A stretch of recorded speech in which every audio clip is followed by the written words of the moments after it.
If you like the story, you can support the author on Patreon. Link is in the description. Chapter 101, Migration.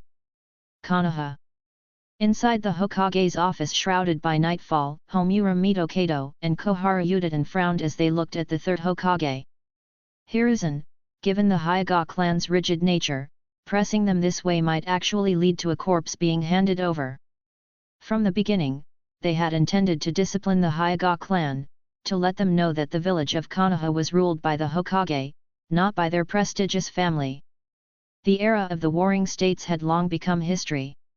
The third Hokage, Hiruzen Sarutobi, exhaled a puff of thick smoke and said, "In these troubled times, the so-called dignity of the Hyuga clan still has them living in the warring states era.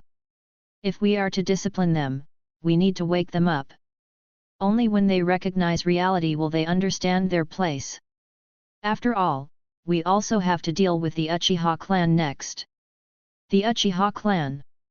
When the name of this prestigious family echoed in the office, both Mitokado and Yuditen's brows tightened.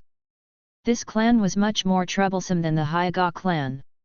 Disciplining the Hyuga was ultimately a political move, and they hadn't really done anything on the matter of interests. If the Hyuga clan were to truly collaborate with the Uchiha, then they'd truly be on opposing political sides. What would await them wouldn't be discipline, but targeting. The Hyuga clan elders aren't fools, nor are the major families of Konoha.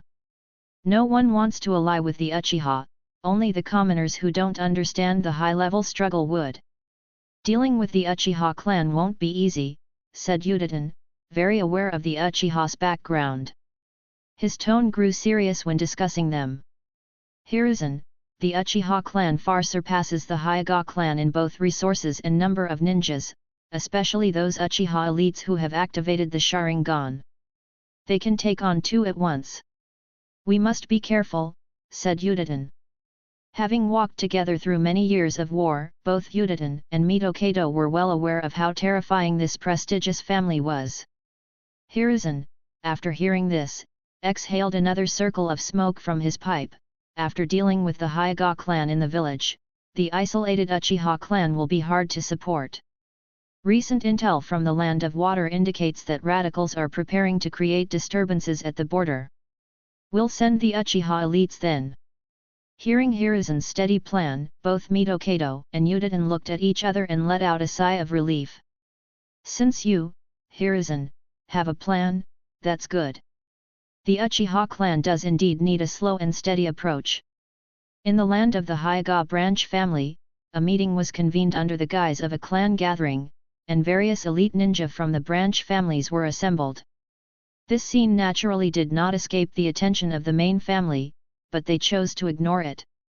In the eyes of the main family, what significant impact could the branch family under the control of the caged bird seal make? This time, it was most likely just Hyuga Hisashi, the head of this branch family, making posthumous arrangements. That night, dark clouds covered the moonlight, seemingly foretelling significant events. In the dim meeting room of the branch family, elite members with protective headbands and white pupils gathered. Under the tense atmosphere, all present were elite ninja, and most held the rank of special jonin. This was not a small amount of power in Konoha. The Byakugan and gentle fist techniques are renowned in the ninja world, but the Hyuga elites are mostly special jonin, as their abilities are somewhat limited compared to the Sharingan. Moreover, the most powerful aspect of the Byakugan is its scouting ability. It's like it was made for war. What? Why was the clan head being blamed when it was killed inside of the main family? Damn it, again! Why? Why do we, the branch family, have to die for the main family? After Hyuga Hisashi calmly revealed some information, the group immediately became agitated, each member of the branch family expressing their pent-up anger. 4 individuals exchanged glances and discreetly took defensive stances, prepared to take action at any slight misstep. Hyuga Hisashi calmly looked at everyone and slowly took out a scroll from his bosom. The caged bird seal has troubled the Hyuga clan for hundreds of years. This scroll represents breaking that fate. It's your choice. As he spoke, Hyuga Hisashi removed his headband in front of everyone. When the ugly curse mark was revealed, his Byakugan activated, and chakra surged, forming a black seal around the curse mark. What is this? At this moment, everyone was stunned, looking at Hyuga Hisashi's forehead. Then someone spoke. This is a seal, a sealing technique for caged bird, but also the existence that breaks the fate of caged bird. The main family has enslaved the branch family for so long, are you all willing to endure this forever? Even if you are willing, what about your children? We are not rebelling, we are merely fighting for freedom. For freedom. The opportunity to break fate is right in front of you. If you all agree, we can join forces to seal the caged bird for you right now. Those who had already sided with Hyuga Hisashi removed their headbands.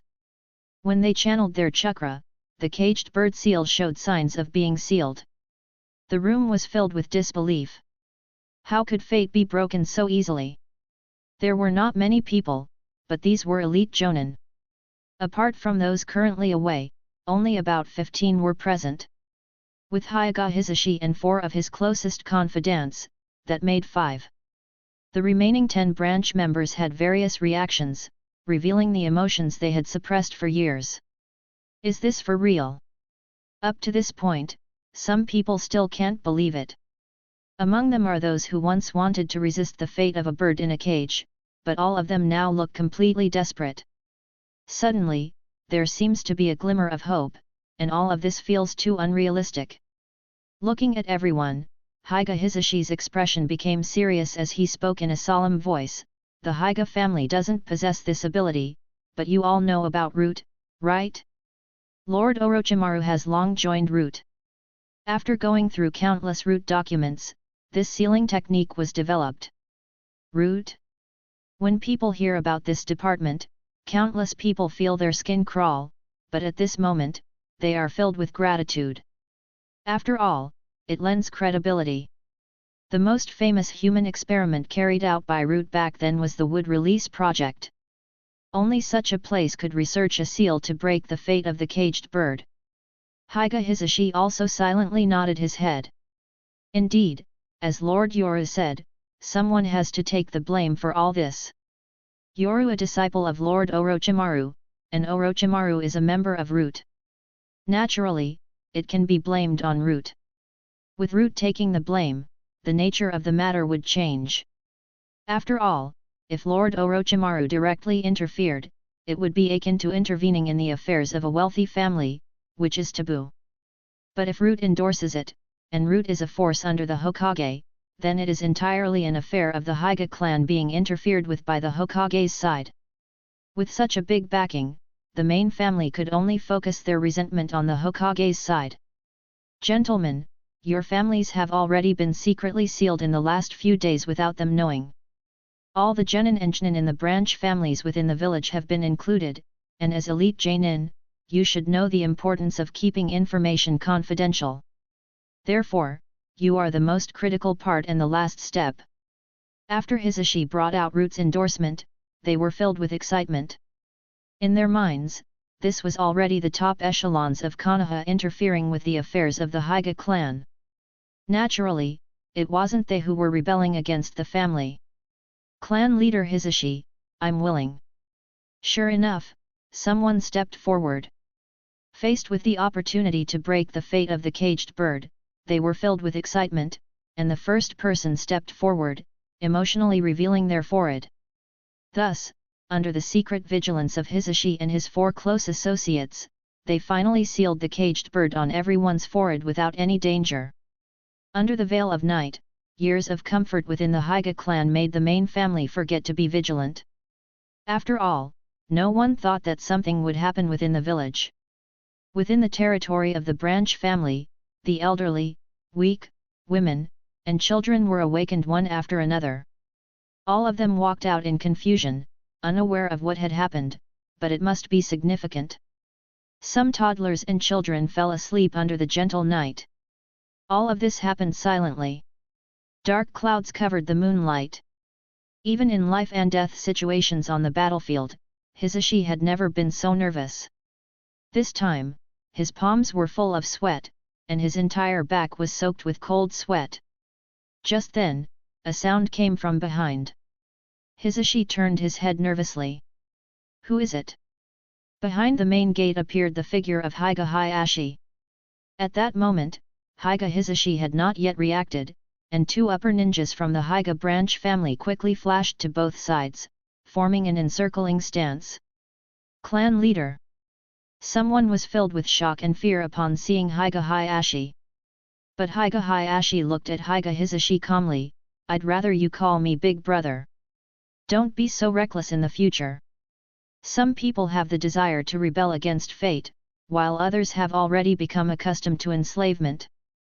Those people are fine, they are just unconscious. The calm voice echoed in the night. Hyuga Hayashi walked slowly towards Hyuga Hisashi as if nothing had happened. Just as the two brothers passed each other, Hayashi calmly said, after leaving the Hyuga clan territory, head straight to where you want to go. Don't linger, and don't stop even if the village discovers you. Also, take care. After passing each other, Hyuga Hayashi slowly disappeared in the direction of the clan's grand gate under the solemn night, while Hyuga Hisashi looked complicatedly at his older brother's retreating figure. Big brother, take care as well. Under the night, Hyuga Hisashi hurriedly led the remaining people out of the clan territory. Thanks to the management system of the Hyuga clan, the branch family was on the periphery, while the main family enjoyed the protection of the branch family. Beneath the night, hidden behind the tall walls of the main family's courtyard, Hyuga Hayashi looked calmly at the wall. Beneath the ferocious veins in his eyes, it was only after he saw his younger brother leave and disappear into the clan territory that he let out a faint sigh. Hisashi, this time it's my turn to protect you. Take care. After standing up, Hyuga Hayashi calmly returned to the main family's house. In the courtyard of the main family, however, there were several unconscious branch family ninjas lying on the lawn. Some people will rebel when there is hope, but others have already accepted the habit of enslavement. They had already developed a servile mentality towards the main family. The dark clouds in the sky slowly dispersed, revealing the bright moonlight that sprinkled down on the earth. Under the calm night of the Hyuga clan territory, no one noticed that the branch family had already been deserted, even the breaths of ordinary people had disappeared completely. Nightfall. Members of the Hyuga branch family, numbering in the hundreds, including both ninjas and civilians, rushed frantically towards the address of the police force's 7th Division. Thanks to the Hyuga clan's strict traditions, they happened to be on the outskirts of the village. Unlike the Uchiha clan who were driven into the forest, this location meant that they didn't alert anyone at the outset.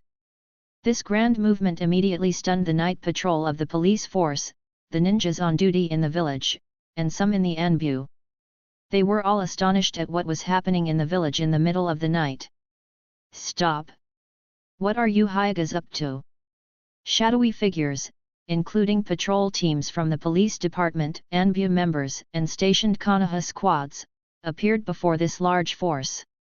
Although they yelled, they were filled with shock. What a sight! Not just women and children, but seemingly entire families, and no less than 100 ninjas, each staring with their white pupils. At this moment, everyone was shocked, sensing a big issue.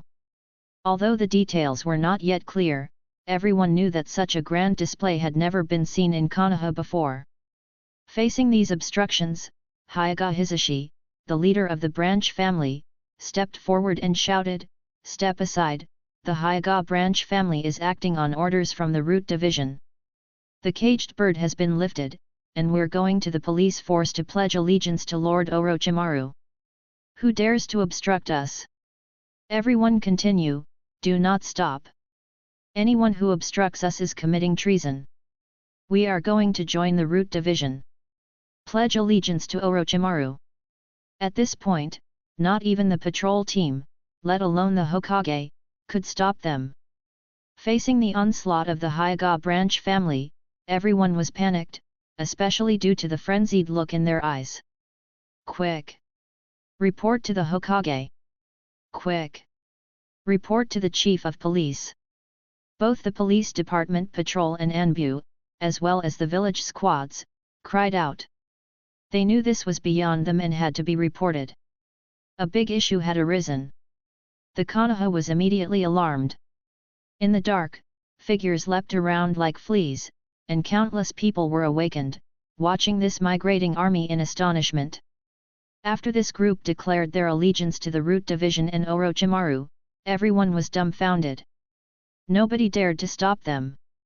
They could only watch helplessly as events unfolded. It was fortunate that after the Nine Tails disaster, the Konoha began focusing on emergency preparedness for civilians. While ninjas could react quickly, civilians couldn't, and the losses during the Nine Tails attack were due to the village never having experienced such unrest before. As a result, the Hyuga branch family applied this preparedness to tonight's mass migration, something nobody expected. Even Hisashi later felt fortunate that the village had mandated emergency preparedness for everyone, including the wealthy families. Chapter 102, Stunned. The lights were bright in the Konoha's Hokage office building under the night sky. What's going on? Have the people from the Hyuga branch house gone mad? They all suddenly moved to the 7th Division of the police department in the middle of the night. The Hokage office was packed with people. The third Hokage, Hiruzen Sarutobi, rarely showed his anger. Something big happened under his nose, and he had no clue. What is this about? Sarutobi, always proud of his control over the village, was directly angered. In the middle of the night, almost all the elite shinobi in the village had come. They were all puzzled, even more so when they realized the Hokage was also clueless. Reporting to the 3rd, the Hyuga branch house has all moved into the 7th Division of the police department, under the leadership of their leader, Hyuga Hisashi. The entire building is packed. I'm asking what happened, not where they moved. At this moment, the 3rd was angry. This wasn't just one or two ninjas moving, it was an entire clan. The banner raised by the Hyuga branch house is to join the Root and serve Orochimaru. When our men intercepted and asked, Hyuga Hisashi was extremely tough. They said they owe a great debt to Root, and they are now joining Orochimaru to repay it. At this, all the elite shinobi in the room widened their eyes. This was sensational. As elite shinobi, they were aware of some things in the village. At that moment, the door burst open, and Danzo Shimura walked in, grim-faced and with his cane. Sarutobi. Under your leadership, such a big disturbance has occurred in the Konoha. Before Danzo could finish, Sarutobi angrily stood up and slammed his table. Danzo. I am the Hokage. Sarutobi was enraged, staring at his friend Danzo. He felt like Danzo was always dirty-handed, but he didn't expect him to go this far. The two high-level advisors, Homura Mitokado and Koharu Yudatan, walked in, both looking displeased, especially at Danzo. Danzo was speechless. He knew this was Orochimaru's doing, but Orochimaru was under him, part of the Root. How could he defend himself? Sarutobi, trying to restrain his anger, finally spoke, Homura, Koharu, tomorrow you two will negotiate with the envoy from the Hidden Cloud Village. I want results. If they don't want to talk, then there's no need for talks. He must resolve the situation as quickly as possible. The peace treaty was just a piece of paper, and if talks broke down, they could continue the stalemate at the border. Konoha had vast resources and could afford it. The 7th Division of the police forces building was packed with people. Everyone had brought their families, especially those with pairs of white pupils that were particularly eye-catching. Members of the 7th Division who were supposed to go to work in the morning were already there. Even the Uchiha clan members present were so surprised that they couldn't maintain their usual arrogant expressions. Good heavens, did they just wipe out the Hyuga branch family in one swoop? The building was filled with the cries of babies and hushed whispers. When Uzuki Yujao arrived for work in the middle of the night and saw this scene, she rushed to open the office door. Captain, there are too many people outside. What should we do? As soon as she entered and spoke loudly, she saw 15 elite Hyuga clan members filling the office. Uchiha Yoru, who was sitting inside, was effectively trapped. Upon seeing her, Uchiha Yorui said sternly, "Don't panic, Dozuki Yujeo. You go down and pacify the Hyuga clan members now." "Yes." "Shisui, quickly go and consult with the clan elders. Didn't our Uchiha territory just expand? Isn't there a vacant lot in the east that was supposed to be a training ground? Commandeer it." "I'm commandeering it on behalf of Master Orochimaru, to temporarily serve as the Hyuga clan's dwelling place." "Yes. What are you all doing standing outside? On the order of Master Orochimaru from the Root Division, relocate the Hyuga branch family and pacify them." "Yes." After issuing a series of commands, Uchiha Yoru brought up the banner of the Root Division. Even if he had acted in the name of the Uchiha clan, it would have been problematic. Even Orochimaru's name is not as effective as the Root Division.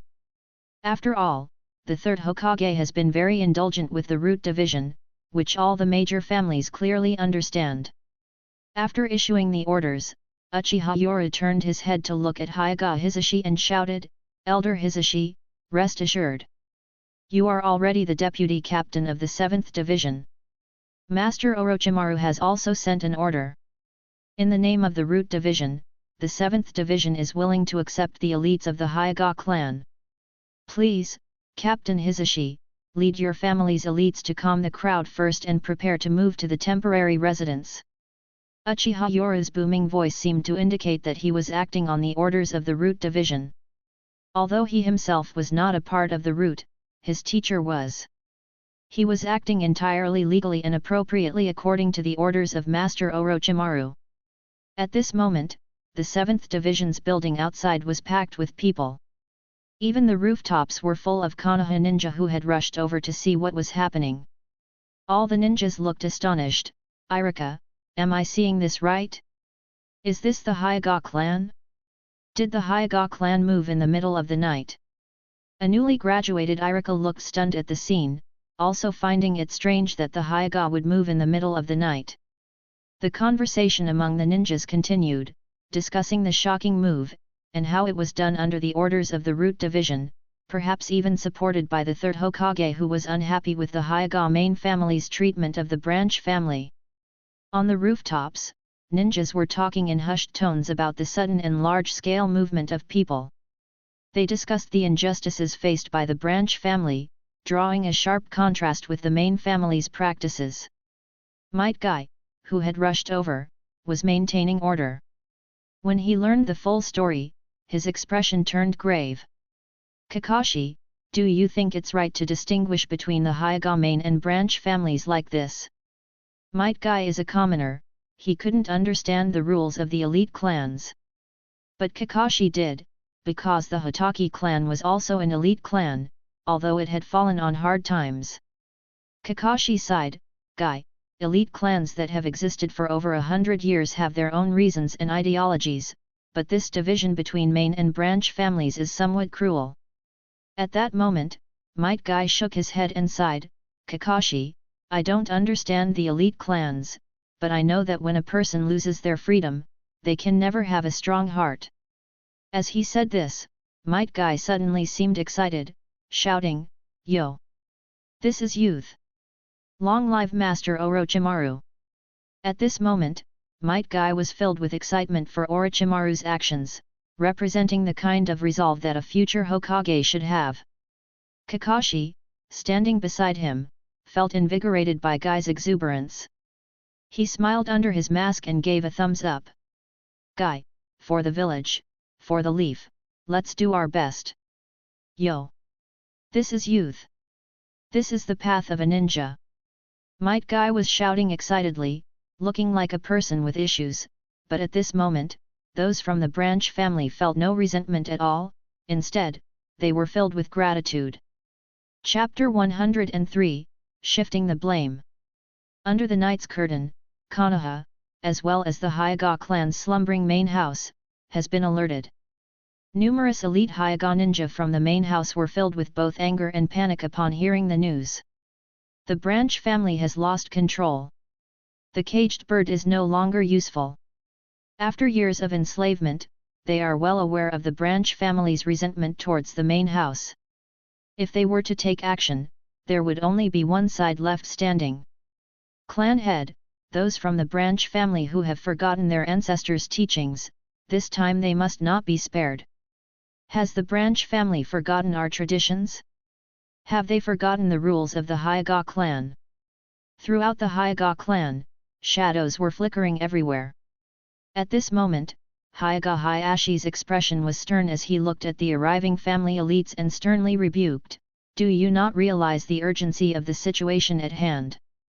Hyuga A and B, both of you, quickly lead the elite main house members to escort all the families to the shelter. Clan head, at a time like this, we should pursue those from the branch family."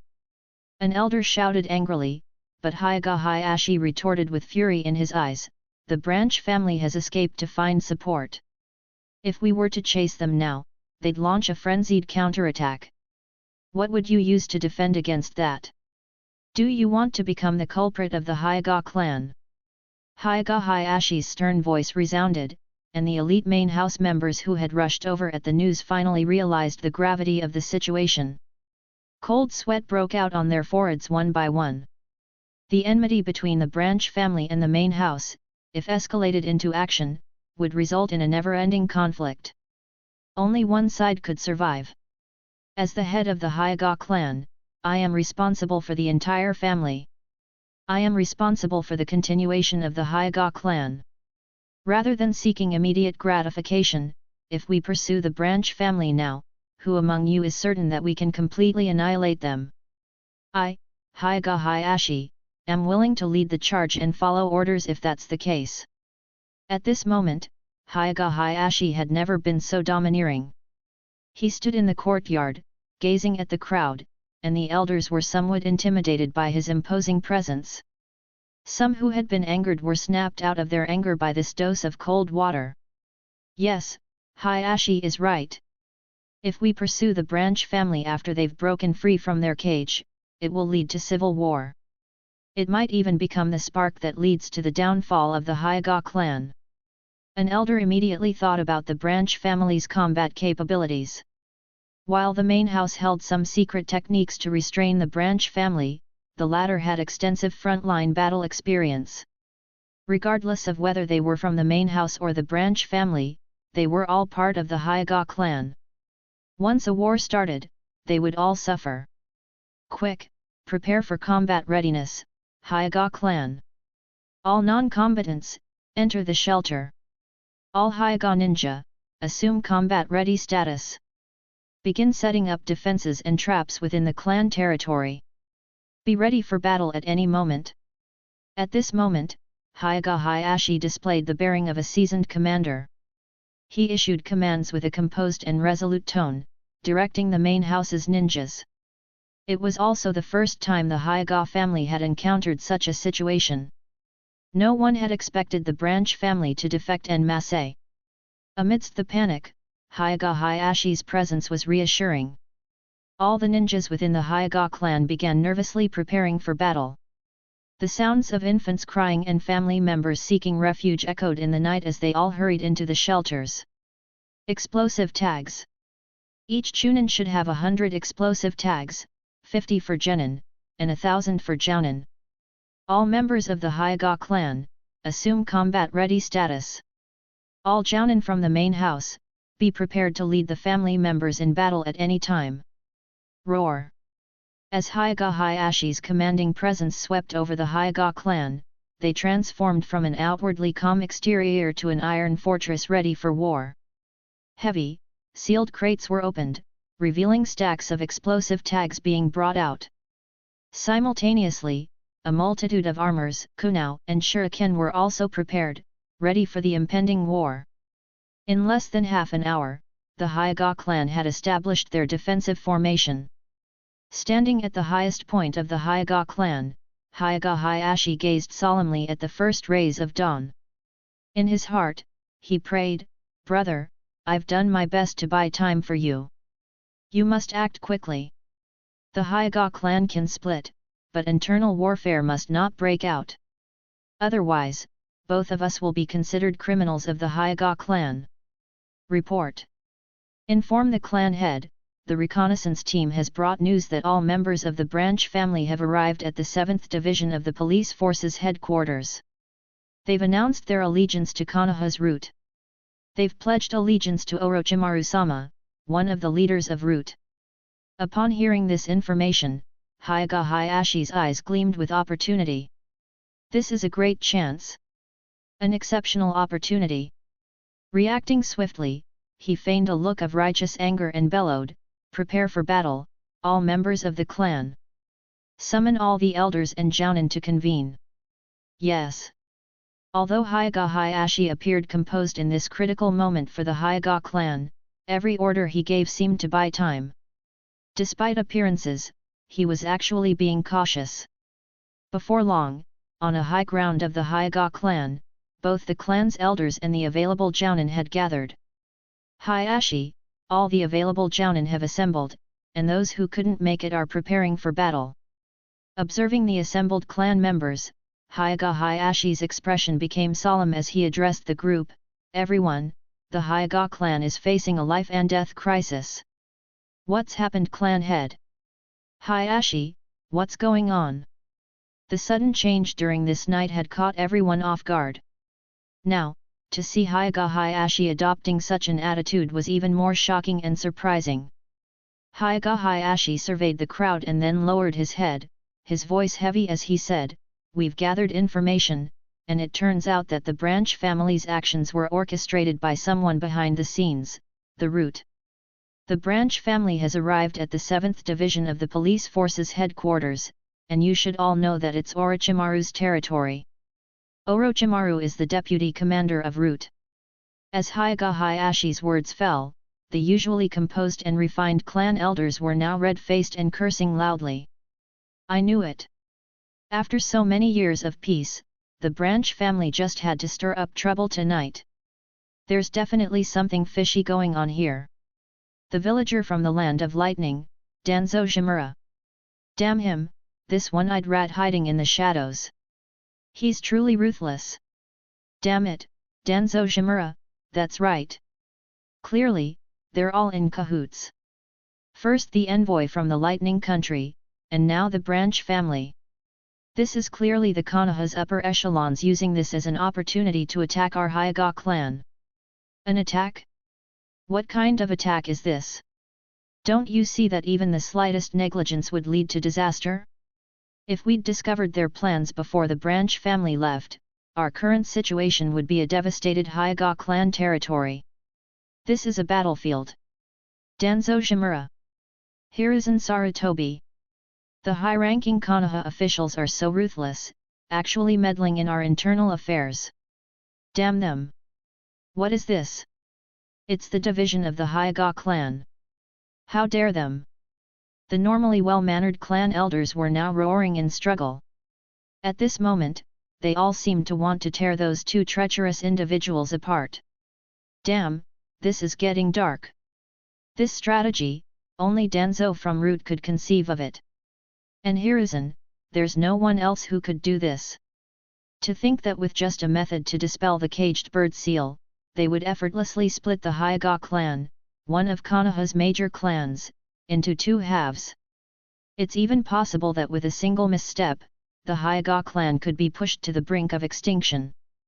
Hyuga Hayashi saw the hatred being shifted away and secretly breathed a sigh of relief. Fortunately, he discussed with Hisashi to avoid a civil war within the Hyuga clan. With the Hokage's forces wanting to discipline them, isn't this the perfect opportunity to have a scapegoat handed to them? Everyone! Hyuga Hayashi's gloomy gaze swept over the crowd, immediately capturing everyone's attention. He suppressed his anger and spoke with a deep voice, "The Hyuga clan has encountered a major crisis under my watch. I, Hyuga Hayashi, am responsible. However, we are now at a critical juncture for the survival of the Hyuga clan. I am willing to apologize before the ancestors' memorial tablets, but the matter at hand is about splitting the clan. Now, all members of the Hyuga clan have gathered at the 7th Division office of the police force. I am willing to lead the elite members of the main family to directly attack the police force. This is the best time, as the split members will likely be relaxed and off guard. We can take this opportunity to eliminate these traitors. Wow, he's organizing for a slaughter at the back while saying this. At this moment, Hyuga Hayashi's appearance was full of anger, clearly mobilizing everyone for battle. You can't do this. Seeing Hyuga Hayashi's reckless plan, some of the elders panicked. This is obviously a scheme from higher UPS in the village. If they start an internal war, they'd be playing right into their hands. Hayashi, you can't act rashly. Exactly, you're right. The split members are in chaos with their families, but what about the police force? It's Uchiha's territory, not to mention the root. If we start a war, it's like striking an egg against a rock. An elder thought of a possibility and quickly mentioned a terrifying thought. As his words spread, the people around them also had their expressions change drastically. Just dealing with the branch family alone would be enough trouble, not to mention dealing with the police force. The Uchiha clan isn't to be trifled with, and even if they join forces with the branch family, it might not be enough. Moreover, there's the root. That's the darkest organization in Konoha. Clan leader, you can't act impulsively. This is the enemy's scheme. You mustn't be impulsive. Indeed, Hayashi, you are the last hope of the Hyuga clan now. If anything happens to you, the main family won't have anyone to take the lead. As the head of the clan, how can you easily resort to violence? Do you realize that once we go to war with the branch family, the root and the police force, who already hold grudges against us, won't sit idly by? It's not that we're afraid, but once the war starts, either the main family or the branch family will have to go. Hayashi, be quiet. How can you be so impulsive? Do you want the honor of the Hyuga clan to be lost under your watch? With repeated shouts, it was clear that none of them wanted to start a war at this moment. Hyuga Hayashi secretly breathed a sigh of relief, even though his face still showed reluctance. Elders. Shimura Danzo has gone too far. The Hokage has gone too far. Wow, they've expertly shifted the blame. When the others heard Hyuga Hayashi's resentful shout, they all displayed anger. Sarutobi Hiruzen's tactics are impressive. He has managed to divide the Hyuga clan without using any force, truly the longest-serving Hokage and the one who expanded the Sarutobi clan into the third largest family in Konoha. I salute him. An elder even spoke through gritted teeth, showing deep-seated hatred in his eyes. What are you trying to say? Are you suggesting we go after Sarutobi Hiruzen? That old fox has probably already arranged everything. Otherwise, how did the branch family manage to raise the banner of the root? Shimura Danzo. He plays the good cop, while Sarutobi Hiruzen plays the bad cop. With Homura Mitokado and Koharu Yudin mediating, they've executed their tactics perfectly. I've been wondering why that old Sarutobi was so kind 3 days ago. We thought a little scolding would be enough, and we accepted it. But he's clearly aiming for something bigger, wanting to crush the Hyuga clan. Damn it, even if we settle the score with Sarutobi Hiruzen, we'll still end up blaming Shimura Danzo. In the end, we'll be carrying the blame for them. The Hyuga clan now completely shifted their resentment onto the higher UPS in the village. Although it happened just after the Hokage's visit, where he scolded them and then told them to wait a few days, it's clear he wanted them to lower their guard. Hayashi. We absolutely cannot go to war with the branch family at this time. The eldest elder suppressed his anger and spoke through clenched teeth, go. Unite with the major clans and ask them.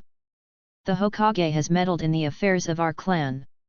We must collectively demand answers from Sarutobi Hiruzen. Saying this, the eldest elder's heart was bleeding. This time, the branch's rebellion shattered the backbone of the Hyuga clan. Their century-old legacy that they were so proud of was breaking, and it could get even worse if they're not careful. Grand Elder Hyuga Hayashi pretended to look helpless, and upon seeing this, the Grand Elder became even angrier, saying, Hayashi, you are the clan leader. At this time, you must consider the clan's best interests. Do you really want to ignite the flames of war and lead the Hyuga clan to extinction? Furthermore, the highly respected Grand Elder of the Hyuga clan looked around, his teeth clenched. I despise it. But no matter how big the grudge between the main family and the branch family is, we share the same bloodline. Should we commit acts that bring pain to our own kin just to satisfy a grudge? Now, if we go to war with the branch family, everyone in the police force, the root, and all of Konoha will watch. The great Hyuga clan of Konoha will fall amidst this upheaval, becoming an insignificant small family or even facing extinction. As the elder's hoarse voice described the situation, everyone present seemed to be affected by the atmosphere. They all showed sadness. The Hyuga clan wasn't declining due to a war, it was being undermined within their own village. Ah, clan leader, the Grand Elder is right. Despite the grievances between the main family and the branch family, they are still of the same blood. Starting a war will only lead to the decline of the Hyuga clan. As the Grand Elder spoke, everyone recognized the reality. It's not that they didn't want to confront the branch family, but they simply couldn't bear the consequences of starting a war.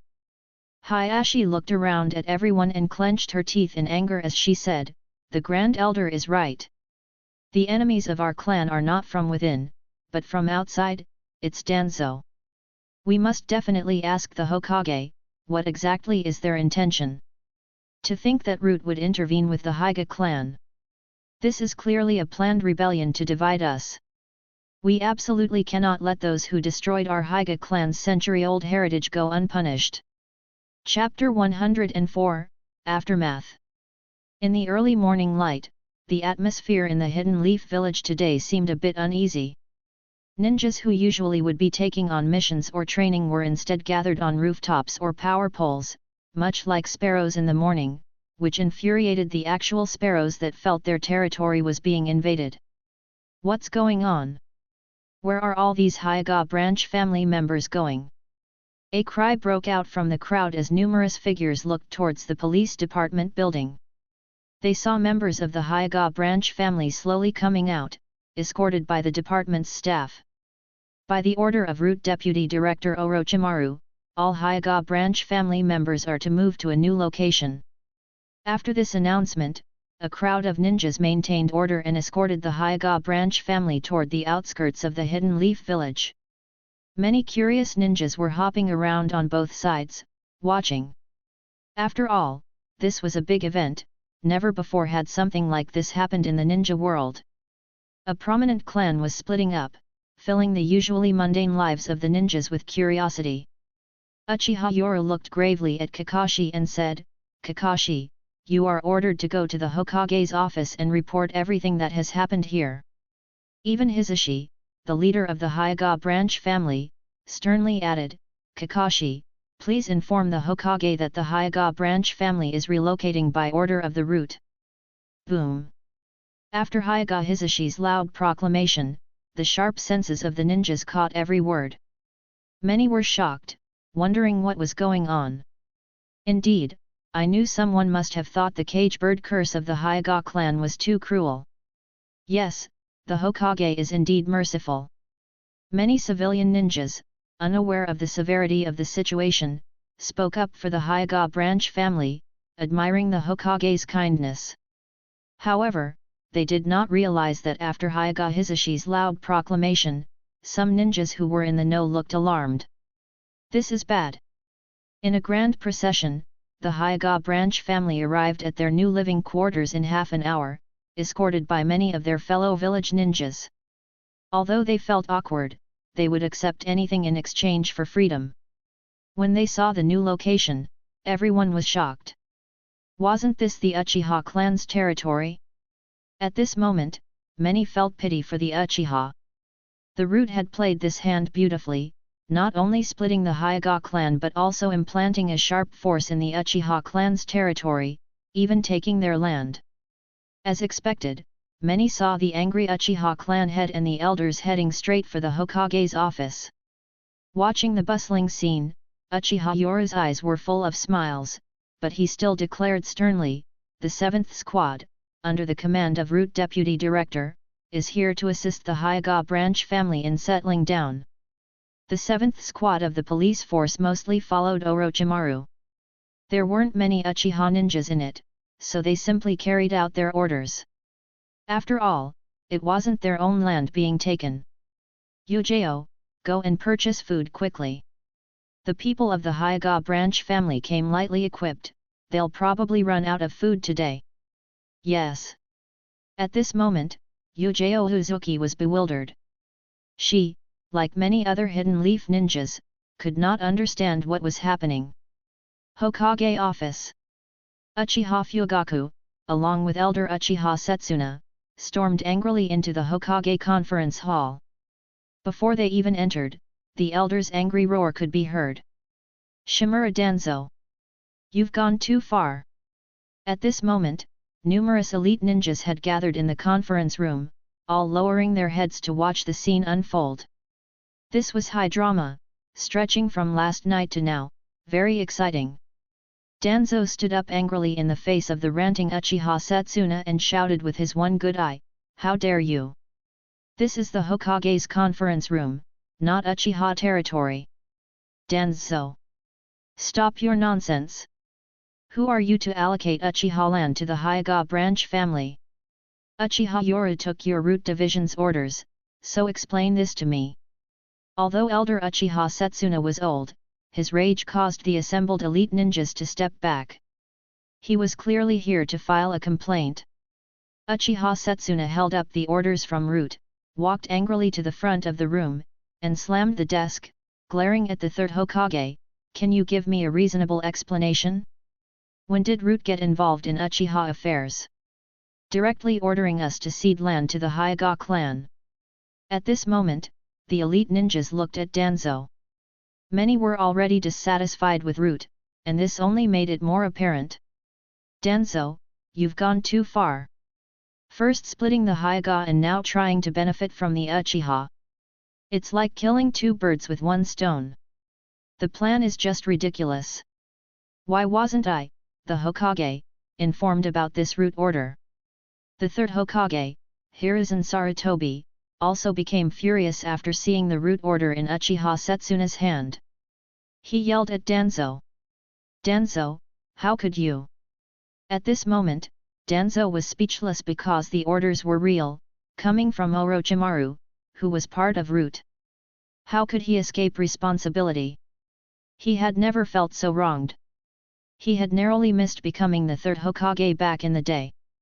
Hiruzen was also angry. Why didn't Danzo tell him about the Hyuga division plan earlier? The envoy from the Land of Lightning meant nothing to him. It was just a small trick, and he was only using it as an excuse to pressure the Hyuga. Both Mitokado Homura and Uchiha Koharu were also unhappy with Danzo. Everyone knew that this was Orochimaru's doing. But since Orochimaru was under Danzo's root, who else should take the blame? "Elder Setsuna, I will surely give you a satisfactory explanation for this matter. Is that acceptable?" After scolding Danzo, Hiruzen turned back to elder Uchiha Setsuna, his face filled with sincerity. With that sentence, he shifted the blame onto Danzo. Uchiha Setsuna knew that these higher UPS were all in cahoots, but he could only snort in dissatisfaction, sitting down cross-legged. "Fine, today I expect a satisfactory answer from the Hokage regarding Danzo's root division and the Uchiha clan." At this moment, Uchiha Fugaku also stood up. Compared to the anger of elder Setsuna, he appeared calm. "Hokage, Uchiha Yoru delivered this order directly to me, saying it was an order, not a discussion. The Uchiha clan knew nothing about this, but for the sake of the village's stability, we could only watch as the Hyuga branch family moved in. The Uchiha are part of Konoha, as is the Hyuga clan, but this issue has already affected our family internally. Uchiha Fugaku also expressed strong dissatisfaction, making Sarutobi Hiruzen very frustrated. He also gave Danzo a disdainful look. You messed it up again. Hokage, the Hyuga clan is now on war alert. The situation is extremely dangerous, and a single mistake could lead to internal conflict within the Hyuga clan. Exactly, the main and branch families of the Hyuga are their own internal affairs. We shouldn't be involved, and now. People from all major families also expressed their dissatisfaction. This time, even Shikaku expressed tentative displeasure. After all, no clan in Konoha, except the Uchiha, could compare with the Hyuga. If this continues, how many families can bear it? Just then, the door burst open again, this time with greater force than before, and slammed against the wall. Everyone looked over and saw Hyuga Hayashi and the elder of the Hyuga clan walk in, looking furious. Everyone shut up at that moment. The real stakeholders are here, this is getting big. Hokage, didn't the Land of Lightning envoy want the Hyuga bloodline? Here we are, the clan leaders of the Hyuga. Hand us over. If that's not enough, there are many more in the main family. If that's still not enough, hand over Danzo's organization too, so we're not blamed after the war. He entered and started berating both the third Hokage and Danzo right away. Just then, the elder of the Uchiha clan saw the elder of the Hyuga clan and couldn't help but laugh, faking anger and yelling, Hyuga, you can't even manage your branch family and let them occupy our land. You must give me an explanation this time. The two elders were now confronting each other. The elder of the Hyuga clan was extremely frustrated and began to curse loudly. His dignified demeanor was gone. What does the branch family have to do with me? If I could control them, they'd be in the Shimura or Sarutobi families. You pick on Danzo, stop nagging me. Danzo, you're ruthless. You've broken the cage bird seal of our Hyuga clan, well done. I admire you. The Hyuga elder, after berating the Uchiha, turned to Danzo, furious but giving a thumbs up. Our century-old Hyuga tradition is ruined today. Danzo, name your price. How many ninjas do you need? I'll negotiate a number with you today, or I'll jump off this Hokage building. Danzo, just say it. Whether you want money or people, rest assured. The Hyuga clan will have no more caged birds, curse seals are all yours. If it's not enough, Hyuga Hayashi and I can also join. Just to become your loyal subordinates, say it. The Hyuga elder was fully fired up, venting all his anger. Homura Mitokado and Koharu Udadan chose to remain silent. Even the Hyuga clan had to vent. All the jounin present looked at Danzo with caution. Although they knew he was ruthless, this was too much. They also looked at the Hyuga clan with eyes full of pity and sympathy. This is the most tragic situation, the branch family is gone, and it almost led to a civil war within the family. Shimura Danzo. From now on, I have decided to relieve you of your duties in the route. The route will be temporarily supervised by the Anbu. After watching the Hyuga elder vent his anger, the third Hokage, Hiruzen Sarutobi, also looked furious. He slammed his hand on the table angrily. The table had been hit numerous times today, and he began to scold Danzo directly. Me? You? Danzo's exposed eye was full of fierce and suppressed anger, glaring angrily at everyone. He was wronged. He was aggrieved. But what the hell can he do about it? Sarutobi. You'll regret this. Seeing that Danzo was still not willing to give in, Sarutobi got angry and slammed the table, shouting, Danzo! I am the Hokage! Danzo was at a loss for words, completely speechless. He had suffered more injustices today than in his entire life. In his anger, he even thought of Orochimaru and then looked at the righteous and angry Sarutobi.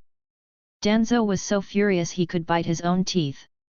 Both you and your disciple, Orochimaru, are not good people.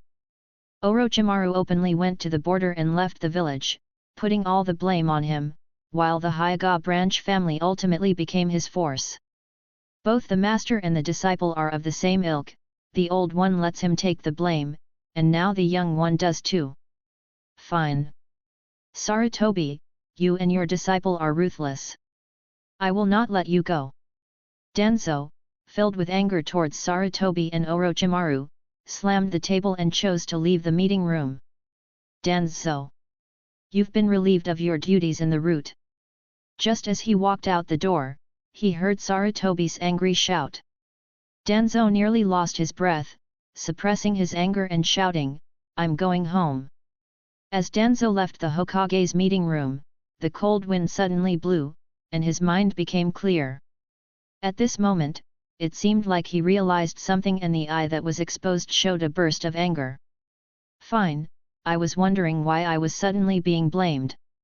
So this is all your calculation, Sarutobi." He really didn't know about Orochimaru's secret research on the caged bird seal, but what about Sarutobi? Sarutobi must have known all along but chose to remain silent. When things went wrong, he stepped in to play the good guy, but the blame was left for him to bear. Sarutobi ended up with a divided Hyuga clan, fueling hatred between the main and branch families. It's a good thing they didn't start fighting. A prestigious family, second only to the Uchiha, was split in half and fell to the level of Inoshikacho, posing no threat to the Leaf Village anymore. It seems that Orochimaru gained the Hyuga branch family as a power source, but Sarutobi knew he was going to deal with Orochimaru soon. Well done. Everyone is just a chess piece on the board, and only he, Sarutobi, is the one who has the last laugh. Thinking about all this, Danzo broke into a cold sweat, turned his head to look at the righteous Sarutobi in the meeting room, and thought to himself, "Monkey. So this is how you became the Hokage, but I won't admit defeat." Chapter 105, Hokage Office. Konoha. This day is like an earthquake, but upon reflection, everyone will realize that the Hyuga clan has split in this turmoil, the Uchiha clan has had some of its territory taken, and Danzo has been suspended. For the village, the second prominent family of Konoha has officially disintegrated into two groups, falling from the top to the level of the Inoshikacho. Although the divided Hyuga clan, whether the main or branch family, is stronger than the single family Inoshikacho, they are no longer as overwhelmingly strong as before. Now the top family in Konoha is only the Uchiha clan, but they are constantly being marginalized. The only beneficiaries seem to be the upper echelons of the village. The splitting of the Hyuga clan signifies that the rulers have greater control over the village. Hokage's office. Sarutobi is smoking his pipe. By noon, the turmoil has temporarily subsided under his control, and all the parties involved have been summoned. Hyuga Hayashi, the head of the Hyuga main family, and the elders have arrived, as well as Hyuga Hisashi from the branch family. Also present is Uchiha Yoru, the captain of police 7th department, who was ordered to act in this upheaval. Everyone sits in front, but the Hyuga main and branch families are clearly separated, sitting on either side. In the middle are Uchiha Yoru, representing Orochimaru and the clan head of the Uchiha. Behind them are the heads of the major families and the jonin within Konoha. This time, almost all the upper echelons of Konoha are present. Konoha's top F4 is missing the important Chimura Danzo. Uchiha Yoru keeps his head low, not revealing what he's thinking. Everyone is here, so let's talk about how to resolve this matter. After exhaling a cloud of smoke, the third Hokage looks solemnly at everyone. His peak aura is still extremely intimidating, pressuring everyone. In the oppressive atmosphere, when no one speaks for a while, Uchiha Yoru finally breaks the silence. Third Hokage, I only received orders from Orochimaru, and these orders were issued in the name of the root. As a member of Konoha, I executed them without much thought. That was my mistake. First, he sincerely apologizes. Then Uchiha Yoru seriously says, from today, I will definitely learn from this lesson. Even if an order comes from root and is in Orochimaru's name, I will consider it carefully. If I can't make a decision, I'll notify the Hokage immediately. Uchiha Yora's voice echoes in the conference room. This is the first time Konoha's upper echelon has met this rising star. Although he looks handsome in a unique Uchiha way, he lacks some arrogance but seems more approachable.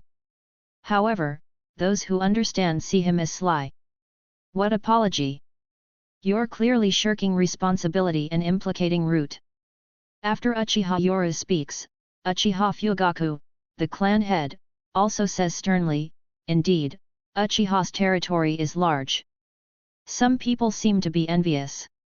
Even after we moved to the edge of the village forest, some still sent the Hyuga branch family to monitor us. The Uchiha territory welcomes all Konoha ninjas to live. After all, Danzo personally allocated us a large piece of land. Uchiha Fugaku's words are loaded and directly point out the Hokage's distrust and bias.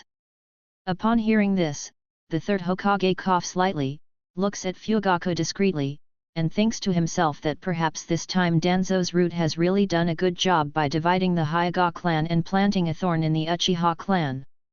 It's killing two birds with one stone. The Hyuga branch family seeks shelter from Orochimaru? In his eyes, Orochimaru is his own disciple. Isn't this also a knife he can use? Cough, cough, I understand the anger of the Uchiha clan leader. After all, this matter is indeed a bit too presumptuous. On behalf of Danzo, I apologize to the Uchiha clan and am willing to compensate them. The third Hokage is a political veteran. With just one sentence, he calmed the Uchiha without giving anything, perfectly demonstrating how to get something for nothing. Hyuga Hisashi coughed lightly at this moment, immediately attracting everyone's attention.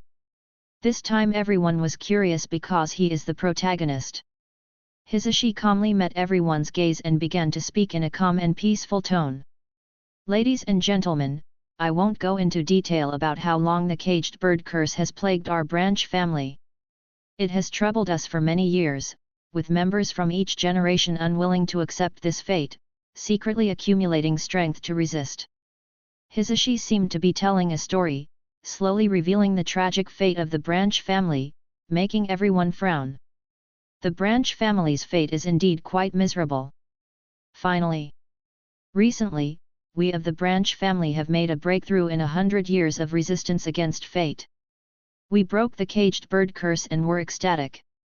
But also fearful, how can our branch family get along with the main family? Should we go to war? Will the Hyuga decline or be destroyed? Although the grudges between the main and branch families have lasted for hundreds of years, we are all Hyugas. We are all of the same bloodline. So we chose to break free and sought help from Root. You all know what happened next.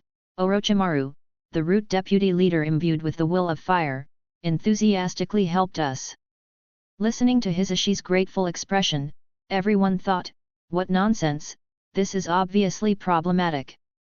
You're saying the branch family broke free from the caged bird curse? No one believes that. Even some clever people started to connect the dots in their minds after hearing Hisashi's explanation. Danzo devised this scheme to divide the Hyuga and take advantage of the Uchiha, a perfect spy. Hisashi did not mention Danzo, but everyone attributed all this to him. Darkness of the Leaf. Truly deserving of its reputation. At this moment, all the upper shinobi felt a chill, while the major clans became even more wary. Danzo is too dark, we must be cautious in the future. When Hisashi finished speaking, he bowed deeply to Uchiha Fugaku, his forehead touching the ground. Uchiha clan leader. We are very sorry for this. But the Hyuga branch family really had no other option. Please forgive us, Lord Fugaku. You took over some of their territory and are now asking for their forgiveness? At this moment, everyone looked at Uchiha Fugaku with sympathy. It was a lose-lose situation for him. Haha, in my opinion, Hisashi, you should have your clan members settle down for now, and we'll discuss the land issue later. As for the Uchiha, the village will definitely compensate. The third Hokage, Hiruzen Sarutobi, seemed to want to peacefully resolve the matter but was cunningly maintaining surveillance over the Uchiha clan through the Hyuga branch family.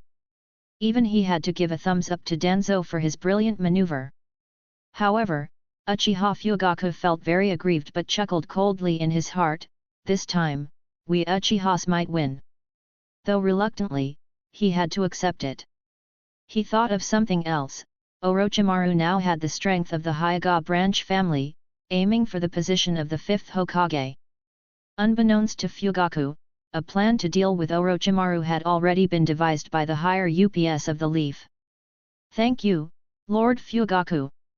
Thank you, Lord Hokage." Hisashi respectfully thanked the two but sighed in relief internally, aligning his thoughts with Fugaku. This time, Root took the blame, and from now on, they could only rely on Orochimaru. Everyone is plotting. The Uchiha and Hyuga branch families have the same intention, both hoping for Orochimaru to rise to power. The Hokage's line, however, thinks that after Orochimaru is out, the Hyuga branch family would be their weapon and eyes, able to both monitor and balance the Uchiha clan. Finally, everyone's eyes turned to the Hyuga main family. The 3rd Hokage pretended to be distressed, saying, "This is originally a matter for the Hyuga family. I shouldn't intervene, but I don't want to see the Hyuga family fighting each other. What does the head of the Hyuga family think?" The elders of the Hyuga family looked extremely displeased.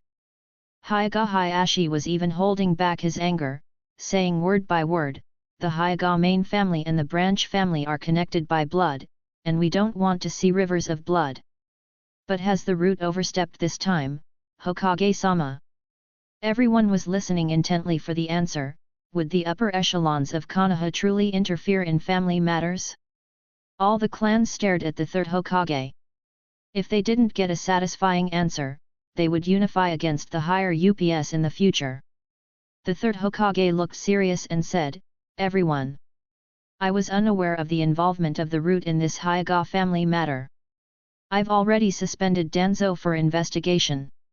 He continued, "As I said earlier, Konoha's higher UPS have never intervened in these issues, I can guarantee that."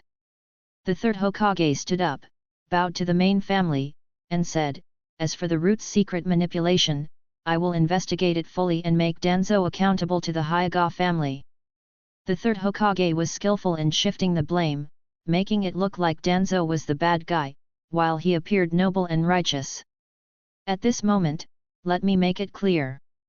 The 3rd Hokage radiated an impressive chakra, overwhelming everyone in the meeting room. "Even without my Hokage status, I am the leader of the Sarutobi clan. No one can intervene in family matters unless they violate village rules. Not even me." Everyone understood that this was a guarantee. If the upper echelons interfered again, they would lose the trust of all the clans. Hyuga Hayashi was still contemplating, either accept the Hokage's mediation or solve it their own way. They could start an internal war and face certain decline, or swallow the bitter pill and maintain their strength for future recovery. The 3rd Hokage thought to himself that Danzo had really messed things up this time, and if not for Danzo's past merits, he would severely punish him. Meanwhile, Uchiha Yura was very pleased with the situation, knowing that this would make it difficult for Konoha's higher UPS to deal with the Uchiha in the future. The head elder of the Hyuga family seemed physically and emotionally drained but told Hayashi, "The future of the Hyuga family is in your hands, don't let the branch family surpass the main family."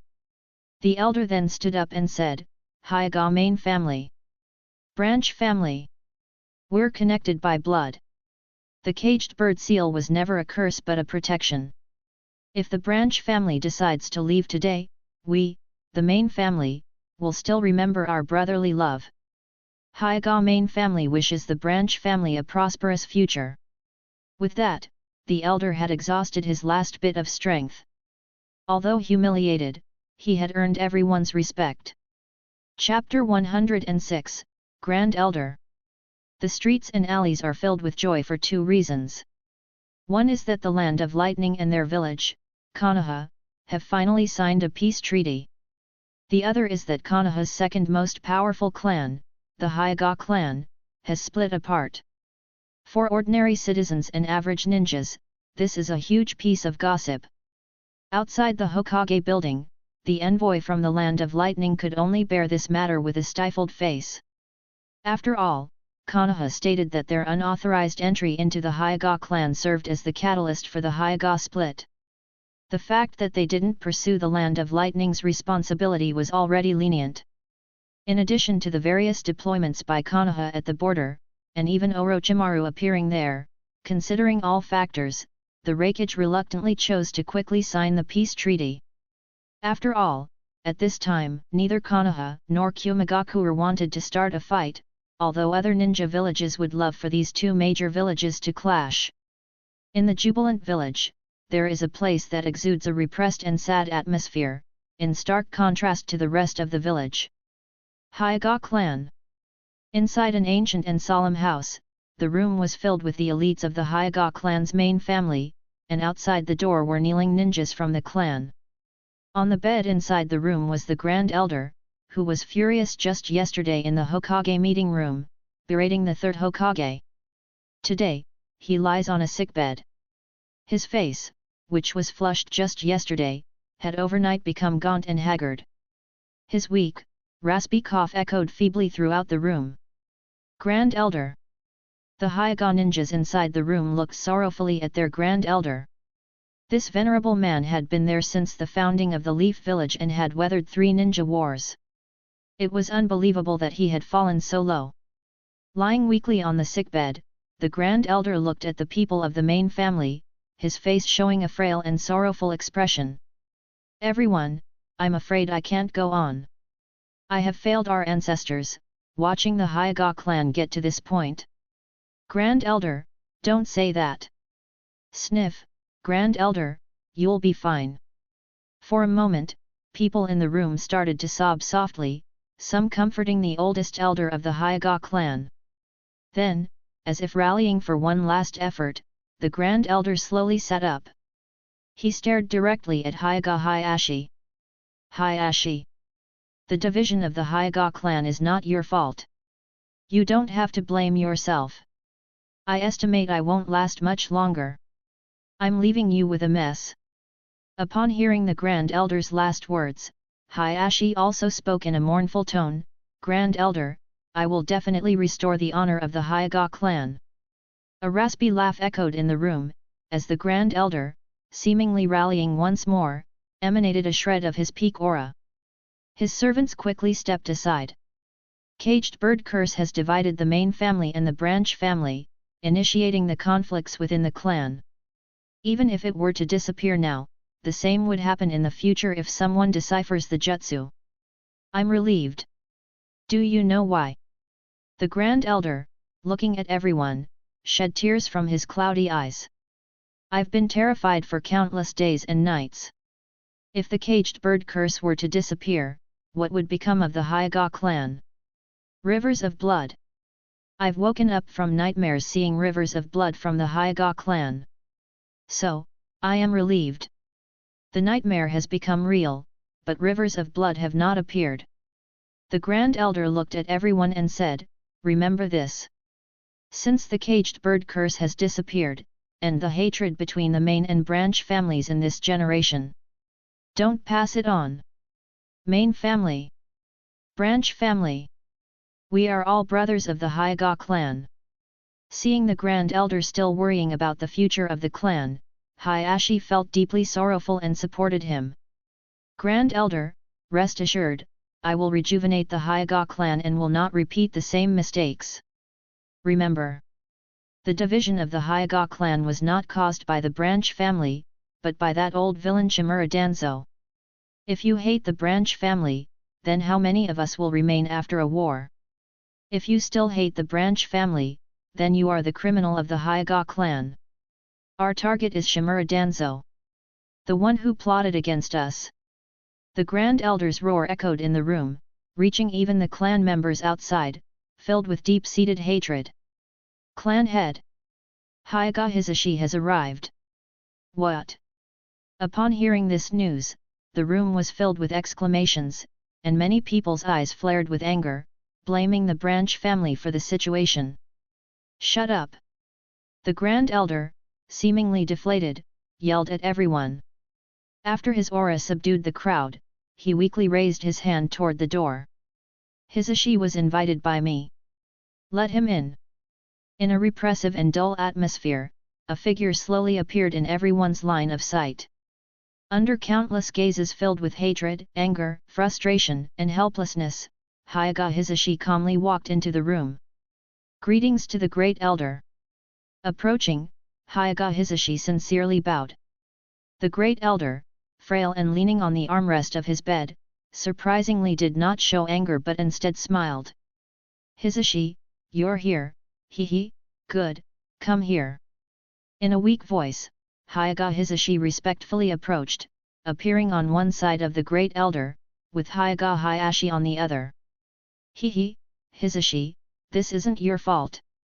If it were me, I probably wouldn't have done as well as you.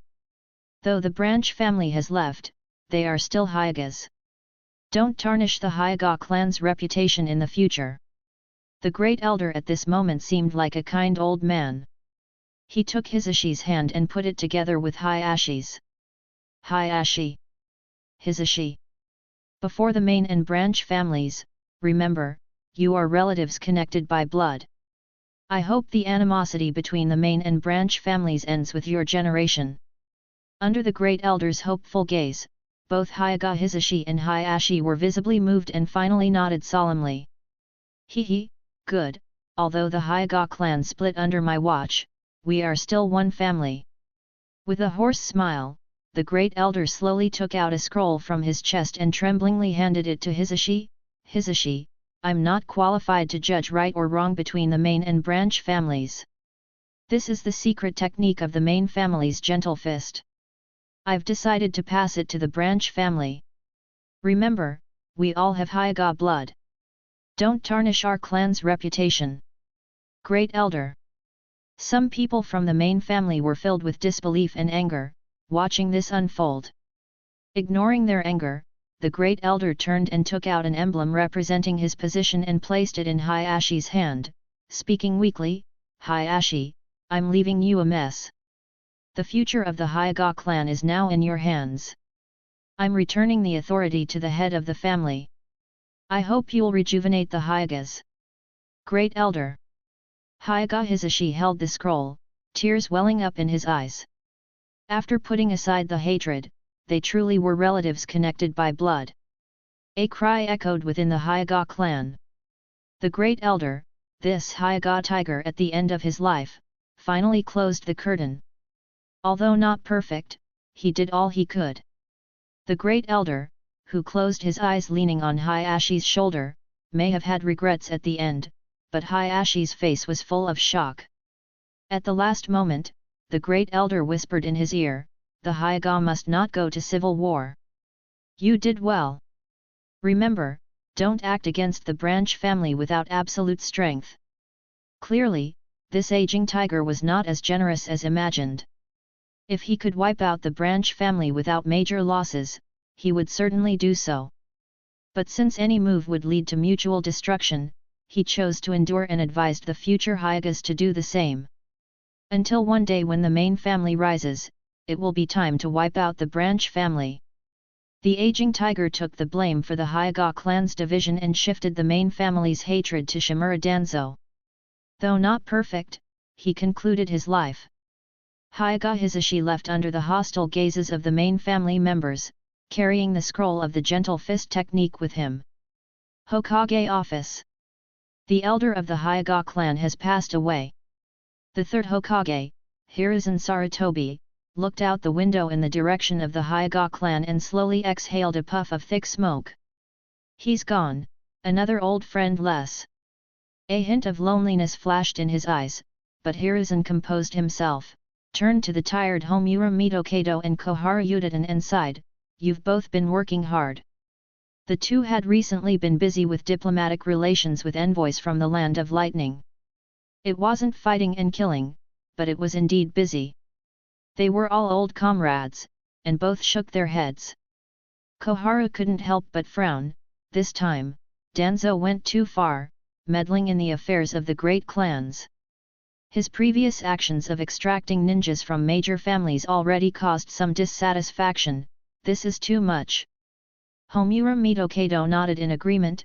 Exactly, if handled poorly, this could lead to civil war within the Hyuga clan. The village could even lose a major family. Danzo's actions this time are too risky.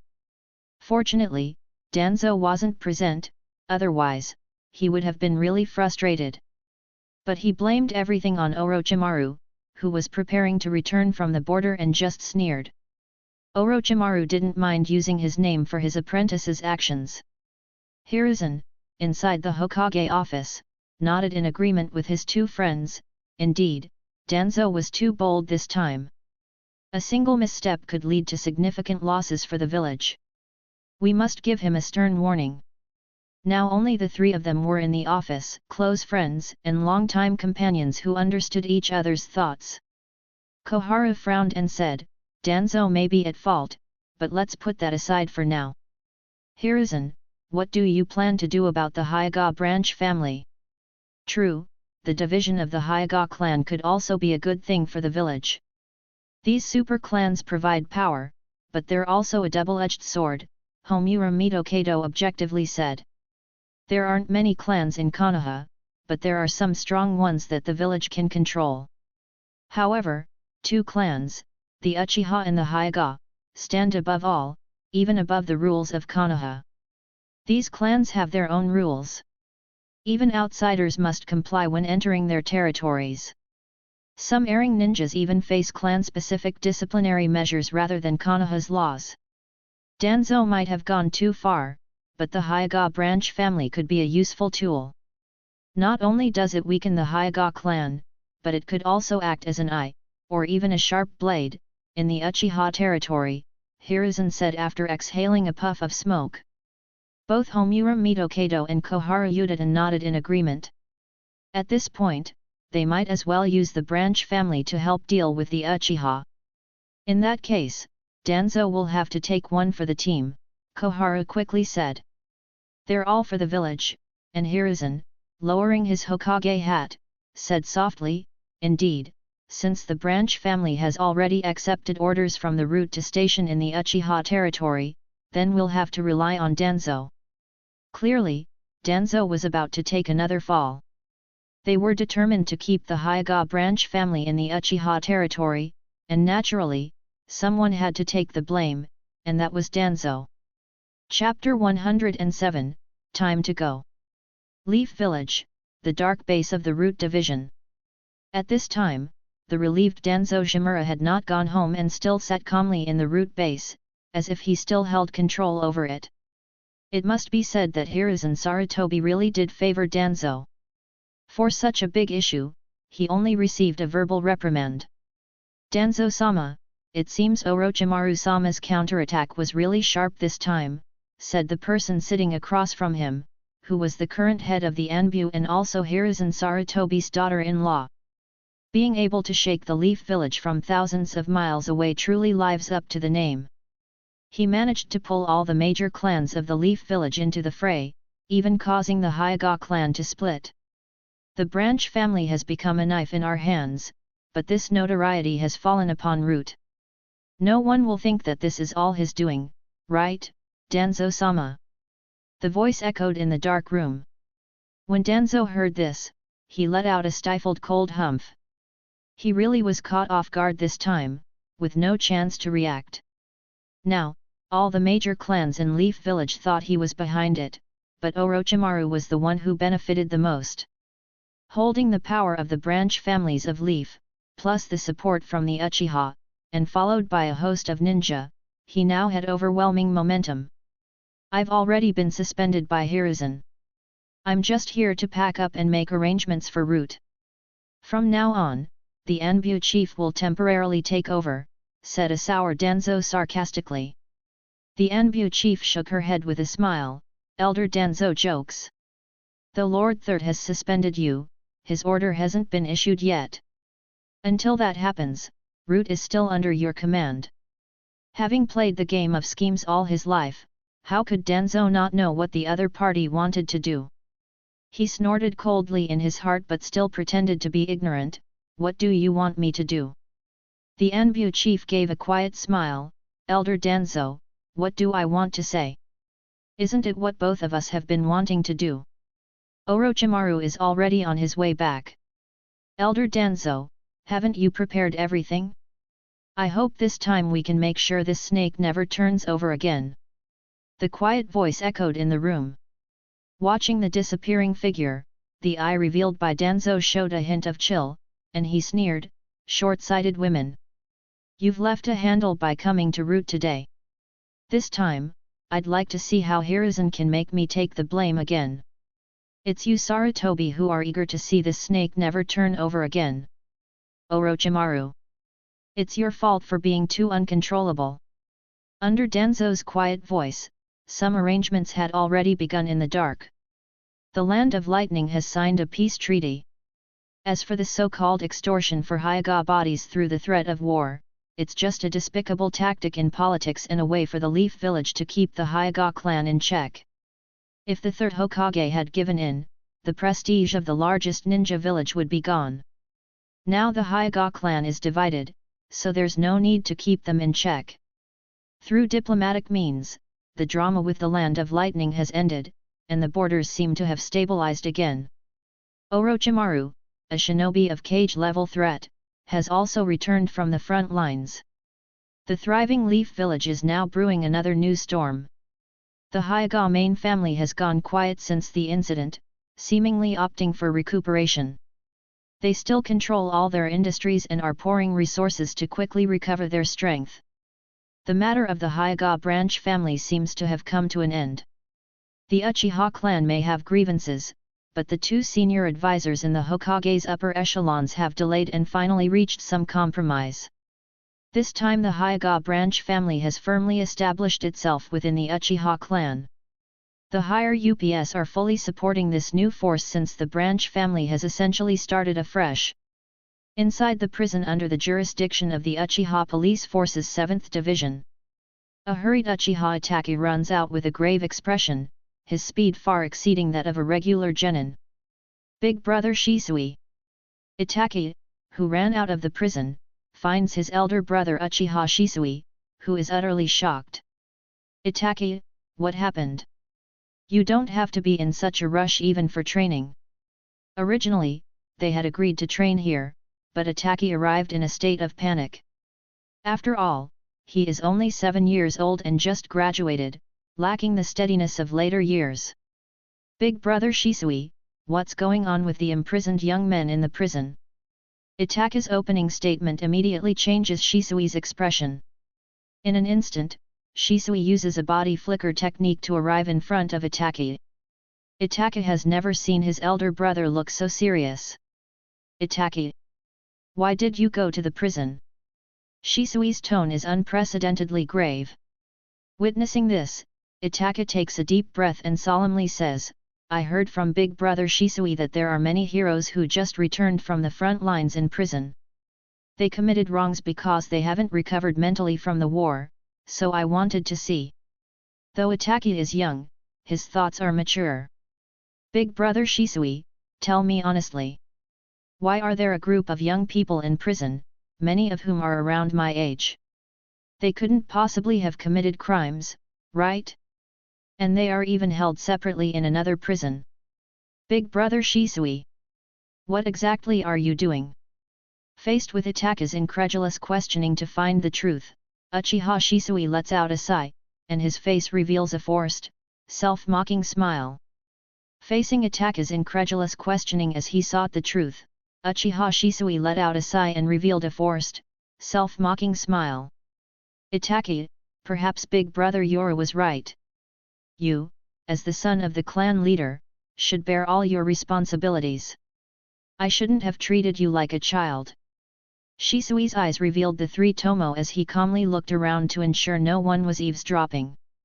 He then spoke solemnly, go to the waterfall. I will tell you some things. Itaki, you will also have to take responsibility. Shisui was still cautious, the sound of the waterfall could easily disrupt any eavesdropping. The two transformed into shadows, flickering through the forest. They soon arrived at a waterfall not far from the Uchiha clan's land, also where Shisui met his end in the original timeline. The sound of the waterfall resonated throughout, and it's fair to say that the prosperity of Konoha truly made the other great ninja villages envious. Above the waterfall, Shisui spoke some of his innermost secrets to Itaki. Perhaps he had been bottling it up for too long, or maybe he just wanted someone to confide in. Itaki, now you know. Everything we did was for Konoha. Although Big Brother Yoru, Orochimaru, and I went against some village orders, we don't regret it. After all, those children are living beings. After sharing his secrets, Shisui seemed relieved and proud, as if he found a like-minded comrade. They had disobeyed some foundational commands and secretly hid these children, but he felt no guilt. However, after Uchiha Itaka heard these words, his face turned extremely pale, showing a sense of shock. Seeing this, Shisui smiled and shook his head, saying, "Itaki, perhaps all of this is beyond your imagination, but you have to know, we are all doing this for the village." No. Though the dark side of the village shocked Itaki, something seemed to cross his mind that made him break out into a cold sweat. "Shisui, are you saying that those children were sent by the root? Are you sure?" Itaka looked terrified. Shisui sensed something was wrong and became serious. "What is it, Itaki?" "Yes, these children were sent by the root. Though root took them secretly, Big Brother Yoru and I intercepted them. Don't worry, none of the test subjects are Konoha ninjas." Upon hearing this, Itaka looked up at Shisui, gritting his teeth. "Shisui, I saw two faces in the prison that I recognize. One is the son of the Fire Country daimyo who visited the village, and the other is a classmate from the Nara clan. Both have been made mute. How could root act against the daimyo and Nara clan?" 7-year-old Itaki, whose thinking could match an adult's, broke out in a cold sweat as he thought of a terrifying possibility. Shisui's face turned pale. He had thought of himself as a hidden hero until he heard this. "Itaki, are you sure about the daimyo and Nara family?" Itaka nodded solemnly. "Yes, I saw the daimyo's people being escorted by the village's elite ninja. And the one from the Nara clan was my senior, I've seen him in school. This is bad. A major incident is about to happen. Shisui, tell me. It's crazy enough that Root is secretly abducting the village's ninjas, but why would they act against the Nara clan and the daimyo?" Shisui almost fell from the waterfall, his face turned white with numerous horrifying speculations running through his mind. "Itaki, this is bad. Quickly, tell the clan leader." "No. Forget it, you don't know anything." With a swoosh, Uchiha Shisui used his fastest body flicker technique to head towards the 7th Division of the Police Department. He had to inform his elder brother, Uchiha Yoru, that something was about to happen. Left alone on the waterfall, young Uchiha Itaka knew something was wrong. He hesitated for a moment, then followed in the direction of his elder brother Shisui.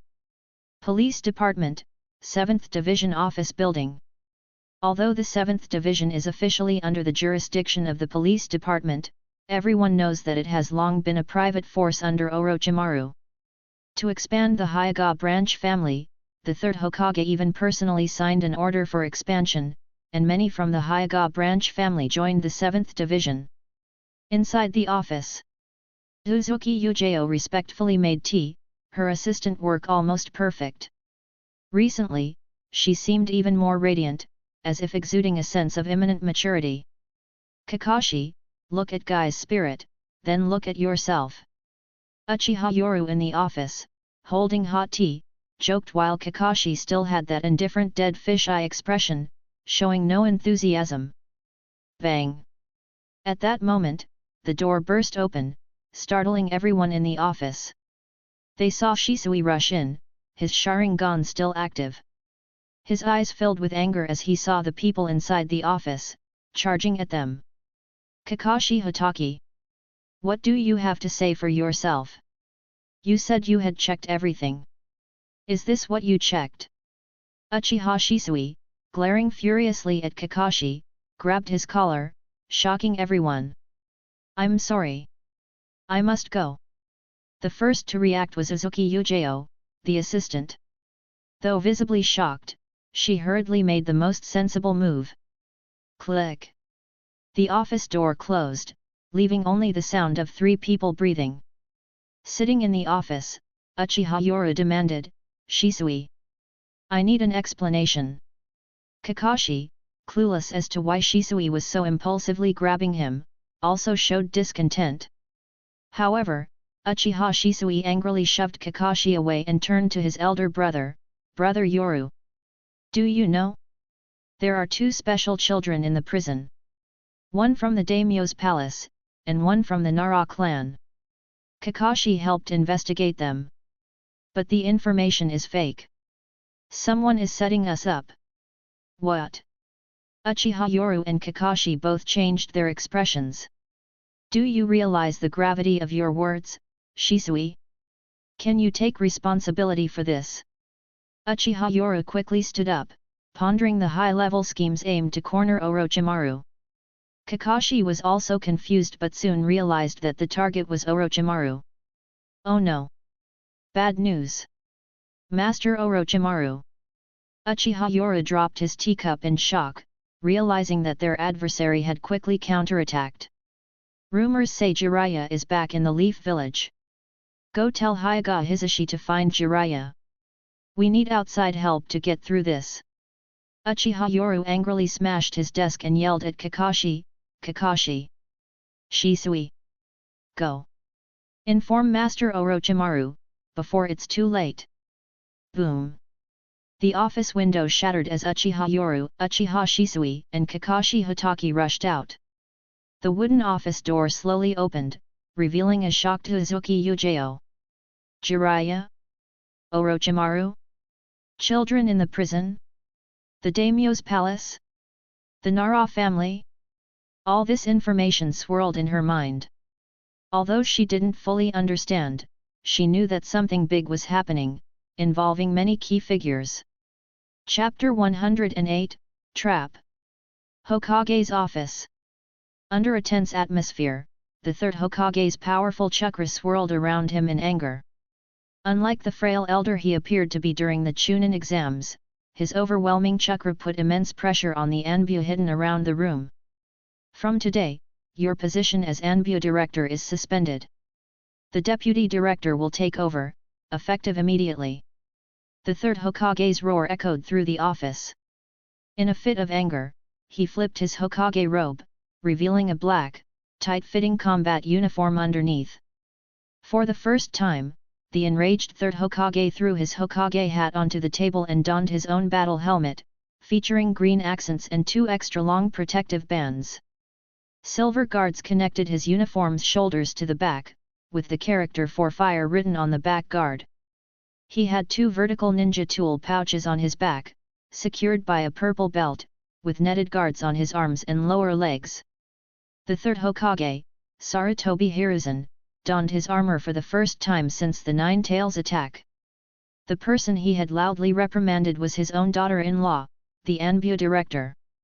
At that moment, his daughter-in-law's face was filled with indignation. "Lord Third Hokage, I've done all this for Konoha." "Silence!" Furious, Hiruzen yelled and pointed directly at his daughter-in-law, "Your ambitions are too great. Collaborating with Danzo of Root, I must have misjudged you. Both of you, come with me." This time, Hiruzen, in his rage, gave his daughter-in-law no face. He turned to his 2 guards and shouted, and the 3 vanished from the Hokage's office. Watching the disappearing figures, the Hokage's daughter-in-law, still masked, was filled with resentment. "Old man! Do you care more for your disciple than your own son? I'll ruin your disciple this time and see if you continue to be biased." Jealousy drove her mad. The third Hokage's favoritism towards Orochimaru filled her with envy. She not only chose not to back down but also turned to her trusted subordinates, "Go. Expose Orochimaru's secret human experiments on village ninjas. Also, Orochimaru's base is located at." As the third Hokage, Sarutobi Hiruzen, left, he probably didn't realize that this matter had escalated beyond his expectations, and even beyond anyone's control. In a dim underground base, looking at the wooden door, 3 shadows appeared outside the secret chamber. At this moment, Sarutobi Hiruzen, clad in armor, had a gloomy expression. Through the wooden door, one could clearly hear the sounds of operations inside. Sarutobi Hiruzen crouched solemnly outside the door, gesturing twice with his fingers. 2 Anbu guards nodded seriously, ready to rush in. Inside the lab, a small snake slithered over, slowly spelling out a code on the table. Seeing this, Orochimaru revealed a hoarse smile. Hehe, it seems, Master, you're ready to close the net. Just then, with a loud bang, the wooden door behind was kicked open. 2 Anbu guards rushed in like lightning, followed by the footsteps of the 3rd Hokage. At this moment, master and disciple met. Sarutobi Hiruzen stared grimly at the vials and jars in the lab, and at Orochimaru, who was turned away from him. On the operating table lay figures that had lost their lives, creating a visually shocking scene. I've finally been discovered. Orochimaru's raspy voice echoed in the lab. He wasn't flustered at all, instead, he turned his head slowly to look at his master with a calm smile. How unfortunate! Sarutobi Hiruzen looked incredulously at Orochimaru's eerie smile. Orochimaru, what is going on? The lab's contents had nothing to do with the wood release plan that Danzo and the others had asked Orochimaru to restart. Instead, it frightened him. Recently, from Genin to Chunin, even Anbu have gone missing. Plus, there's news that your actions have been very suspicious. One Anbu guard slowly stated a fact, while the other expressed disbelief. Lord Orochimaru, why would a ninja like you do such a thing? Hehe, I might as well kill you too. Orochimaru chuckled hoarsely, his golden snake eyes staring coldly at the two, as if speaking casually. However, the 2 Anbu were shaken by his words and icy snake eyes. Orochimaru. Was it really you? What are you doing here? Despite his certainty, Sarutobi Hiruzen couldn't help but question Orochimaru. Everything had spiraled out of his control. At this moment, Orochimaru answered his master's questions with a relaxed smile, as if dropping all pretenses. Since I've been discovered, there's no point in pretending. I'm developing jutsu. The words developing jutsu echoed in the dim space. The 3rd Hokage and the Anbu guards were shocked and angry. Did he really harm their comrades just for jutsu development? Orochimaru, what are you trying to do? Sarutobi Hiruzen looked angrily at Orochimaru. It was as if he was seeing his disciple for the first time, researching such dangerous forbidden techniques. Everything. Orochimaru revealed a fanatical and deranged smile. I want to master all jutsu and understand all the truths in this world. Just like the first person to mix yellow and blue to create green, I want to do the same. If blue is chakra, then yellow is seals, and green is jutsu. To master all jutsu and truths, one must spend a long time and many years. Only a person who understands everything is worthy of being called the ultimate individual. For me, the lifespan of the body is too short, too insignificant. At this moment, Orochimaru seemed to be speaking about his own philosophy of ninjutsu, his face filled with a strange smile that no one could understand. He excitedly opened his arms wide. Even if you are called the Hokage, everything ends when you die. Sarutobi Hiruzen's pupils contracted as he watched Orochimaru's ecstatic and crazed expression. Shocked, he knew that Orochimaru had truly gone astray this time. Haha, you guessed right, it is the jutsu of immortality. Orochimaru roared out even louder this time, his eyes brimming with tears. Isn't this what you wanted to see? Isn't it for peace in the village that you people find excuses to destroy reputations, just like what happened to White Fang, thus losing the qualification to compete for the title of Hokage? Watching Orochimaru heading towards madness, Sarutobi Hiruzen felt endless rage. How could there be such delusions? Orochimaru. You've stepped into darkness. This is a jutsu that can never be completed. Sarutobi shouted as his hands rapidly formed seals. A white, ethereal smoke flashed, and Monkey King Inma appeared. In Sarutobi's mind, any talk of immortal jutsu was nonsense, impossible things, just dark jutsu that seduced people. Even the Rikud Sennin disappeared, not to mention the god of shinobi, whom he had witnessed. Though Sarutobi was the Hokage of one of the 5 great ninja villages, his understanding was always limited to what was known. Just as Orochimaru said, people only accept new colors, new jutsu, when they appear. Orochimaru's philosophy had gone beyond what the conventional ninja world could accept. Master Sarutobi! Will you stop me? Amid Orochimaru's crazed laughter, his hands rapidly formed seals. An invisible blade of wind wreaked havoc in the laboratory, shattering all kinds of bottles and jars, and blood splattered on the walls. In the dim lab, Sarutobi's struggling face showed his regret for indulging Orochimaru and Danzo. He painfully watched as Orochimaru cruelly killed 2 Anbu members. Orochimaru appeared behind Sarutobi, back to back, neither looking at the other. His golden snake-like pupils turned and he wickedly glanced at his old master, an unidentified tear falling. Master Sarutobi, you accepted all of this, didn't you? At that moment, Orochimaru seemed to sever his last bit of attachment to Konoha. Dressed in Konoha's Jainin flak jacket and headband, he disappeared into the dark tunnel without looking back. Sarutobi painfully closed his eyes. Monkey King Inma roared, Sarutobi, you'll regret letting Orochimaru go. Sarutobi opened his trembling eyes, took a deep breath, and murmured, Orochimaru, you've stepped into darkness. It's unforgivable to attack a fellow villager.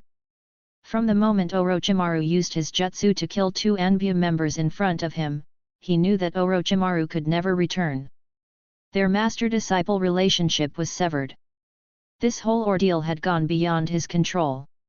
It was his indulgence that led to all of this. Danzo and the others were all meddling behind his back. At this moment, Sarutobi screamed out in sorrow, Danzo! Everything was due to his indulgence. Danzo and others were completely out of his control. In a large pit in the forest, the sound of hurried footsteps echoed as Orochimaru quickly escaped from the tunnel.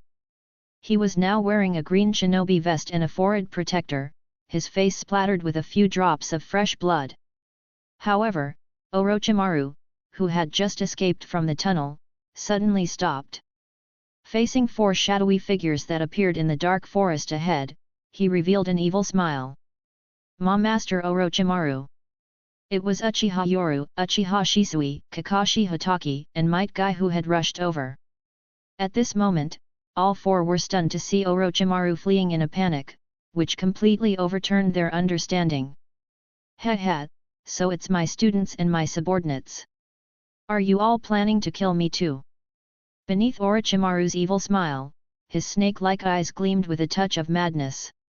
At this moment, his emotions had reached a peak. The word subordinates was accurate. Shizumizu, Kakashi, and Might Guy all served in the 7th Squad and were naturally Orochimaru's subordinates. Master!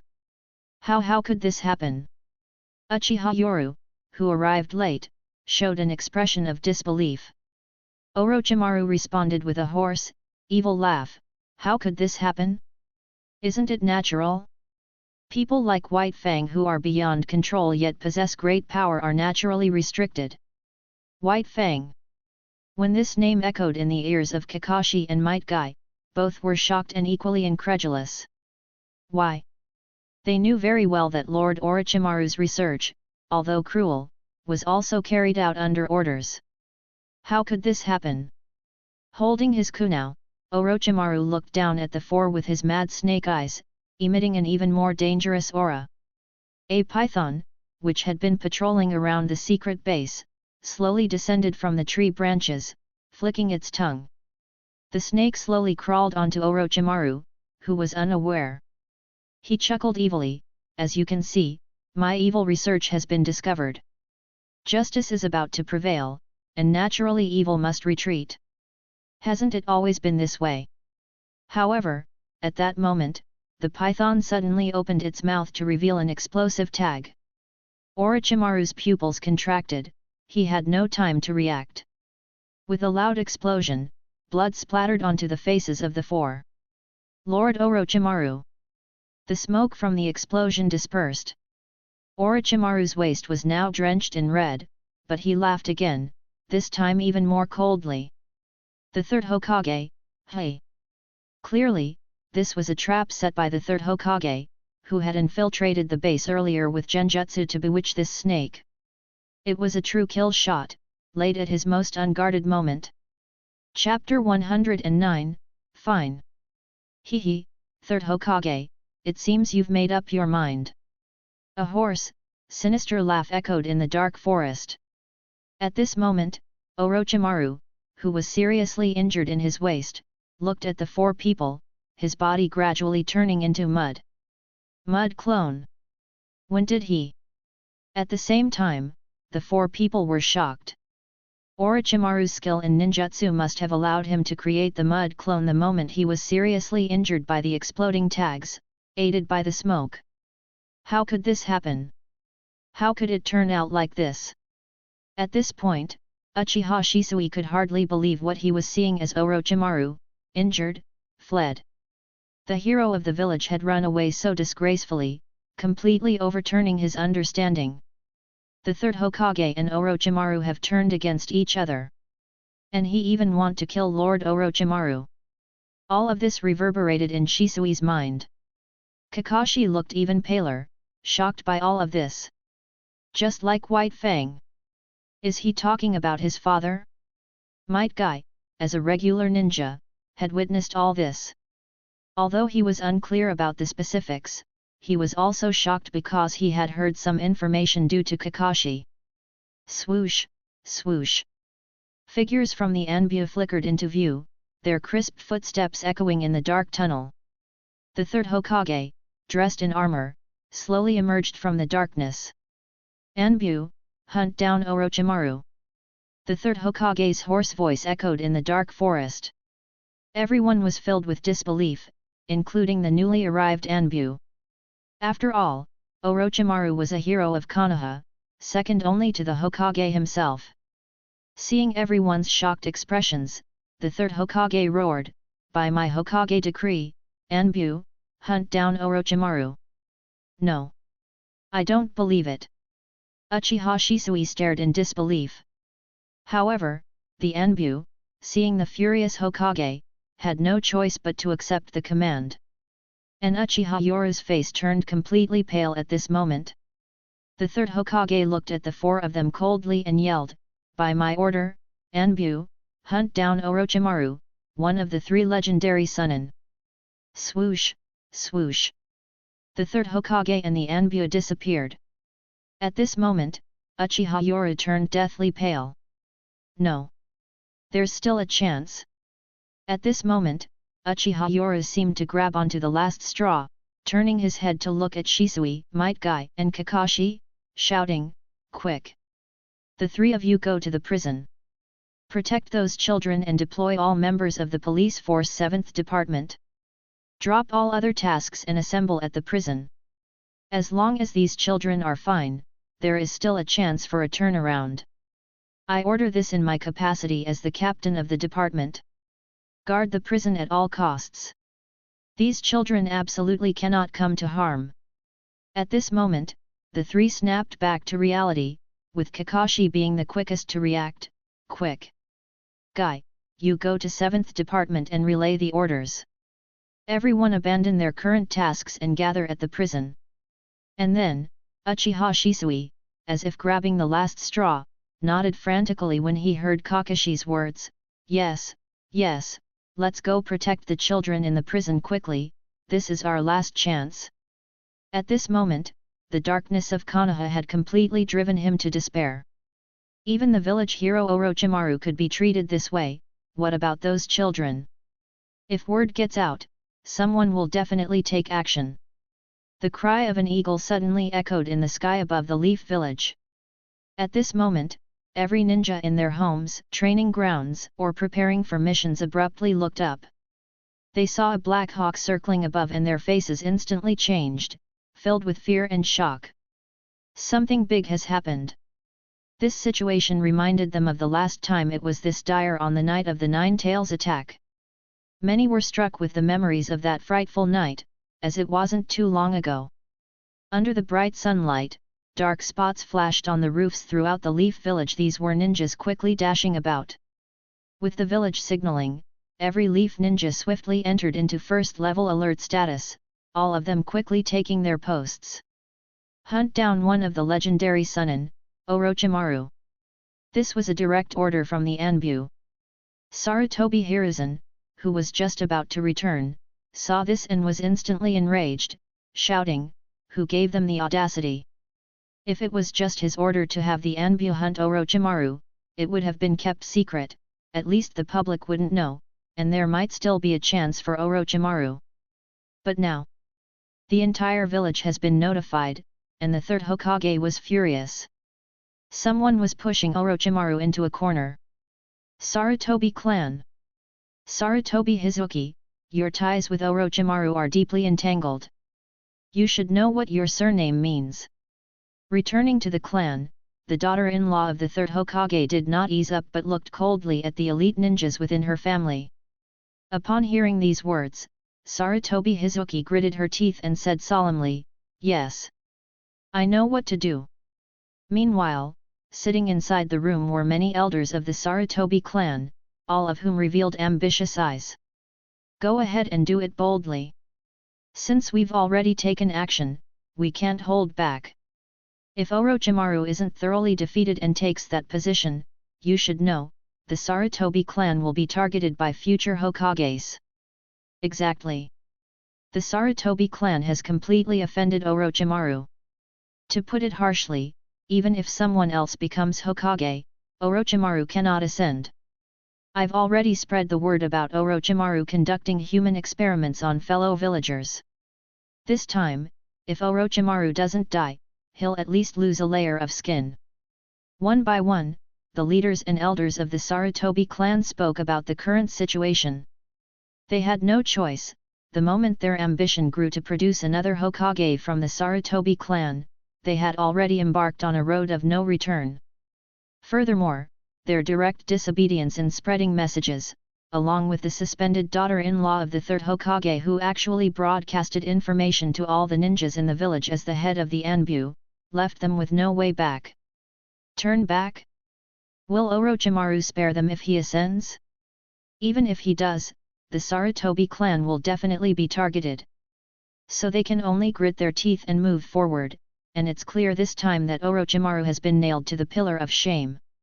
If he's nailed down this time, there will be no chance of turning things around. Hokage's office. Danzo. What's going on? How did things get this out of hand?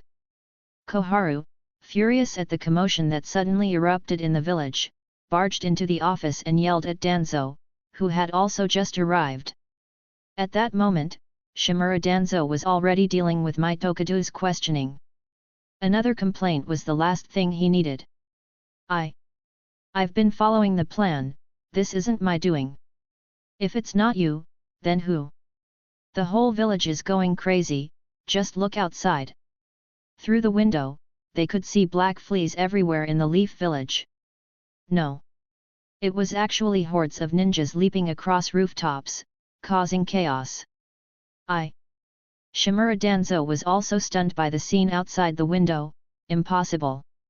Who did this? Damn it. Weren't we supposed to keep the news under wraps? You've made it public knowledge. Are you trying to push Orochimaru to his death? Are you trying to make him follow in the footsteps of White Fang? Koharu was enraged, not holding back in her tirade. Shimura Danzo was speechless, looking at his two old friends, one angry and the other discontented. He was dumbfounded. But then he seemed to think of something. No. This is a messenger hawk from the Anbu, not my doing. Even if I were reckless, Hiruzen wouldn't let me interfere. Danzo seemed to have grasped something and angrily retorted. He wasn't going to take the blame for this one. Good. Hiruzen, you're ruthless. I thought I was harsh, but you're even worse. Are you trying to push Orochimaru to his death? Danzo was furious, thinking that Hiruzen was planning to kick Orochimaru out to pave the way for his son. Koharu and Mitokado were stunned by this revelation. Looking at the messenger hawk circling the village, their faces turned grim. This time Hiruzen has gone too far. Both were inwardly cursing Hiruzen for losing his sense of propriety. Had he forgotten the lessons from White Fang? Just then, the door burst open, and an enraged Hiruzen appeared. Danzo was about to angrily confront him when Hiruzen took the initiative. Danzo! I'm the Hokage. Who allowed you to mess things up like this? An enraged Hiruzen burst into the office, and his shout echoed throughout the building. Danzo was taken aback, he had never seen Hiruzen this angry. The piercing gaze was terrifying, leaving him momentarily speechless. Danzo! I warned you. You've been too reckless this time. Have you forgotten White Fang? Are you trying to destabilize the Leaf Village? Hiruzen, clad in armor, grabbed Danzo's collar in a fit of anger, spitting as he spoke. Danzo was bewildered at first, but then he erupted with fury. Hiruzen Sarutobi! I'm not taking the blame for this. Danzo was extremely wronged. You knew what I was doing. My root organization even reported to you. You agreed to it. And now you want me to take the fall. Danzo! I told you to restrain yourselves. And this is how you do it. Hiruzen, eyes bulging, was yelling while clutching Danzo's collar. Koharu and Mitokado rushed forward to break up the fight. Although it had been many years since they had seen such a scene, it even evoked a sense of nostalgia for both of them, but they knew this was not the time. They hastily pulled apart the furious Sarutobi Hiruzen. At this moment, Shimura Danzo looked at Sarutobi Hiruzen's ferocious eyes and said resentfully, "Fine. Fine, Sarutobi, you enjoy the sunshine of Konoha, while I rot underground, is that it? But you don't have to bully people like this. Danzo, you have the nerve to talk."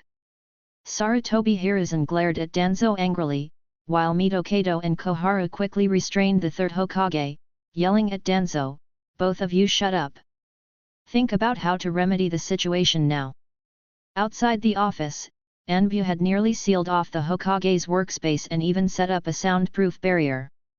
Although they had been pacified, Sarutobi Hiruzen was still furious, and Danzo had never felt so wronged in many years.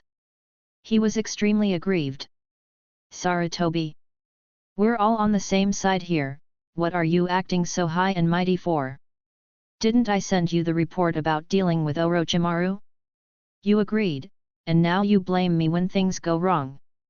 Danzo was incredibly angry at this moment, pointing at Mitokado and Koharu. They both were involved, they both knew everything. Why aren't you blaming them? You just point your finger at me? The root may be the dark side of the village, but that doesn't mean you can mistreat it like this. Also, what does this big fuss have to do with us? As Shimura Danzo spoke, he became even angrier.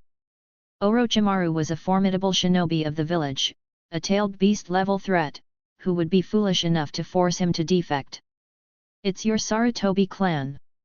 Your clan wants to monopolize the Hokage position and make it a family affair.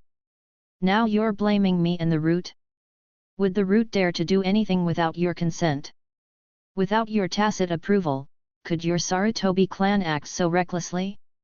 Now that your clan has made a mess of things and it's out of control, it's my fault." Shimura Danzo had never felt so exhilarated, venting his anger so freely. Upon hearing this, Sarutobi Hiruzen was even more enraged. "When did you ever send me a report?" Seeing Sarutobi Hiruzen's clueless expression, Shimura Danzo's face turned green with rage, almost fainting from fury.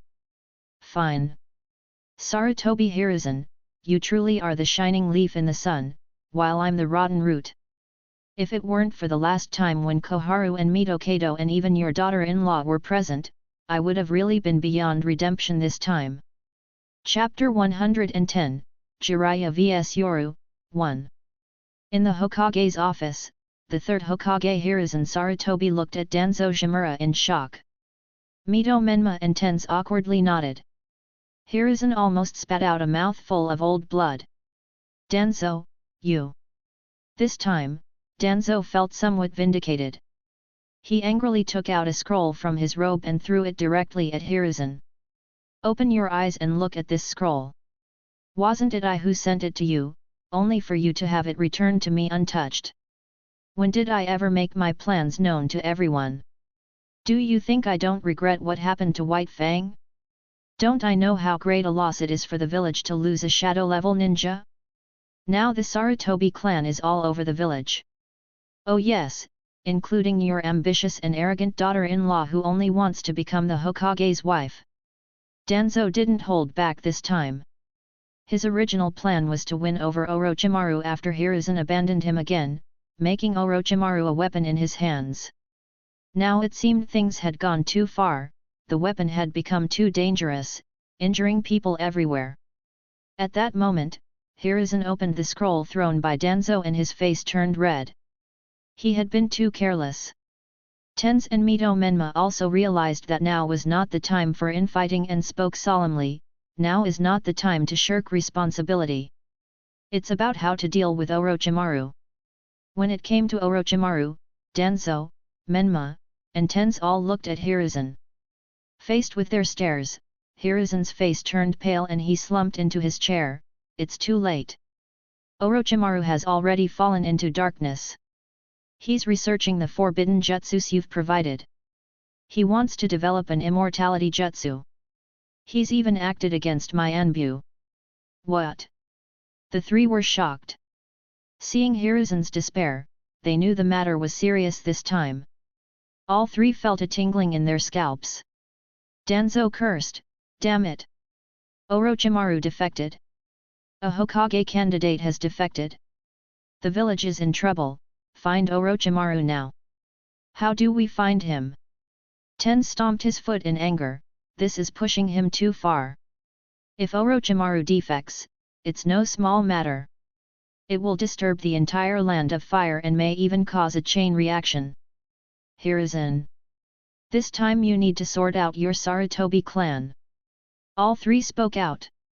Originally, they planned to suppress Orochimaru and manipulate public opinion. Hiruzen himself was in great pain, regretting his carelessness. He hadn't expected Orochimaru to actually delve so deep into such dark jutsu.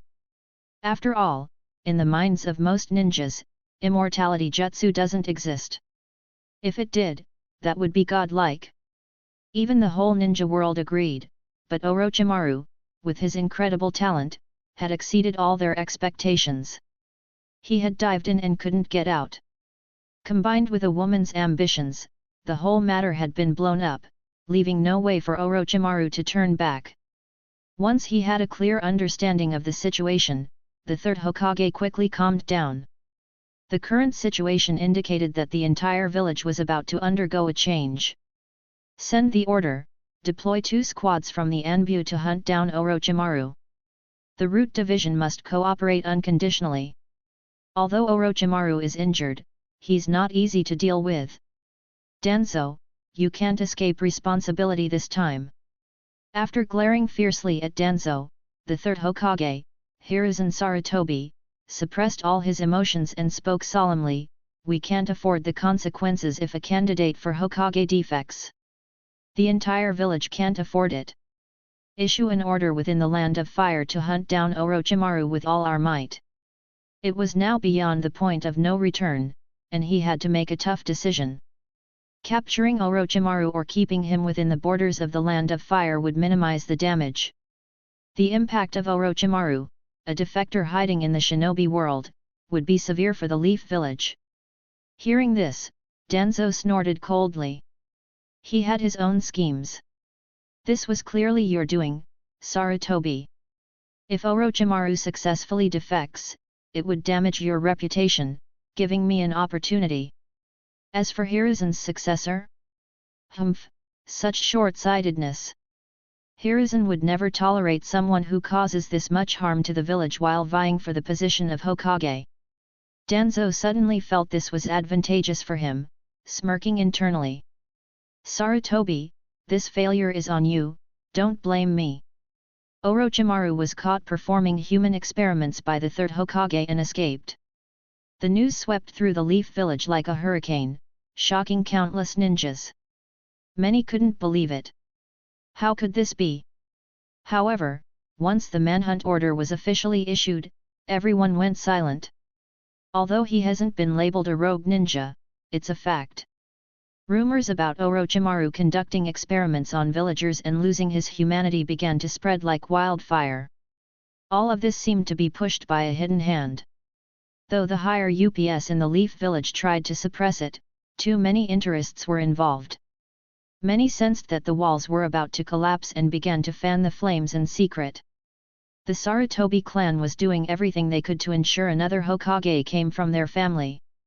Next were the Inoshikacho clans. Though they usually kept a low profile, they also understood the dangers of letting Orochimaru off. They too were part of the Hokage lineage, and clearly, the Hokage had abandoned Orochimaru. The Inoshikacho clans also wanted stability and started to contribute to the spread of the news. Orochimaru's downfall means that now there would be no other challengers to the next likely Hokage, a member of the Sarutobi clan. The Inoshikacho clans would continue to maintain their stable political interests. As things escalated, the interests tied to the position of Hokage were too significant. Over the years, under Hiruzen's rule, a vast network had formed that was suffocating. The Leaf Village's higher UPS found themselves losing control. The power of public opinion was terrifying, and they were experiencing it once again. Back in the day, during the White Fang incident, they had first utilized the power of public opinion. Without expending much resources, they had shattered White Fang's reputation. They felt ecstatic, having paid almost no cost. However, when White Fang committed suicide, the higher UPS of the Leaf Village began to fear this power. To think it could force a powerful shinobi to end his life.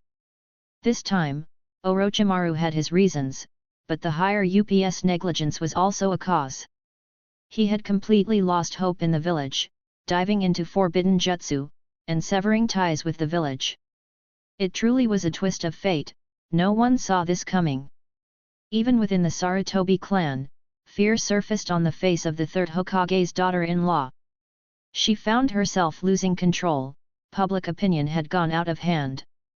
She had wanted to ruin Orochimaru's reputation, but never thought he'd defect.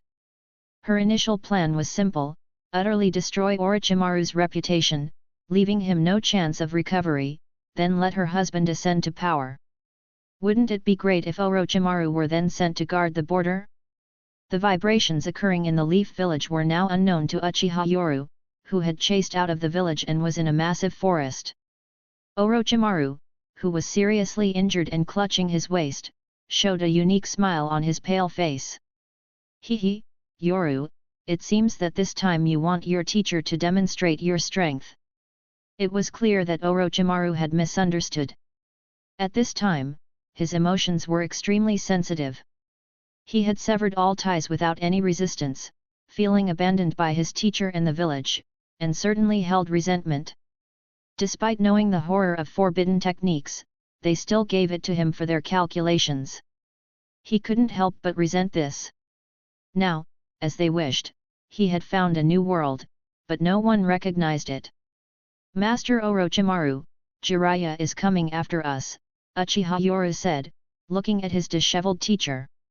Orochimaru showed a smile, but this time his smile was a bit more hurried. Jiraiya.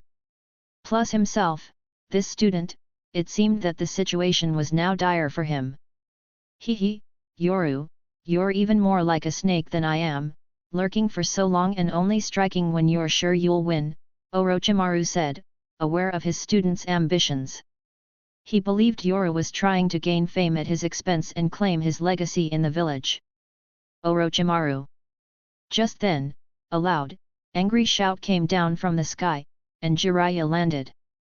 Wearing battle armor, he looked at Orochimaru's sorry state with fury. "Won't you reconsider, Orochimaru?" Jiraiya's raging anger instantly extinguished at the sight of the injured Orochimaru, replaced by endless sorrow. He unwillingly made a final inquiry, asking why Orochimaru had defected. Orochimaru turned his head with a malicious grin, gripping the kunai in his hand tightly. "Foolish, even joking has its limits. I'm just one step away. My research is almost complete. My ambitions cannot be contained by this leaf village. I'll use whatever or whoever I can for my goals." Orochimaru was extremely frantic at this moment. He had found his direction but was unwilling to give up now. Jiraiya showed a sad expression. His companion Orochimaru had actually reached this point, gripping his fists tightly. However, at this moment, in Jiraiya's eyes, this stern Uchiha boy, Orochimaru's new disciple, stood in front of him. "Master Orochimaru, you go first, take this jutsu and don't trust root during your escape, also." At this moment, Uchiha Yoro was holding the Kusanagi sword, his body flickering with electric arcs. He looked indifferently at Jiraiya, tossed a scroll to Orochimaru, and hoarsely said, "I'll do my best to hold off Jiraiya. You must escape to prove yourself." Shocked. Astonished. Jiraiya was surprised that Orochimaru's disciple, the Uchiha kid, was actually trying to stop him. Orochimaru was shocked that his student had given him a sense of trust similar to that among the legendary three ninja. Orochimaru grinned as he looked at the scroll in his hand with the word substitute on it. "Hehe, Jiraiya, it looks like I've also taken a good disciple this time." Orochimaru understood the jutsu, which was based on an idea his student had brought up. It was like a snake shedding its skin to transfer injuries perfectly. Orochimaru had been excited about the feasibility of the jutsu concept but had no time to develop it himself. "Jiraiya, it seems you can't keep me here this time." Orochimaru was never the type to wear his emotions on his face. Instead, he turned around, shook the scroll in his hand at Jiraiya, and showed a malicious smile. However, upon seeing this, Jiraiya became furious and chuckled, "Orochimaru, you're letting this kid hold me back. Aren't you afraid I'll make you lose this disciple?"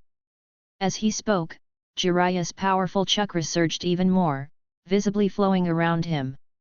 This was a sight only possible for a ninja with a huge amount of chakra.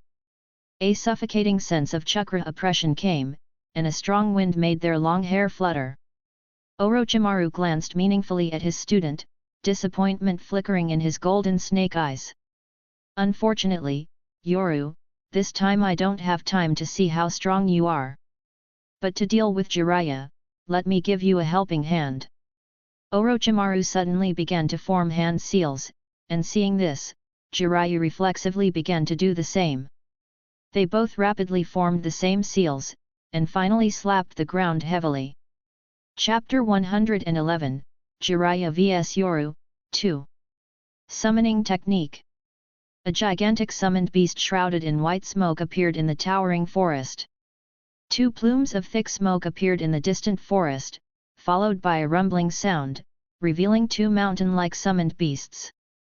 A giant snake covered in purple stripes appeared, its head adorned with ferocious horns, exuding an aura of murderous and malevolent energy. The other giant creature that appeared was a massive red toad, with a large pipe in its mouth, a bandage around its waist, and a short sword tucked in. "Orochimaru, what's the offering this time?" Manda, the snake, is indeed the most arrogant of the summoned beasts. Instead of focusing on the enemy, it looked up at Orochimaru atop its head. At that moment, Orochimaru let out a hoarse laugh. "Manda, this time your old opponent is here.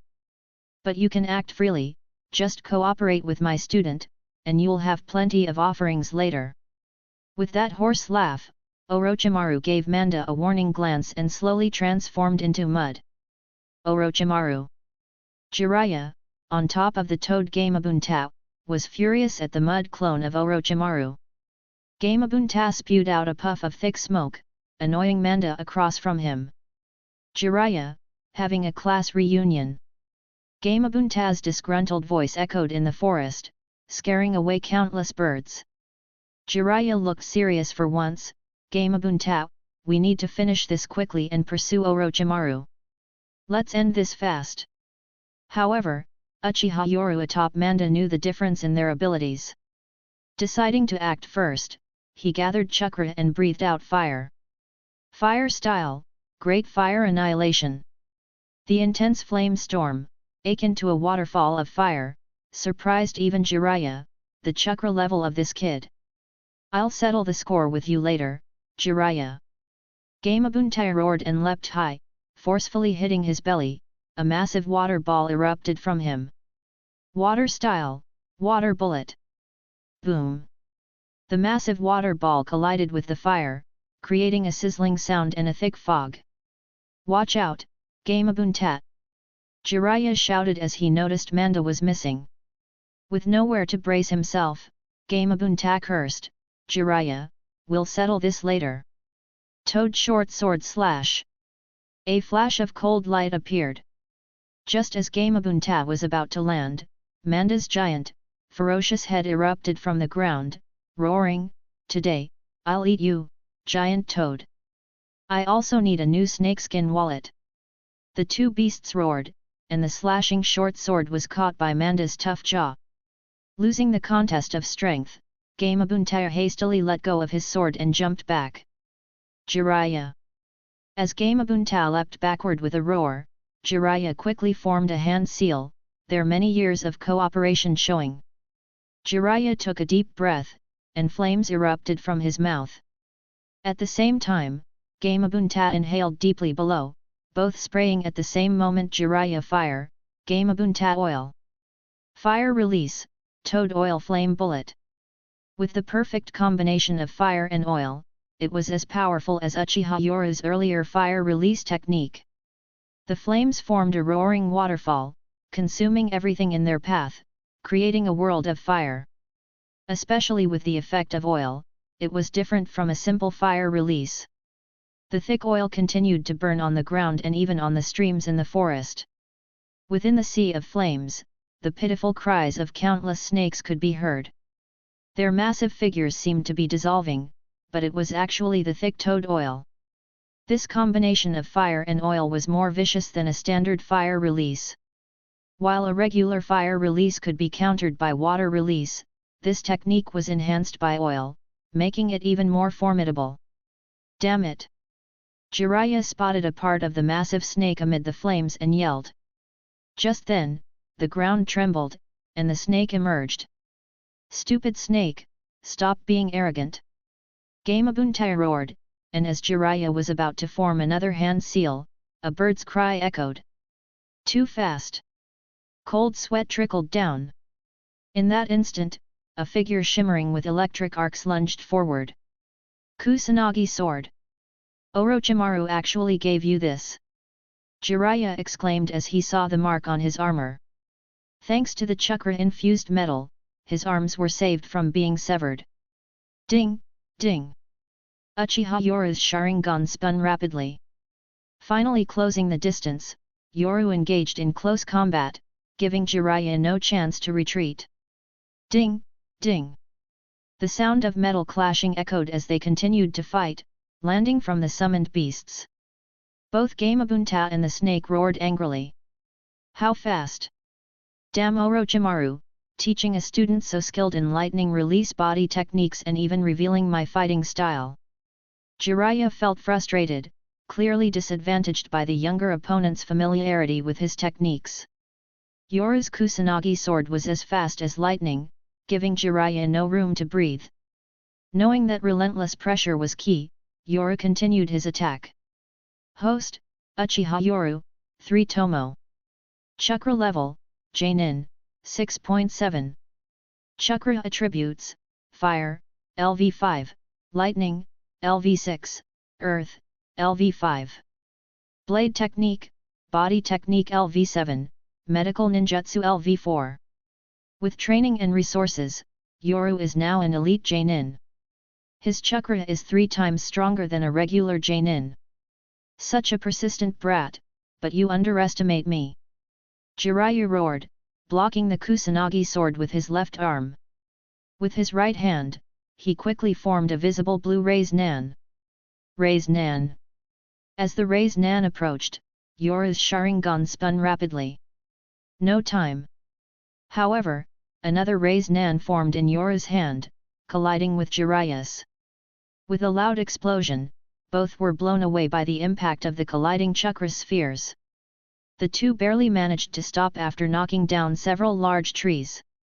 At this moment, Uchiha Yoru, who had just gotten up, stared at Jiraiya in the distance, cold sweat sliding down his temples.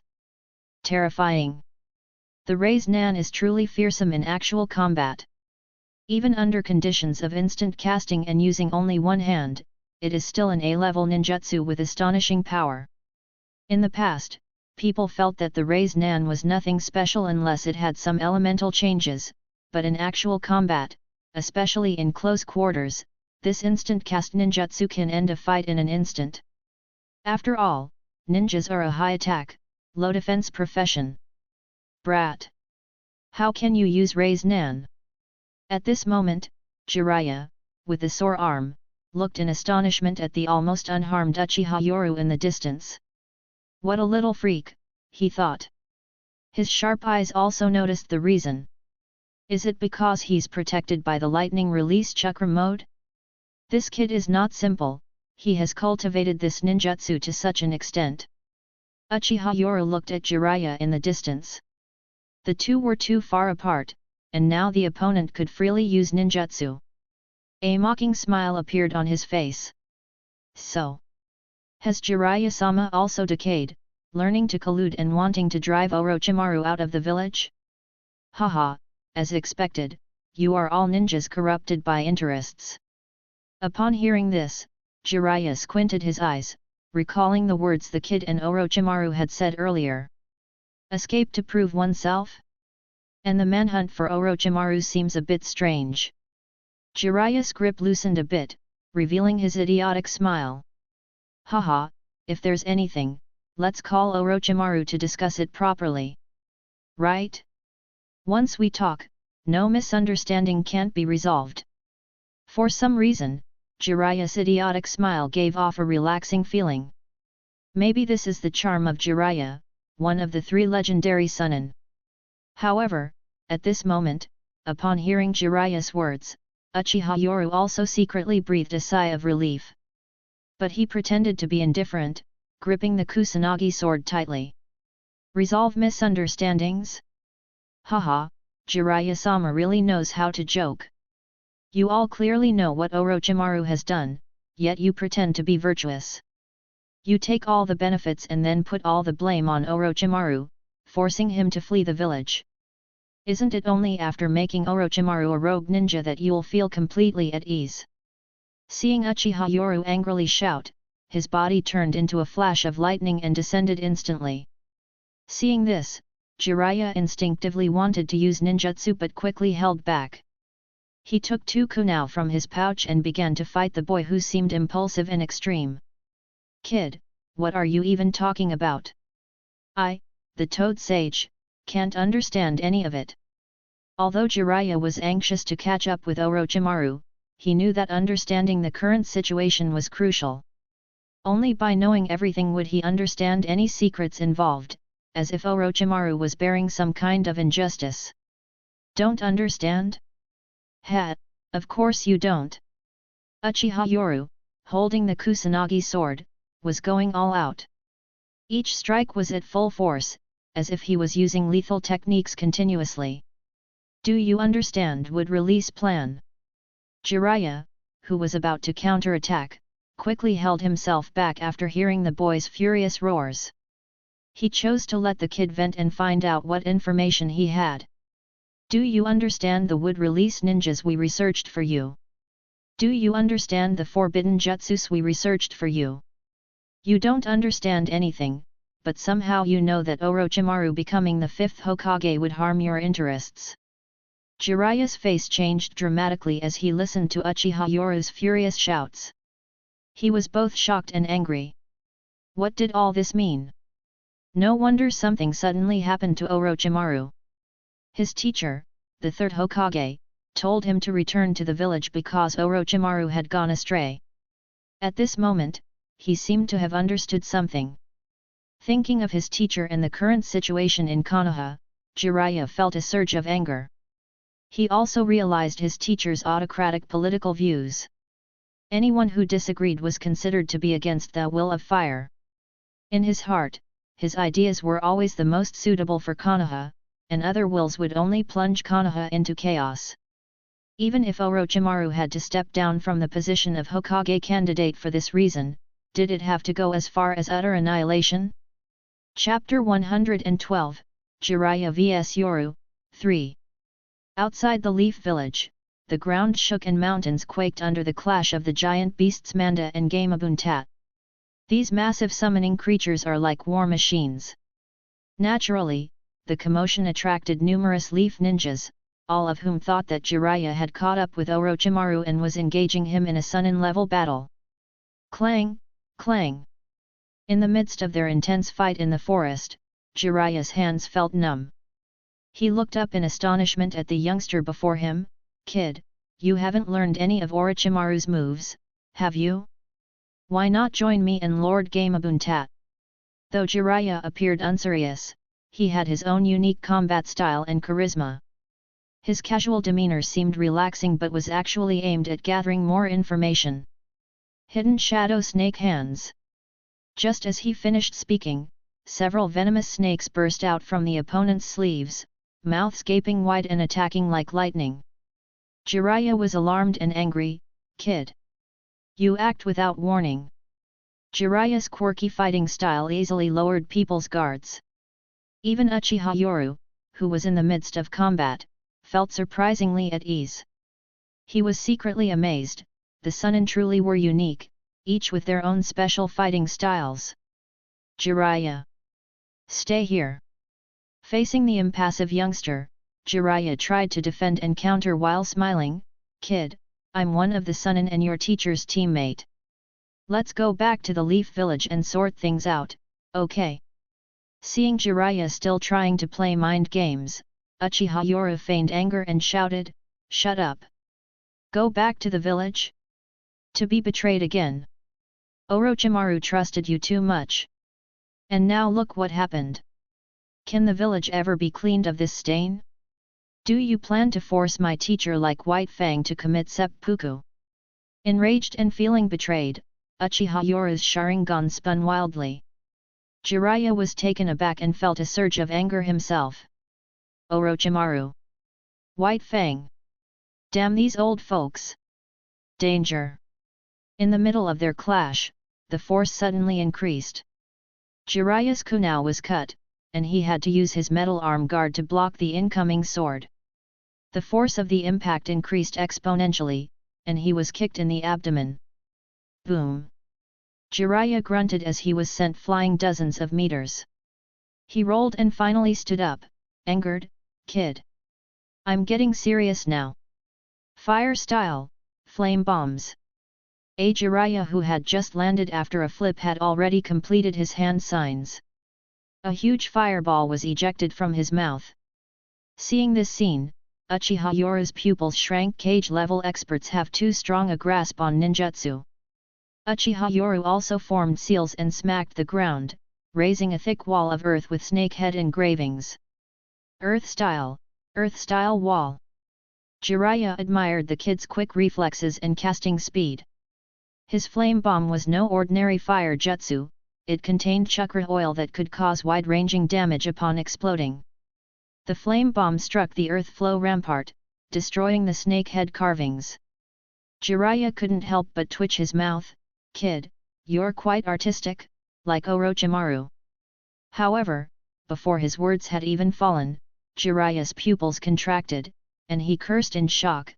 "Orochimaru, you've told all my intel to this kid, damn it!" Across from him, Uchiha Yoru didn't stop after casting earth style wall. Instead, he directly took out a thick stack of exploding tags from his pouch and slapped them fiercely onto the wall.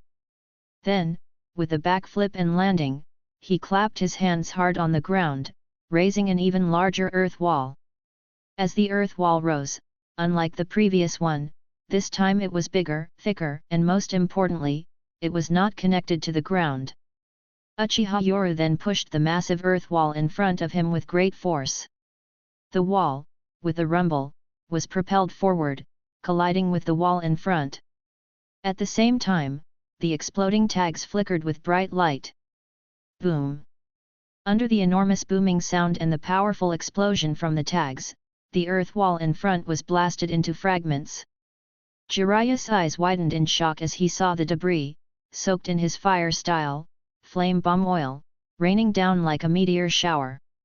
Ninjutsu, Needle Jizo. Suddenly, his long white hair hardened and enlarged, wrapping around him due to chakra stimulation. This was an all-around defensive jutsu, unique to Jiraiya. Boom boom! The debris, now soaked in his flame oil, rained down like a downpour. The surrounding tree trunks were even pierced and broken by the impact of these fiery rocks, and flames raged even more. The rain of fire stones came quickly and left just as fast. As it passed, Jiraiya slowly gathered up his long hair and couldn't help but inhale sharply. Orochimaru, you've taught him all the earth-style war techniques of Hidden Stone Village. However, the next moment, the chirping of Chidori filled the air. The moment Jiraiya saw Uchiha Yoru, a look of shock appeared on his face. Danger! He felt a dangerous aura. This is... Jiraiya stared in astonishment. Uchiha Yoru's appearance had drastically changed.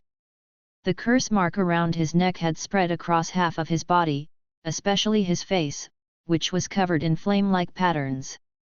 Cursed seal. Orochimaru is actually using his own students for human experimentation. Jiraiya was not only shocked but also furious when he saw this.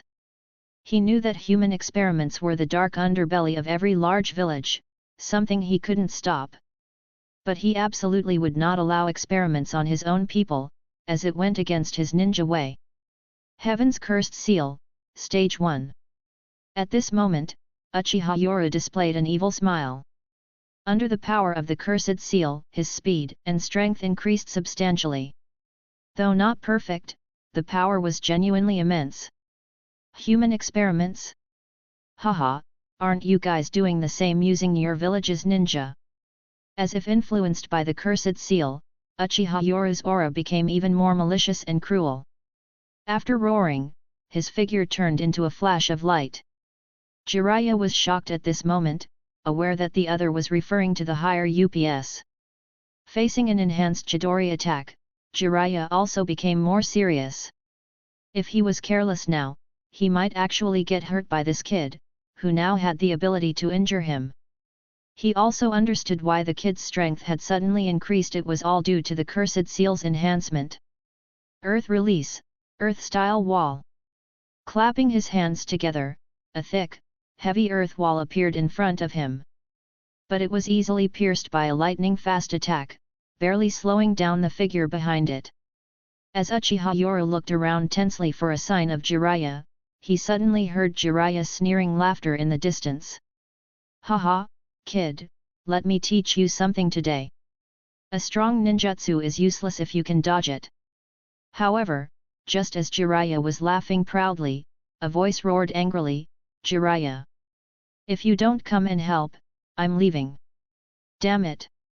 Jiraiya turned his head and saw his summoned toad being beaten. His smile froze, and he quickly shouted, Hang in there, I'm coming. But then he heard a whooshing sound from behind and turned to see a bunch of kunao thrown by Uchiha Yoru. However, his disdainful smile froze the next moment. Shadow Clone Technique with kunao. Uchiha Yoru threw a volley of kunao, then made hand signs. In an instant, the distant kunao multiplied, one becoming 2, then 4. Damn kid, you even know this technique! Jiraiya shouted, feeling oppressed. Summoning Technique. Smoke rose again, and amidst the white fog, a plethora of kunao was heard colliding. As the smoke cleared, a giant purple toad appeared, blocking the kunao attacks with a pot-lid-shaped shield while holding a spiky trident in the other hand. Haha, to think I was looked down upon by a brat. I haven't been a human for a long time, shedding tears of blood due to anger. I used to be one of the 3 Sunin, now I've become a sage, a toad from Mount Maiboku. Ouch! As the large summoning beast is enveloped in mist, Jiraiya, standing atop its head, starts his unique monologue.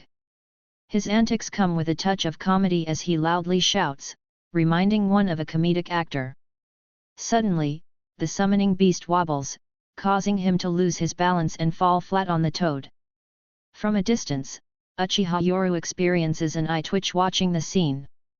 He knew Jiraiya was unreliable, but you only realize it fully when you're actually fighting him. Unbeknownst to yourself, you fall into his rhythm, although it's a comedic one. Nevertheless, fighting Jiraiya is perhaps the most psychologically relaxed battle for any ninja. Even if you lose, the stress isn't too overwhelming.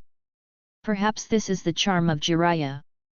I may be clumsy, but I will do my best. Damn it, Gameken, don't move when I'm trying to look cool. Jiraiya, on top of Gameken's head, stands up and gives his summon a stern look. The scene is ridiculous, but oddly fitting, as if it were natural. Damn it, Jiraiya! I can't hold on much longer. Far away, Gamabuntat, seeing Jiraiya summon allies, initially wanted to beat up Manda thoroughly. But Jiraiya was too busy being cool and didn't care for him. In a moment of carelessness, Manda wraps around Gamabuntat's neck, causing his face to turn red. He's genuinely anxious. If this continues, he'll have to retreat to Mount Maiboku. Retreating is minor, but being mocked by Manda for the rest of his life would be a disgrace for a toad. Gameken, go help Gamabuntat deal with Manda. Upon seeing Gamabuntat being choked by Manda, Jiraiya knows the urgency and promptly orders Gameken to assist without hesitation. Uchiha Yoru watches the scene and curses under his breath. Jiraiya is too sly. He's not just powerful, he also has vast combat experience. Just having Gameken there pressures him into fighting alongside Manda. Otherwise, Manda alone wouldn't be able to withstand 2 giant toads. Collaborating with summoning beasts is Jiraiya's forte, even Orochimaru falls short in this regard. After all, Manda isn't skilled in ninjutsu, while the collaboration between Gamabuntat and Jiraiya is extremely strong. Gameken, armed with a barbed trident, aims directly at Manda's ferocious head. Just as Manda roars angrily, preparing to bite Gamabuntat, Uchiha Yoru yells from afar, "Manda! Dodge!" Manda is naturally rebellious, ignoring not just Yoru's shouts but even Orochimaru, relying solely on its strength to act recklessly. However, at this moment, a whooshing sound comes from behind. Jiraiya quickly looks back and is shocked. He hurriedly yells, "Gameken!" Behind. Seeing that Manda isn't listening, and not wanting to lose a major combat asset, Uchiha Yoru spots Gamabuntat's massive short sword nearby. Infused with lightning, he kicks the sword with a roar, causing it to soar into the air, bringing up dirt, and aims it directly at Gameken's back. Chapter 113, Kirin. Gameken quickly turned around and used the large steel fork in his hand to deflect the incoming dagger. Taking advantage of this gap, Uchiha Yoru also hurriedly jumped onto the head of the Manda, forming hand seals while shouting, "Manda!" This time, the Manda wasn't as arrogant as before. It let go of Gamabuntat and retreated. At the same time, Uchiha Yoru had just finished forming the seals. "Jiraiya, you bastard!" As the Manda released its grip, the face of Gamabuntat turned red as he gasped for breath, furiously cursing Jiraiya, "I might boast a lot, but don't you know I can't beat this stinking snake? You made me really fight this thing alone." "Buntat!" Jiraiya shouted as he saw Uchiha Yoru forming the seals. But the next moment, just as Gamabuntat was catching his breath, he staggered and fell to the ground. Earth release, swamp of the underworld. The ground instantly turned into a thick swamp, and Gamabuntat lost his balance and fell in. At this moment, Jiraiya jumped over him and said, "Be careful." Jiraiya looked at Gamabunta sinking into the swamp with an awkward smile. I was careless. But Gamabunta was extremely furious, raising his head to roar at the figure on the manda. Brat! When had Gamabunta ever been in such a predicament? Even when he teamed up with Jiraiya to fight Orochimaru, he hadn't been this embarrassed. Today was a huge embarrassment. My god! Is this brat's chakra free? At this moment, Jiraiya exclaimed in shock. Uchiha Yoru on the manda's head revealed an evil smile, his body turned out to be a mud clone. The real Uchiha Yoru emerged from the edge of the swamp, hiding behind a large tree. But he had already formed the hand seals, took a deep breath, and flames gushed out from his mouth. Fire release, Great Dragon Fire Technique. A vast amount of chakra formed a roaring fire dragon, releasing 5 massive fire dragons from bottom to top, completely sealing off all angles of Gamabunta. Damn it, this brat knows my combat habits! Jiraiya shouted in anger. The way this brat fought seemed to indicate that he knew everything about him. Clearly, this was Orochimaru's work. Although Jiraiya was angry, his eyes remained calm. Clearly, with his experience, he wouldn't lose his composure. He analyzed the situation, noting that the curse mark seemed to enhance the brat's strength and speed. The energy felt similar to Sage Mode but more unstable. Orochimaru truly was a genius. As Jiraiya pondered, Gamabunta, almost entirely sunk in the swamp, shouted, Jiraiya! The 5 massive fire dragons had him surrounded from all angles. If Jiraiya didn't help, he would truly be in trouble. Bunta, use the oil. Jiraiya, not feeling threatened by the jutsu before him, laughed and shouted. With mutual trust, Gamabunta reflexively spat out a large amount of oil, and after Jiraiya formed his seals, he spat out fire. Fire release, Frog Oil Flame Bullet. The overwhelming flames appeared like a waterfall, directly engulfing these several fire dragons. If the fire dragons are compared to massive rocks, then the combination fire technique of Jiraiya and Gamabunta is like a waterfall. The powerful impact caused the 5 fire dragons to be knocked off course, skimming past Gamabunta and flying into the sky. They missed. However, the enormous flaming waterfall attacked, and right after releasing his jutsu, Uchiha Yoru turned into a streak of lightning, quickly heading towards Manda. Manda! With Uchiha Yoru's loud shout, the temperamental Manda, seeing this scene, even though they were cooperating for the first time, seemed very in sync. Almost instantly, Manda understood his intentions. Yet, in his fiery temper, he shouted, Brat, this time I want 200 sacrifices. There was a large pond nearby, and Manda's thick and strong tail, swift as lightning, fiercely lashed the water. With this force, the pond splashed, forming a brief waterfall barrier. Hiss! With the collision of water and fire, a loud hissing sound emerged, accompanied by a thick mist. The scene was clearly seen by the Konoha ninjas rushing from a distance. Many were shocked by the sight. Is this the battle among the 3 legendary Sunin? Amazement! Many of the ninjas were seeing such a ground-shaking jutsu duel for the first time, a battle that was reshaping the terrain. No. It's not Lord Orochimaru, it's Orochimaru's disciple, Uchiha Yoru, who is battling with Lord Jiraiya. Clearly, among the crowd, there were censor-type ninjas, and they were even more astonished when they detected the identities of those fighting. What? Many exclaimed in shock. It's Uchiha Yoru. Orochimaru's disciple, being able to fight Jiraiya to such an extent, is truly terrifying. The destructive power of a Jounin-level battle is already vast, but to change the terrain requires an enormous amount of chakra or the aid of summoning beasts. For example, Jiraiya's combination jutsu with the summoned beast, Fire Release, Toad Oil Flame Bullet, reshapes the terrain. In terms of power range, it surpasses the ordinary A-rank jutsu but is not as powerful as S-rank jutsu.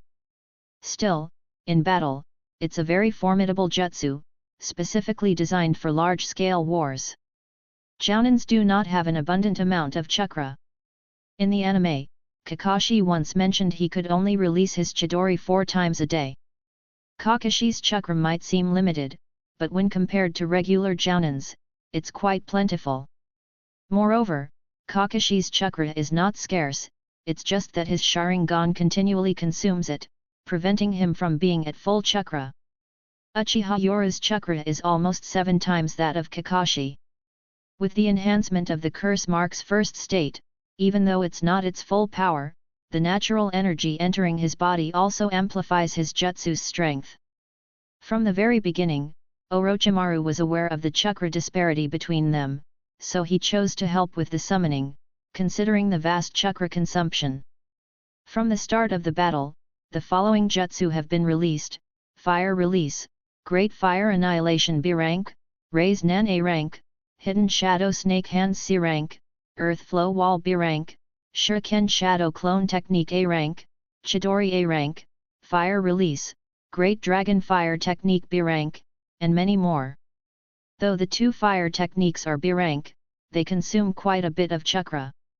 Additionally, being continuously in the lightning release chakra mode, Uchiha Yoru's vast chakra is nearly depleted.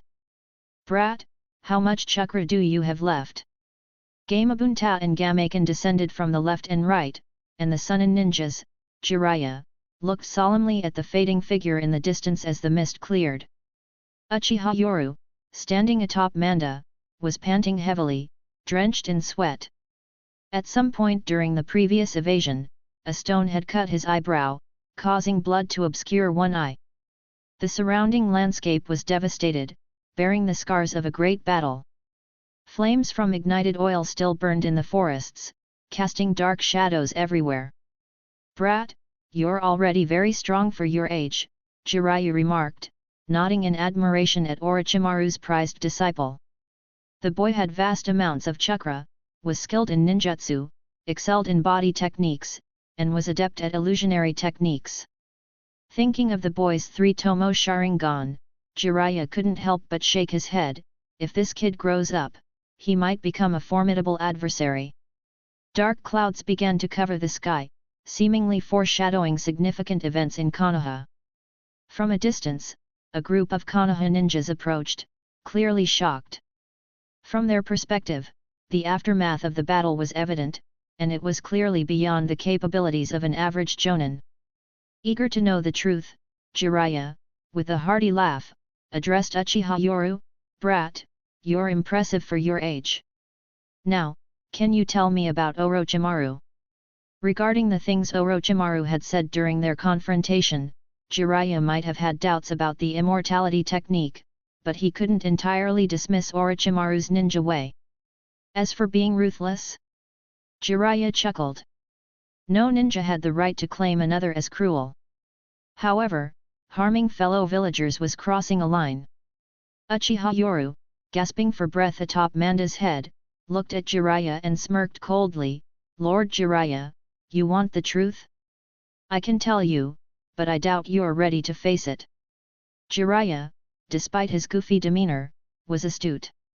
From the start, he had other considerations. Orochimaru's predicament was evident, and from the recent intel, Jiraiya could infer the gist of it. Orochimaru's reputation had taken a massive hit, similar to what had happened with White Fang. So, when facing Uchiha Yoru, Jiraiya chose to let Orochimaru escape. Uchiha Yoru's abilities were recognized by Jiraiya, who felt relieved that if anything happened to Orochimaru's direct followers, there would be someone capable to lead them, preserving the village's strength. However, Gamabunta, who had spent many years in Mount Myaboku, felt something was amiss. Looking up at the gathering storm clouds, a sense of dread enveloped him. Reacting to Bunta's warning, Jiraiya's eyes widened in shock, and he exclaimed, "Brat, what have you done?" From atop the snake's head, Uchiha Yoru slowly stood, his muscular body surrounded by electric arcs, reminiscent of a god of thunder. Sparks danced on his palm, and he grinned. "Lord Jiraiya, under the guidance of Master Orochimaru, I developed this technique. A thunderbolt from the sky. How will you, one of the legendary Sunin, evade it. Jiraiya gulped, his face showing unprecedented seriousness. He had underestimated his opponent. Brat! Tell me the truth about Orochimaru. Even now, Jiraiya was persistent. He needed to know the truth about Orochimaru. With the village now issuing arrest warrants, the reputation that his old friend had built over the years was at stake. Jiraiya didn't want Orochimaru's legacy to vanish. He also didn't want the village to be too harsh. As long as there was a chance for redemption, Jiraiya wouldn't give up on Orochimaru. Lord Jiraiya. The truth is that Orochimaru has been researching the wood release. The village plans to restart the wood release project and has also assigned him 2 forbidden jutsu for research. The Root Division has provided countless ninja for human experimentation. However, we later discovered that some of them were from our village. Master instructed us to secretly imprison these fellow villagers first. Listening to Uchiha Yuryuki's words, Jiraiya's face looked extremely bad. So that's how it was. Why didn't Orochimaru object? No. Or it could be that the third Hokage was involved or tacitly approved. He recalled the situation with the fourth Hokage and became silent.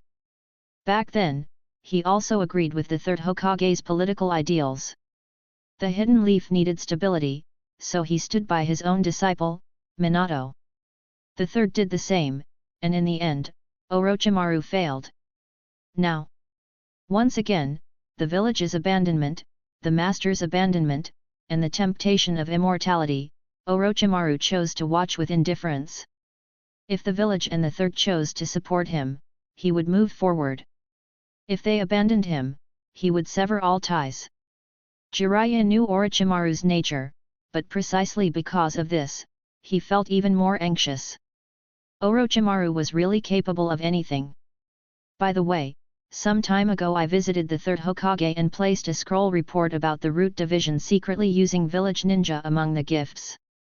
The gift I received in return was the third Hokage's signature jutsu, as you have seen. Moreover, at this point, Uchiha Yuryuki showed a cold smile. It seems there are quite a few people in the village who want Master Orochimaru gone. Boom! This intelligence shocked Jiraiya, and at the same time, dark clouds rolled in the sky. Lightning Release, Kirin. Chapter 114, S-Level Jutsu. This chapter is sponsored by Board Morsel. Everyone, please thank him in the comment. Between the dark clouds in the sky, lightning flashed and thunder roared. At this moment, it seemed as if there was a summoning, and in an instant, lightning filled the clouds. Under this massive natural disaster, the approaching Konoha ninjas looked up at the sky, their eyes blank with astonishment. What? What level of jutsu is this? No. Impossible, how can someone possess such power? Raindrops began to fall from the clouds, and at the same time, lightning lit up the entire sky, brightening the gloomy world below. Jiraiya looked solemnly at the dense lightning overhead. Fire release. It was fire release just now. This brat should be best at lightning release. But throughout the fight, he used fire release, even harnessing the grand fire release techniques from Mi and Gamatsu. There are streams and ponds everywhere in the surrounding forest. The collision of water and fire produces a large amount of steam. Additionally, there was the fire release jutsu earlier. The target wasn't Gamatsu, but the sky, heating the air rapidly to create an updraft. At this moment, Jiraiya exclaimed in shock, "Cumulonimbus clouds!" From the beginning of the fight, this brat was preparing for this jutsu, to produce thunderclouds, or to make today's weather even worse. It was already a cloudy day. With Uchiha Yoru's deliberate manipulation, it intensified the weather changes, making the thundercloud even more massive. Gamabunta, Gamaken, both of you, quickly returned to Mount Myaboku. Feeling the pressure of this jutsu, Jiraiya, with a grave face, shouted and clapped his hands. 2 massive summoning puffs of smoke rose, and Gamabunta and Gamaken disappeared back to Mount Myaboku. Meanwhile, in the distance, atop a giant snake, Uchiha Yoru slowly raised his arm, surrounded by lightning.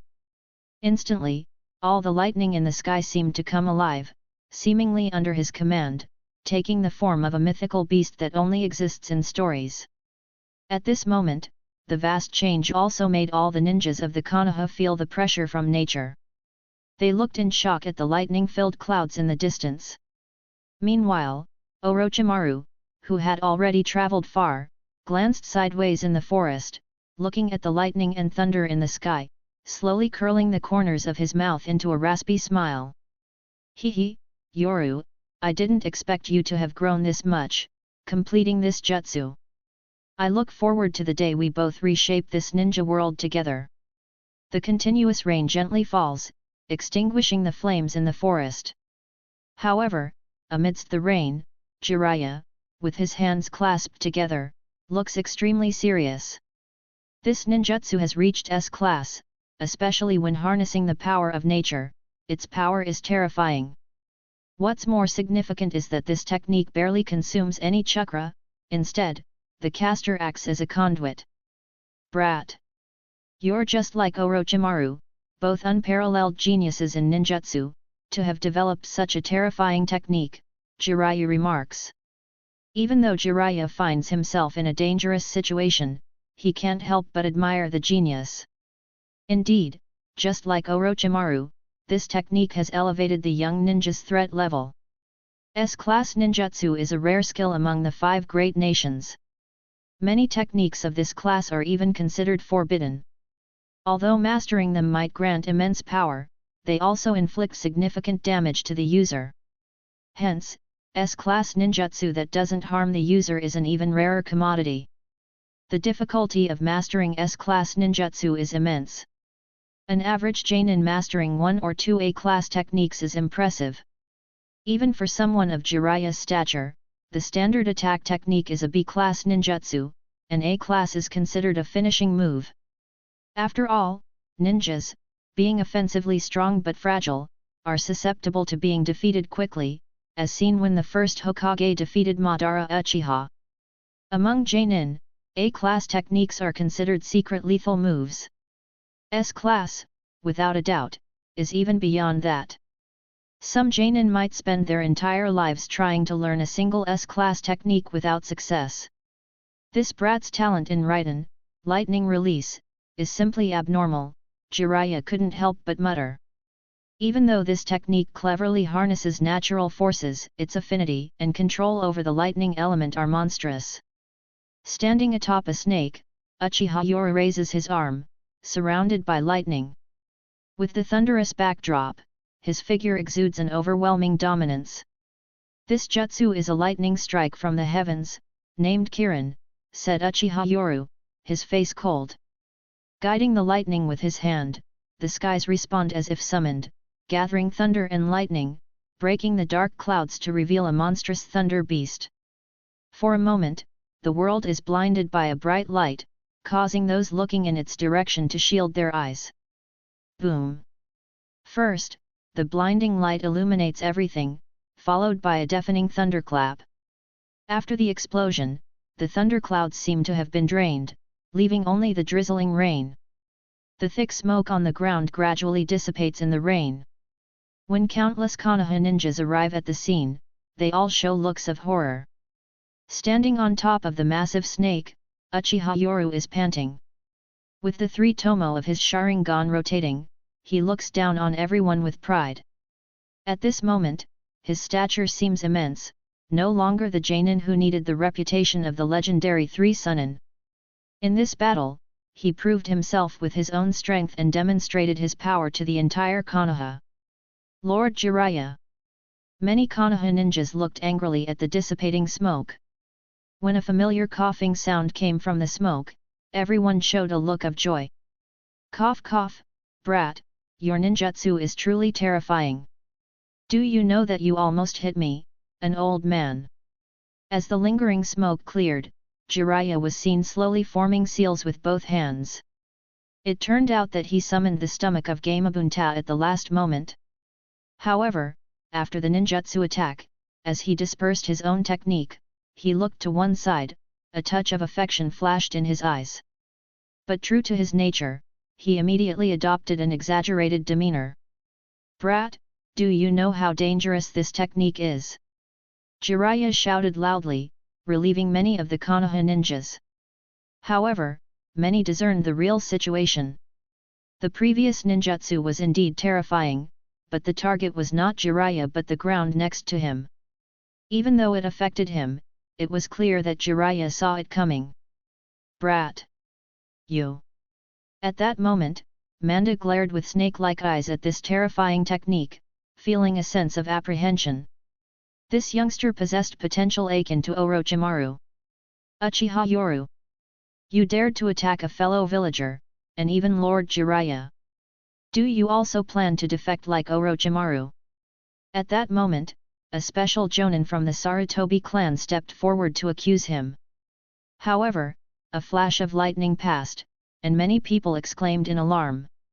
Underneath that afterimage, the anger on the face of this Sarutobi clan's special jonin had disappeared, replaced by sheer terror.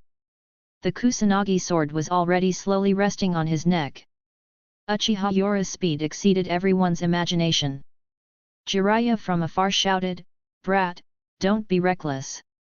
However, at this moment, Uchiha Yoru proudly surveyed his surroundings. The three tomo in his eyes rotated. Even though he looked disheveled, his aura was extremely intimidating, causing many to flinch under his gaze. The police force bears the responsibility of maintaining the Konoha's stability. Who dares to obstruct? Treat them as resisting arrest. The cold voice echoed in everyone's ears. However, as Uchiha Yoru turned to face the Sarutobi clan ninja in front of him, he coldly said, "Sarutobi Kawa. You spread rumors and create panic, misleading the village's stability. You're under arrest. How dare you?" Despite his fear of Uchiha Yoru, in front of so many people, he defiantly retorted, not believing the other would dare. In front of everyone, Uchiha Yoru shouted, "The Anbu's order was only to pursue Orochimaru. Who said Orochimaru is a defector? Whoever falsely claims that one of the legendary Sunin, Orochimaru, has defected will be arrested for espionage. Even if the order from the Hokage was only to pursue, who said the legendary Sunin Orochimaru defected? Anyone spreading such rumors will not be spared." Amidst these shouts, all the ninjas were stunned. They looked at each other, all with shocked expressions. Right, they were originally confused, having only heard the order to pursue Lord Orochimaru, but there was no mention of defection, was there? When Jiraiya heard this, he instantly reacted. Yes. At most, Orochimaru made a mistake. He escaped and was pursued, but he hasn't been convicted yet. Who dares say he defected? Everyone knows you, Uchiha Yoru, are Orochimaru's disciple. You're twisting words. Sarutobi Kawa, an elite jounin, said with a frustrated and flushed face. Turning his head to glare at Jiraiya, he shouted, "Lord Jiraiya, Uchiha Yoru hindered the pursuit of Orochimaru. He's an accomplice and should be arrested together." Slap! A crisp sound echoed in the rain. Everyone was stunned, looking at the scene. Sarutobi Kawa, furious and eyes reddened, held his face and spat out a mouthful of blood along with a few teeth. He roared, "Uchiha Yoru, you!" Uchiha Yoru, with an indifferent expression, slapped Sarutobi Kawa and then scanned the crowd, finally settling his gaze on Jiraiya. He shouted, "I'm the captain of the police force's 7th squad. Under the orders of the Root Deputy Chief. Jiraiya hindered Root's confidential mission. I'm acting on orders. Jiraiya, do you plead guilty?" Well, just a moment ago, Jiraiya had felt relieved, thinking there might still be a chance for Orochimaru. But now, under everyone's gaze, he was stunned. You brat!" Looking at Uchiha Yoru's cold eyes and recalling his recent sparing of Sarutobi Kawa, Jiraiya begrudgingly raised his hands, showing a defeated expression. Jiraiya, plead guilty. I shouldn't have obstructed Root Deputy Chief Orochimaru's confidential mission. With Jiraiya's frustrated shout, even though everyone knew who the root deputy chief was, obviously referring to Orochimaru, they all chose to remain silent, filled with questions. Orochimaru, destined to become the 5th Hokage? How could he defect? They simply couldn't understand. For his dear friend, no, for his comrade, Jiraiya chose to nobly admit guilt. This scene made the slapped Sarutobikawa even more frustrated. Lord Jiraiya, you. Sarutobikawa looked at Jiraiya in shock and disbelief, but Jiraiya, thick-skinned as ever, chose to ignore him. However, Uchiha Yora sternly said to everyone, the police force's 7th squad is on official duty. All Konoha ninjas have the right to cooperate. The disturbance caused today makes me suspect that some of you are stirring trouble, spreading rumors, and creating conflicts. None of you should leave on your own. Follow me back to Konoha. Using the authority of the police force to assert dominance, most ninjas were dumbfounded and looked to Jiraiya for guidance. Jiraiya, cunning as ever, raised his voice, right. As Konoha ninjas, we should cooperate with the police force, starting with me, Jiraiya. Well, with one of the legendary Sunin taking a stand, what could the others say? They quickly agreed. Some intelligent ones murmured that not following orders was foolish, and chasing after Lord Orochimaru was suicidal. Some elite ninjas sensed something was off and chose to remain silent. But almost everyone believed that Konoha's legendary Sunin wouldn't betray. Brat! I'll let it go this time. Next time, I demand a sacrifice. From a distance, Manda, in a good mood after beating up Gamabunta, along with recognizing Uchiha Yora's talent, shouted defiantly and without waiting for a response, disappeared into the dense smoke back to the Ryokai cave. Sarutobikawa, I now suspect you of colluding with the enemy and causing trouble, falsely accusing the village hero Orochimaru of defection. You're under arrest. If you resist, I have the right to execute you on the spot. Under Uchiha Yora's cold voice, Sarutobikawa, despite being full of rage, had no choice but to be arrested in front of everyone.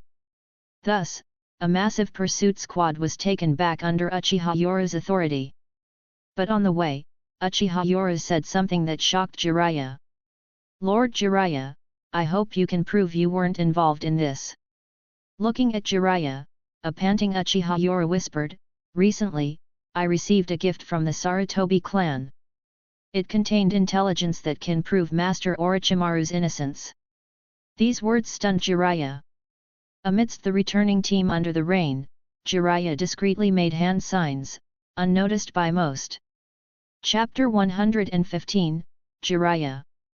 This chapter is sponsored by Board Morsel. Everyone, please thank him in the comment. Konoha. Under the gloomy sky, the entire village felt a sense of oppression. With the falling drizzle, it seemed to add a touch of melancholy to the atmosphere. Inside the prison under the jurisdiction of the 7th Police Squad, it resembled the combat rooms after the Chunin exams in the Forest of Death in the original series. There were vigilant ninjas everywhere on the stairs, and the prisoners inside were all hiding in their cells, too scared to come out. Brother Yoru. Lord Yoru. Uchiha Shisui and Hyuga Hisashi, the top commanders of the police department, looked tense when they saw the incoming person, as if they had seen hope. As the curse mark faded, Uchiha Yoru, looking exhausted, entered the prison. With the somewhat panicked expressions of the crowd, he calmly said, "Rest assured, Orochimaru-sensei is innocent. The arrest warrant issued by the Anbu is due to Orochimaru experimenting on fellow village ninjas." When Uchiha Yoru said this, he looked at Shisui and then at Kakashi and Might Guy who were on guard in the distance. "Shisui, gather all the village ninjas and children in the prison now. All members of the 7th Police Squad, listen. Your primary task is to protect these village ninjas and children. Unless ordered by the Hokage, the police department has the right not to obey any department's order. Even the Anbu." With Uchiha Yoru's shout, the previously frantic ninjas found their bearings and unanimously shouted, "Yes! They were originally Orochimaru's direct elites. If something happens, they will inevitably be implicated. Kid, take me to the missing ninjas. Jiraiya, who had followed all along, now looked serious, no longer his usual comical self. However, Uchiha Yoru gave a self-mocking smile. Ujao, bring the list to Lord Jiraiya. Uzuki Ujao, initially just an observer, looked shocked and at a loss. She genuinely didn't know. Uchiha Yoru saw this and softly said, "Go to the prison office, take the file from the third compartment of the 7th cabinet." Yes. Hearing this, Ujao shouted respectfully and then turned into a shadow and flickered away. Having the Sunin, Jiraiya, standing there seemed to have calmed their nerves, especially Hyuga Hisashi. If anything happens to Orochimaru, not only the Uchiha clan but also other civilian ninjas, he might not care much. But almost all of the Hyuga branch family bears Orochimaru's mark, and it's almost inevitable. The Hyuga branch family and many of Orochimaru's direct ninjas were extremely anxious, hoping that nothing would happen this time, yet still filled with fear. Soon, Uzuki Ujao brought the scroll over. Meanwhile, inside the spacious enclosed space of the prison, one after another figure began to appear. The ninjas of the 7th squad frowned. Most were young ninjas, mainly Chunin and Genin, and even children around 10 years old, all of them missing persons. Seeing this, Jiraiya couldn't help but frown, while Uchiha Yoru gave a self-mocking smile. Although they lost their freedom in prison, if they appeared in the village, what would await them, Lord Jiraiya? You know the answer, don't you? Jiraiya remained silent. If he claimed not to know the root department's actions in the village, it would be a lie, so he just remained silent. Captain Yoru, Ujao respectfully handed over the scroll. Uchiha Yoru, with his 3 Tomo Sharingan, opened the scroll. After releasing the Sharingan seal on the scroll, Uchiha Yoru directly handed it to Jiraiya. This information was investigated by the police department. Some wearing black prison uniforms have yet unidentified identities. At this point, Jiraiya looked at the scroll, each identity and photo, then at the ninjas who walked out of the prison. His face was filled with anger. There were hundreds of them. Don't worry, to avoid negligence, Orochimaru-sensei only used enemy country ninjas, spies, and rogue ninjas for experiments. Even though it cost more, Uchiha Yoru sighed with relief. He resisted the temptation not to cut corners and save money, otherwise, these would be serious stains. Inside the enclosed prison building, more than 200 ninjas from the 7th Police Squad waited for the conclusion in this oppressive atmosphere. They were all Orochimaru's direct subordinate, and many still couldn't accept Orochimaru's downfall. This incident was clear to anyone with eyes. Orochimaru had fallen. If it's just this, it would still be alright, but they fear the undercurrents might intensify. Jiraiya, holding the scroll, also became silent. Kid, everything will be fine. Suddenly, Jiraiya clapped his hands, summoning a toad. He then handed the scroll to the toad, and both vanished in a puff of white smoke. Turns out, Jiraiya had been a shadow clone all along. In the Hokage's office. Sensei, what's going on with Orochimaru? I need an explanation. Jiraiya, who barged in through the window, demanded angrily. Among the 3 ignored advisors in the office, if it were any other time, Homura Mitokado and Koharu Uchiha would have reprimanded Jiraiya for his behavior. However, this time, they too felt guilty. Danzo Shimura, however, sternly replied with a stern face, Jiraiya, you are being disrespectful. But this time, Jiraiya, not as laid back as before, angrily retorted, Danzo. What's going on with the root? Orochimaru joined the root. Are you saying he could establish a lab in the village without the support of the root? No one's a fool. To set up a lab under the nose of Konoha and not be discovered? Do the Byakugan, the Anbu, and the root just sit around doing nothing? Jiraiya. The raspy voice of the 3rd Hokage, Hiruzen Sarutobi, echoed in the office. The furious Jiraiya turned to look at his teacher. In a face-off, before the peak of his power, Jiraiya slowly fell silent. "Sensei! What's the deal with Orochimaru? Do you want the village to go through another White Fang incident?" Jiraiya's raspy voice echoed again. The third Hokage, Hiruzen Sarutobi, in a lower voice replied, "Jiraiya, the village has been through 3 wars, experienced the Nine Tails Night, and lost the 4th Hokage. Konoha cannot handle any more instability. Orochimaru has the Uchiha and Hyuga clans behind him, plotting for the stability of Konoha. For peace. I had no choice but to let Orochimaru go. No one wanted this situation." Seeing the third's sorrowful yet resolute eyes, Jiraiya's anger was accompanied by more grief. He took out a scroll from his bosom and threw it over in frustration. "Orochimaru has already discovered everything you've done. The ninjas and children captured by the root have been placed in prison." At this moment, a sarcastic smile appeared on Jiraiya's face. Human experimentation, what a ridiculous charge. However, when the third Hokage saw the scroll, a hint of relief appeared on his worried face. Even Homura Midokado and Koharu Uchiha sighed in relief, "Thank goodness. Fortunately, Orochimaru knows his limits." At this moment, all the malice seemed directed at Danzo. Danzo's face turned red with anger and frustration. "Don't blame me. Since you have information on these missing ninjas, you should investigate carefully. These ninjas are either descendants who betrayed the village or have shown cowardice during missions or even abandoned them." Although Danzo is ruthless, he's not foolish. He wouldn't just act against ninjas in the village randomly. Otherwise, the third Hokage wouldn't have let him act so recklessly. Watching this group of old-timers making excuses, Jiraiya laughed mockingly, "Sensei, I can barely accept that explanation, but why didn't you say anything about the intelligence Orochimaru sent you?" Jiraiya then took out another scroll from his pocket and threw it, sneering. This scroll was a gift from Orochimaru when his student, Uchiha, came to visit. It records human experiments. Even though it doesn't say much, "Sensei, don't you understand Orochimaru?" Upon seeing the scroll, the third Hokage, Hiruzen Sarutobi, was visibly shaken. He remembered when Uchiha came to visit him, borrowing and gifting, and he had returned a gift of his best A-class ninjutsu. Damn it! Why can't everyone just be straightforward? Why must they make people guess?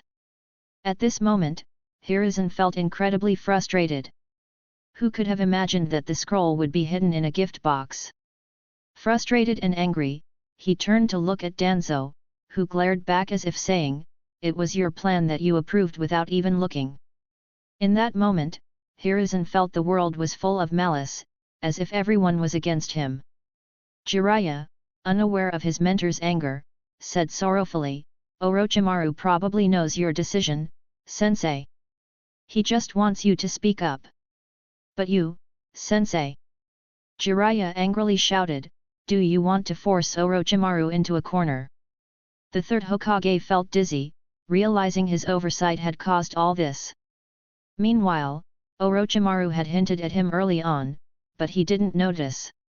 Suddenly, a member of the Anbu appeared in the Hokage's office, and everyone fell silent. Seeing this, the third Hokage angrily asked, "What happened now?" Facing the Hokage's furious questioning, the Anbu member lowered his head and said solemnly, "Almost every ninja in the village knows about Lord Orochimaru's human experiments. Numerous ninjas have started protesting." "Damn it!" shouted Hiruzen. However, another Anbu appeared, this time looking rather distressed. "Lord Hokage, we've found traces of Lord Orochimaru 60 kilometers from the village." The out-of-breath Anbu barely finished speaking when his eyes rolled back, and he started to choke, eventually spitting out a large snake. Under everyone's gaze, the snake regurgitated a forehead protector. The emblem of a Konoha ninja fell to the ground with a clang, clearly marked with a scratch. Seeing this, Jiraiya's pupil shrank. Orochimaru. Clearly, Orochimaru had used genjutsu and summoning techniques to convey his message, severing ties with the Konoha. The Konoha's high-ranking officials, F4, all fell silent. It was a real crisis. Everyone understood Orochimaru's decision. They had schemed and abandoned him, and this was Orochimaru's retaliation, a clean break. Under the gloomy sky, a light drizzle fell. This spring rain, which should have brought vitality, now gives Konoha a sense of withering. Even the newly sprouted green buds are bent over. Konoha, the prison overseen by the 7th Squad of the police department. In the drizzling rain, the members of the ANBU checked and verified identities. All members of the 7th Police Squad silently watched as the ANBU checked and took away these missing Konoha personnel. Kid. On the high walls of the prison, Uchiha Yoru stood as if he had lost his soul in the drizzling rain. His upper clothing had been torn from a recent battle, revealing his muscular physique. However, his silhouette in the dim rain seemed so lonely. The clear sound of wooden sandals echoed, and Jiraiya approached, not knowing how to comfort him. Yet when Uchiha Yoru heard the footsteps behind him, he closed his eyes, bathing in the rain. Lord Jiraiya, it seems you can't be trusted either. All the evidence has been taken away.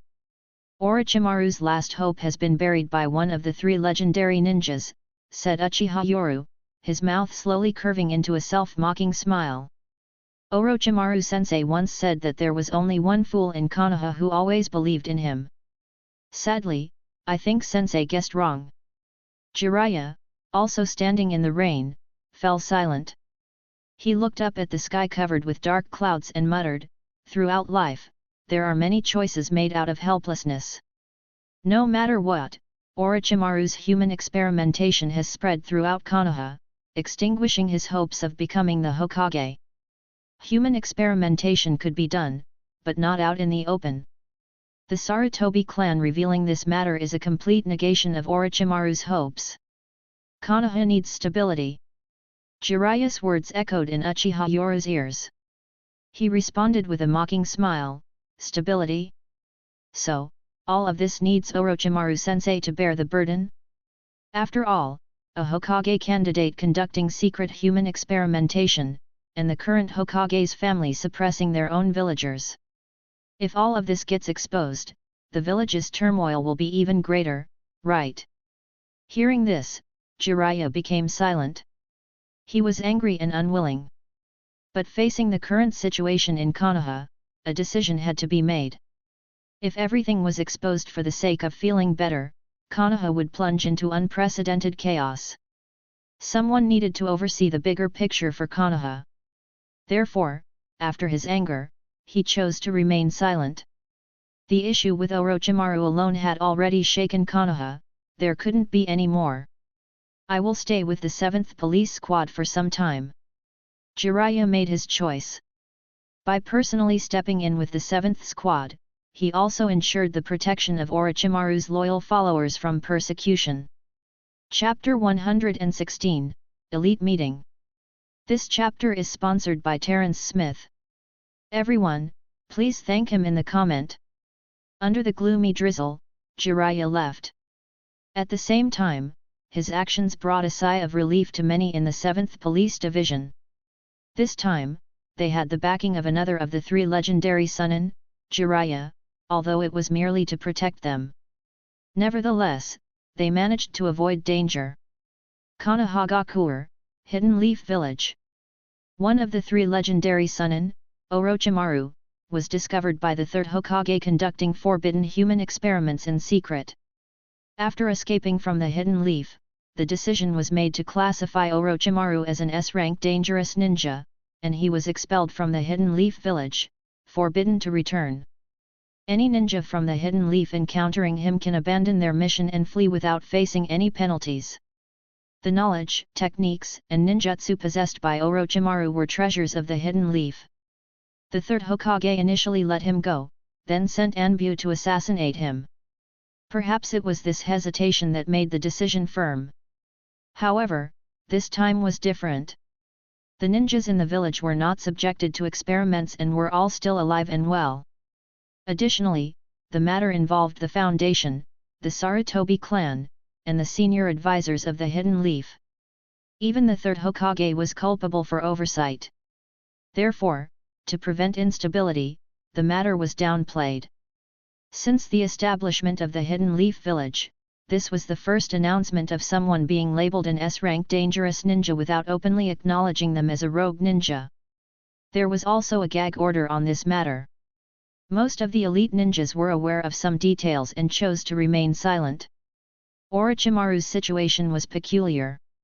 He could be seen as a rogue ninja, but not officially, as there was no formal warrant for his arrest. Of the three legendary Sunin, both Jiraiya and Tsunade were outliers, already special cases. However, Orochimaru had clearly crossed a line. His banishment from the Hidden Leaf and potential classification as a rogue ninja were evident. If Orochimaru were to commit a terror act in the ninja world or cause some harm to the Hidden Leaf, he would be immediately added to the official S-rank rogue ninja wanted list. On the tall prison walls, Uchiha Yoru closed his eyes, standing in the rain as if allowing it to wash away his emotions. Brother Yoru! Yoru! The once proud figure now seemed to exude an aura of loneliness and desolation. At that moment, Uchiha Shisui and Hatake Kakashi approached him. Master Yoru! This is what my father asked me to bring. A young figure, Uchiha Itachi, appeared and respectfully presented a scroll. Under the drizzling rain, Yoru looked at the scroll, and with a flicker of electric arcs in his hand, turned it to ashes. Looking up at the gloomy sky with one eye squinted, Uchiha Itachi hoarsely asked, Master Yoru, why does the village treat Orochimaru-sama this way? Even though Orochimaru-sama was commissioned to conduct research, why was he suddenly charged with a crime, losing everything, and forbidden from ever entering Konoha? With anger evident on his face, Uchiha Itachi continued, did Orochimaru betray the village? Or was he abandoned by the village? Seeing Itachi awaken his Sharingan, Kakashi remained silent, reflecting on the events. Under the oppressive atmosphere, Yoru murmured, this is the best outcome. Orochimaru almost became Konoha's S-class rogue ninja. Rogue ninja. The words weighed heavily on everyone's heart. Hatake Kakashi, seeing the mood, hoarsely said, Yoru, your eye. In the rain, blood started flowing from Yoru's right eye injury, forcing him to close it. He looked at Kakashi with a sense of loss. Kakashi, White Fang gave up the mission for his comrades and became a pariah. Orochimaru, to complete the mission, chose to conceal certain things to protect his comrades. Are they both failures? The names White Fang and Orochimaru weighed heavily on the atmosphere. Kakashi looked at the dejected Yoru, recalling similar events from when he was 7. However, Orochimaru had chosen a safer path and still failed. Is sacrificing comrades for the mission the right thing? Then what is the will of fire? Is it a joke? Two heroes of Konoha, both infamous for mission issues. Kakashi now understood that these incidents were influenced by public opinion, clearly manipulated by someone in the shadows, intent on ensuring Orochimaru's downfall. Uchiha Shisui, seemingly calm, had emotions raging in his eyes. Seeing children and ninjas who could vouch for Orochimaru's innocence being taken away, his face showed an extreme and crazed emotion. Big brother Yoru, tell me, what is the will of fire? Why did Orochimaru, who inherited the will of fire, end up being exiled with a tarnished reputation, while those who betray the will of fire and the village's regulations remain unscathed? The agitated Uchiha Shisui shouted, it's a top-secret mission from the Anbu route. Where's the leader of route? And what about the influential Sarutobi clan and the trio clans of Inoshikacho who stirred the pot? Why are they safe, while Orochimaru, who carried the will of fire, had to leave his home? I don't understand. Did Orochimaru betray the will of fire? Or was he the one who was abandoned? The rain curtain fell on the face, and now it is unclear whether the water on the cheeks is tears or rainwater. In this way, he vented his hoarse voice. At this moment, he began to doubt when the leaf he protected started rotting. Rotten to the extreme. At the same time, the 2-3 Tomo Sharingan in Uchiha Shisui's eyes spun crazily, faintly seeing a hint of connected black lines. Beside him, Hitaki Kakashi, dispatched from both the Anbu and the Root, had completed his mission. Everything had come to light, but it left him feeling bitter and sad. Shisui, perhaps all this is because the third Hokage wanted to stay in power. At this moment, Kakashi truly believed what Danzo had said, that the third Hokage allowed the fourth Hokage to die in battle and then return to power. Kakashi's words stunned everyone. Even the young Uchiha Itachi looked incredulous. Under Kakashi's bewildered look, a hoarse voice emerged. I wish it were all false, but as Danzo said, the endless years have worn away the will of the great shinobi. The current third may be power-hungry. However, before Kakashi could finish, Uchiha Yoru's fist had already landed heavily. With a thud, Kakashi kneeled with one hand on his abdomen, and even the forehead protector fell off. Under the rain, Uchiha Yoru's injured eye corner bled, revealing a spinning Sharingan, staring fiercely at Kakashi and saying coldly, Hitaki Kakashi. I hope this is the last time. Don't speculate about the village's cage based on your wild guesses. You're not qualified. Cut off all the dirty thoughts in your heart. If you do it again, I will end you personally. The cold voice echoed, and at this moment, Kakashi, kneeling in the rain, looked up with pain in his eyes. The third Hokage had always been suspicious of the Uchiha, but the Uchiha did not allow anyone to tarnish the sacred title of the Hokage. How ironic! Brother Yoru! What if what Kakashi said is true? At this moment, Shisui lowered his head and spoke in a hoarse voice. They had witnessed and experienced everything, not just heard about it. They had seen the darkness and decay of the village. You doubt the Hokage? With a spinning 3 Tomo Sharingan that began to change, Uchiha Yoru looked coldly at Uchiha Shisui and Hitaki Kakashi. Yet both seemed determined even after witnessing such darkness. Influenced by certain factors, as Danzo had said, they began to suspect that the third Hokage wanted power, unwilling to step down, even wanting to make the Hokage position exclusive to the Sarutobi clan. If such a day comes, I will do my best to become the new Hokage of Konoha and change everything. With those firm words echoing in the rain, tears could be seen in Shisui's eyes. Brother Yoru. Lord Orochimaru, who truly inherited the will of fire, was abandoned, while the corrupt high-ranking officials who abandoned the will of fire are still in power. In the rain, as Shisui's eyes revealed a hint of desperation, his 3 black tomo completely melted into a 4-corner windmill shape. Simultaneously, the 3 tomo in Yoru's exposed eye also connected, resembling a spinning dart. Kakashi, who had taken a hit to the abdomen and was kneeling, lifted his head. His forehead protector had fallen off, revealing his unsealed 3 Tomo Sharingan. It began to slowly spin, turning into a black boomerang shape. Under the rainy night, Uchiha Shisui's Mangekyo Sharingan was activated, as were the eyes of Yoruaki and Kakashi. The sight of 3 people with Mangekyo Sharingan eyes shocked the watching Uchiha Itachi. His 1 Tomo Sharingan seemed pressured under the gaze of such high-level eyes. Perhaps stimulated by the betrayal of the will of fire, his 1 Tomo Sharingan began to spin, hinting at evolving into a 2 Tomo. In this evolution, a sharp pain in their eyes made them close their eyes. Kakashi even felt the rapid depletion of chakra and was deeply shocked. His eyes seemed to have evolved. Uchiha Shisui closed his eyes in pain. Being a descendant of Uchiha Kagami, he knew the cost of these eyes more than anyone else. It made his pain even more profound, even hating himself. Why? Why didn't these eyes come earlier? Just a little earlier, and I could have changed everything. Tears mixed with rain slid down his cheeks. Orochimaru's fate made Uchiha Shisui utterly disappointed with the current leadership of Konoha. Kakashi was panting heavily. He had experienced more and had his own political opinions. He felt that the previous generations who fought for Konoha had decayed, driving away many heroes for the sake of power. Uchiha Itachi, although the youngest among the four, felt deep disdain for the current Hokage leadership because of his mature mindset. Beyond the regular Sharingan evolution, there's another form called Manjiki. As the rain grew heavier, a dazed Uchiha Shisui explained the origins of the Manjiki to the three.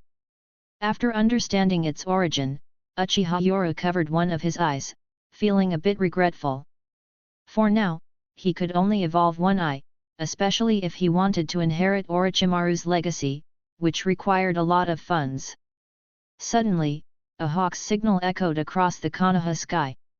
"Shisui, go and tell the members of Team 7. Those who want to leave are free to, but those who want to stay, I, Uchiha Yoru, will stand before them." Orochimaru's downfall meant the collapse of his power. However, some direct followers had already been marked by Orochimaru, waiting for the end under political failure. The one most affected was him, Orochimaru's direct disciple, the famous Uchiha Yoru after his fight with the legendary Sunin, Jiraiya, backed by the Uchiha clan. "Brother Yoru. You."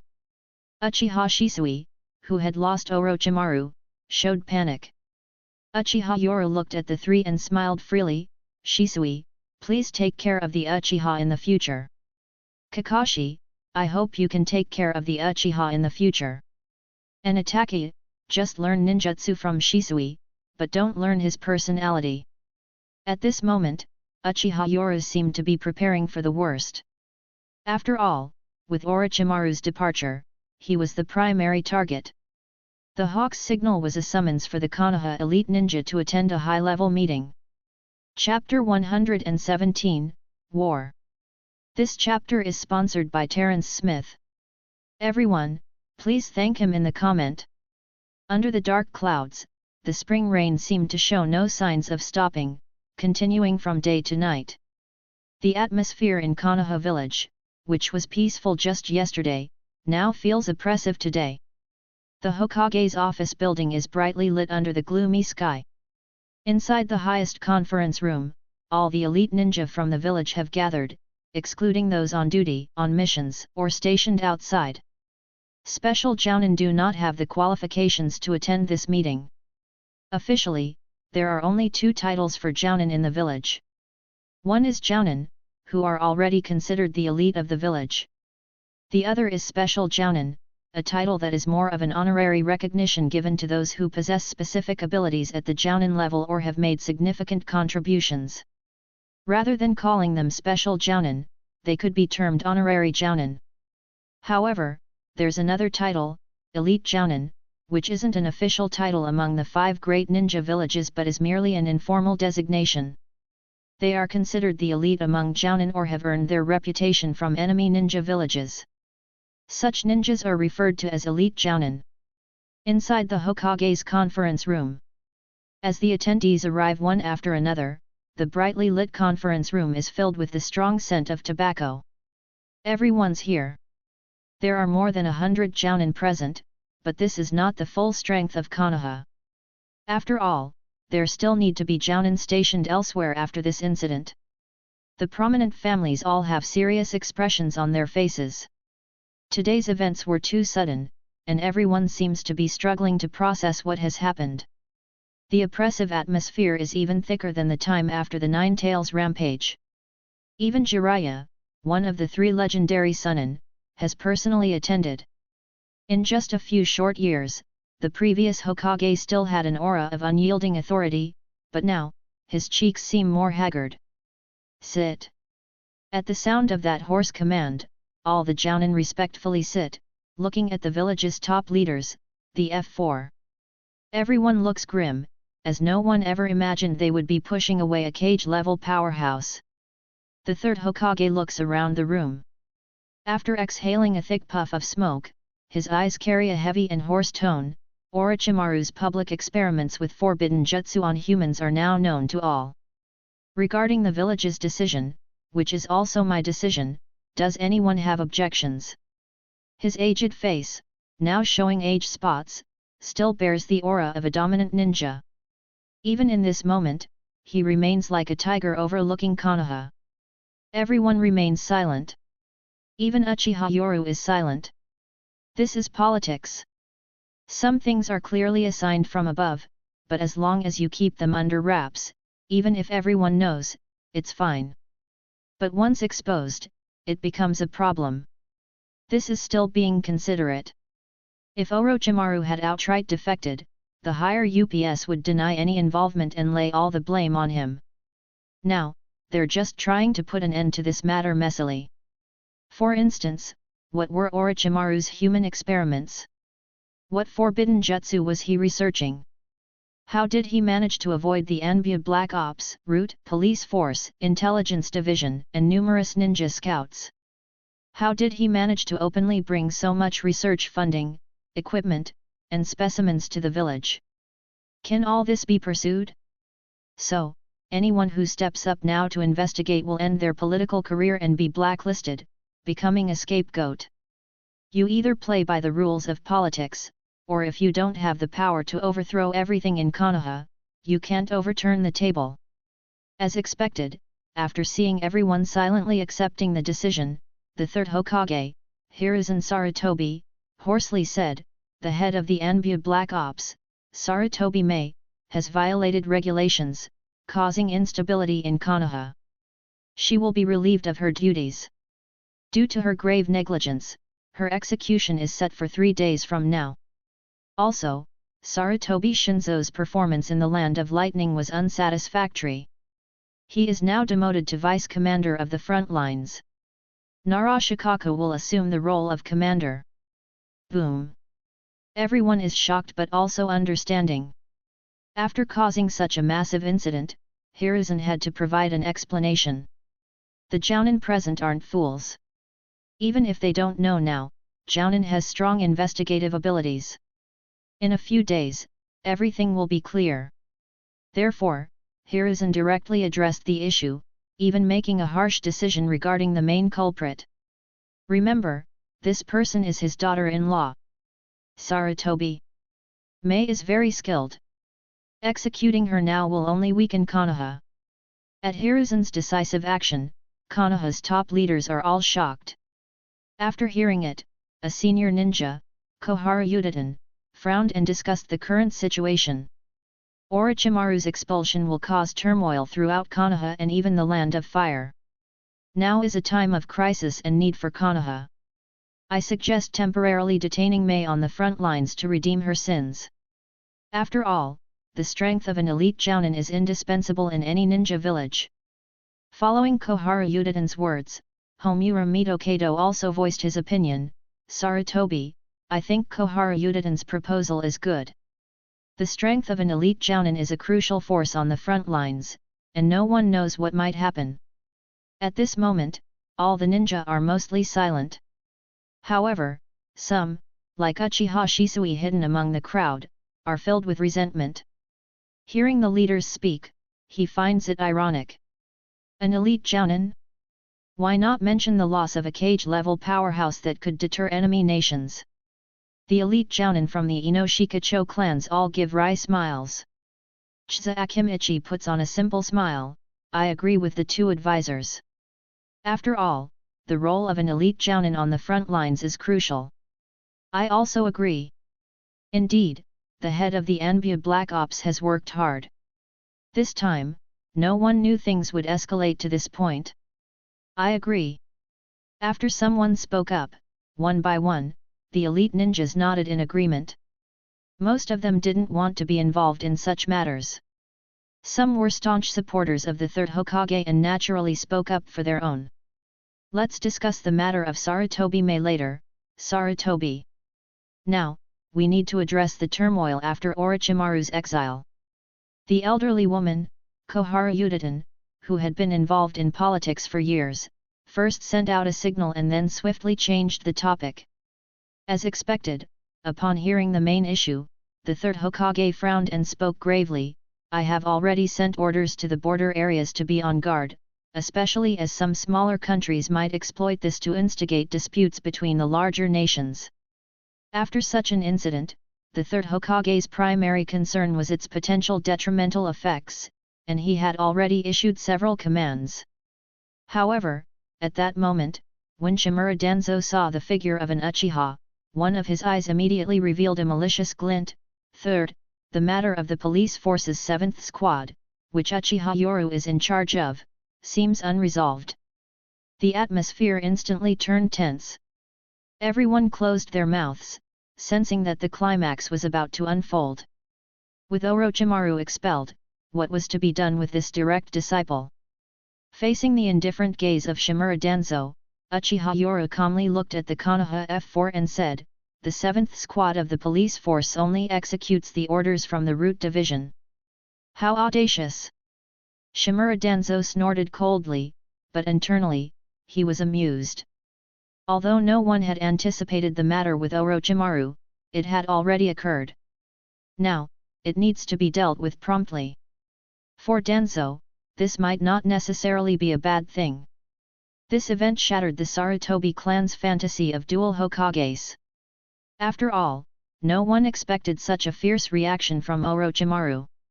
Look at how White Fang simply went home quietly, unlike Orochimaru, who straightaway aimed to become a rogue ninja. His rivals were almost all eliminated, but the power left behind by Orochimaru remained, representing a formidable strength that Danzo now wished to harness. Hyuga Hisashi's face turned pale upon hearing this. He had thought he had found a strong ally, but it turned out to be a liability.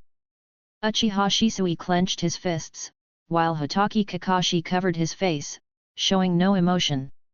Facing the challenges from Konoha's highest authorities, Uchiha Yoru remained calm, even turning his back to everyone, signaling them not to act recklessly.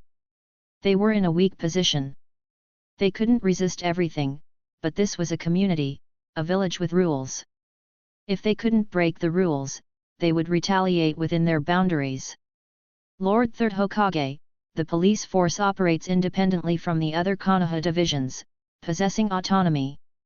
They are only accountable to the Hokage, but they also have the responsibility to assist other departments, right? Uchiha Yoru directly ignored Shimura Danzo. Knowing that Danzo was targeting him, he needed to garner enough power in the upper echelons. Therefore, he needed allies, like the Third Hokage, especially since the High Command owed him for this incident. The Third Hokage, Sarutobi Hiruzen, responded gravely, "Indeed, the police force has the duty to assist all departments.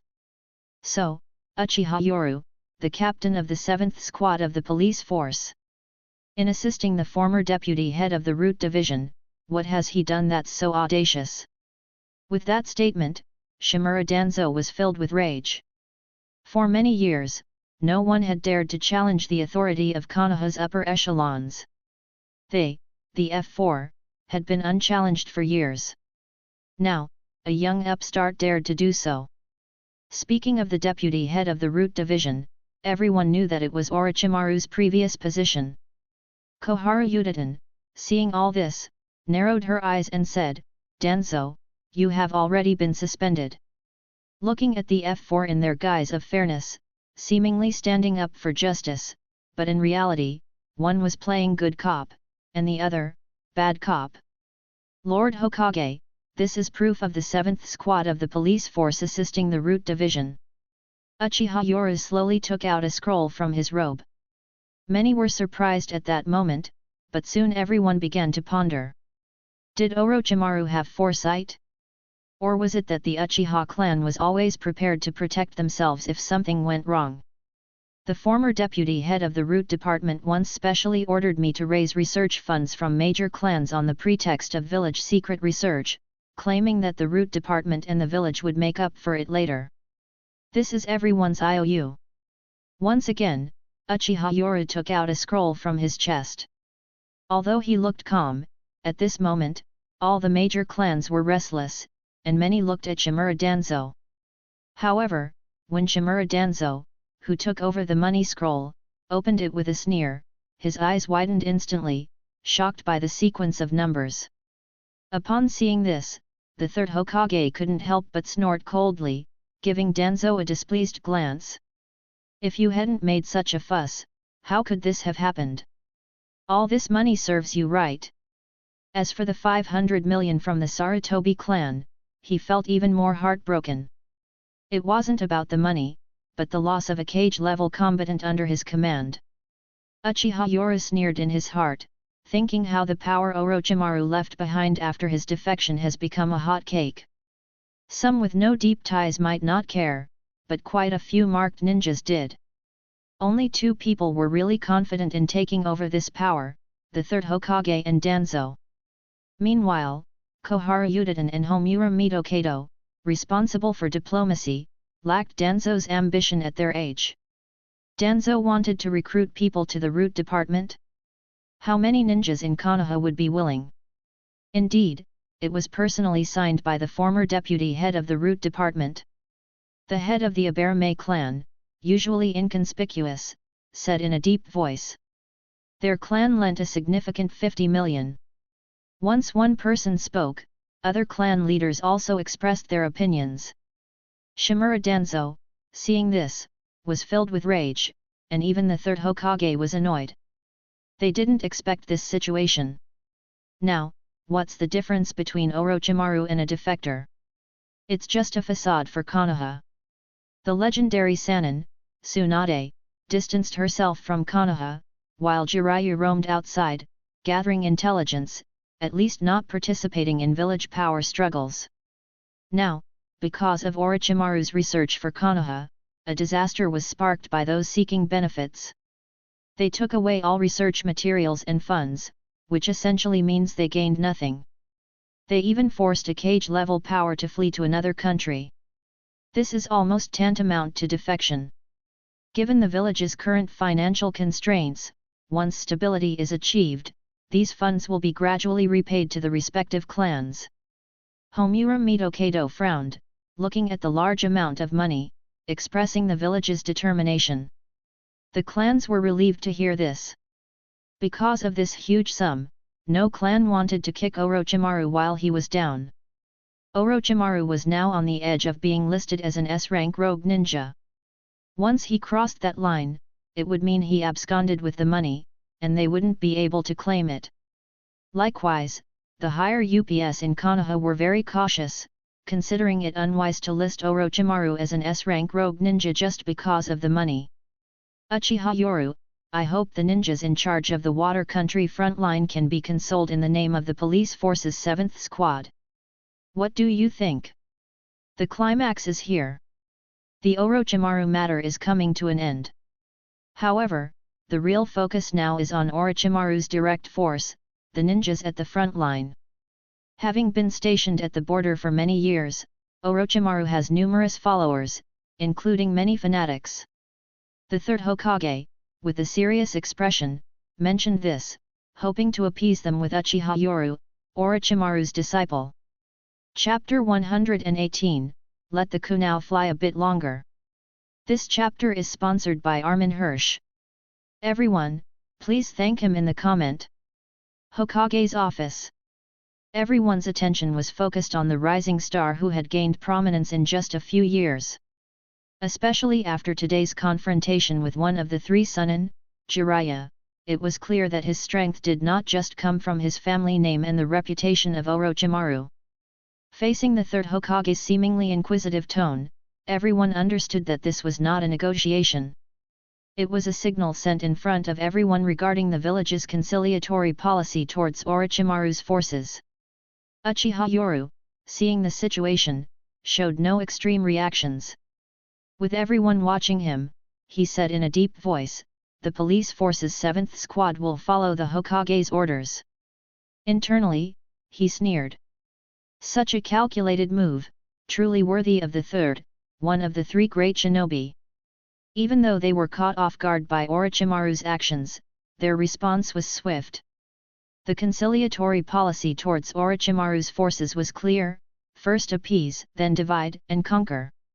With Orochimaru's departure, years of his accumulation would crumble. With the loss of their leader, the followers' spirits would scatter, and Uchiha Yoru was the heir to that leadership. Thus, their current focus was on him. Uchiha Yoru has been mature and steady in this matter, avoiding further escalation. This deserves praise. Homura Mito-Kato, with an admiring look, said these words. Turning to the 3rd Hokage, Koharu Yudita nodded in agreement. Indeed, if it weren't for Uchiha Yoru's stability, the situation might have been much worse. Among the top leaders of Konoha, only Shimura Danzo remained cold-faced. His displeasure wasn't directed at Uchiha Yoru, but rather at the entire Uchiha clan. Indeed, as the two senior advisors began to heap praise, if it had been anyone else, they might have been overwhelmed by now. The third Hokage, after listening, also nodded in agreement. Well done. The village will reward those who contribute. With the village in turmoil, I hope that Uchiha Yoru, as a jonin, can perform well, especially as the prison is of utmost importance. He will also be rewarded with a Konoha-style swordsmanship A-rank ninjutsu scroll and a chakram metal weapon. As the voice of the third generation fell, everyone couldn't help but glance at this rising star. This person had been confined, even though it was only for a short period, and there was compensation. But did the Uchiha clan lack this? Among the elite ninjas, Kakashi Hatake tightened his fists involuntarily upon hearing this decision. Uchiha Shisui lowered his head, but determination was evident in his eyes. The Konoha higher UPS didn't want this matter to cause too much turbulence. Therefore, among Orochimaru's disciples, only Uchiha Yoru, who could stand up for this cause and even cause instability, was confined. Once everything settles down, it would become a thing of the past. Uchiha Yoru obeys the Hokage's orders. Uchiha Yoru had anticipated this situation. Anyone in this position would not just watch an unstable factor exist. So he calmly and sadly accepted everything. Inside the meeting room, Jiraiya watched the scene with some disappointment. The higher UPS complacency for stability disappointed him. It was almost like raising a hand high and just making a louder sound when it falls. Orochimaru had completely lost the qualification to compete for the position of Hokage and couldn't recover. All of this was caused by the higher UPS for the sake of stability.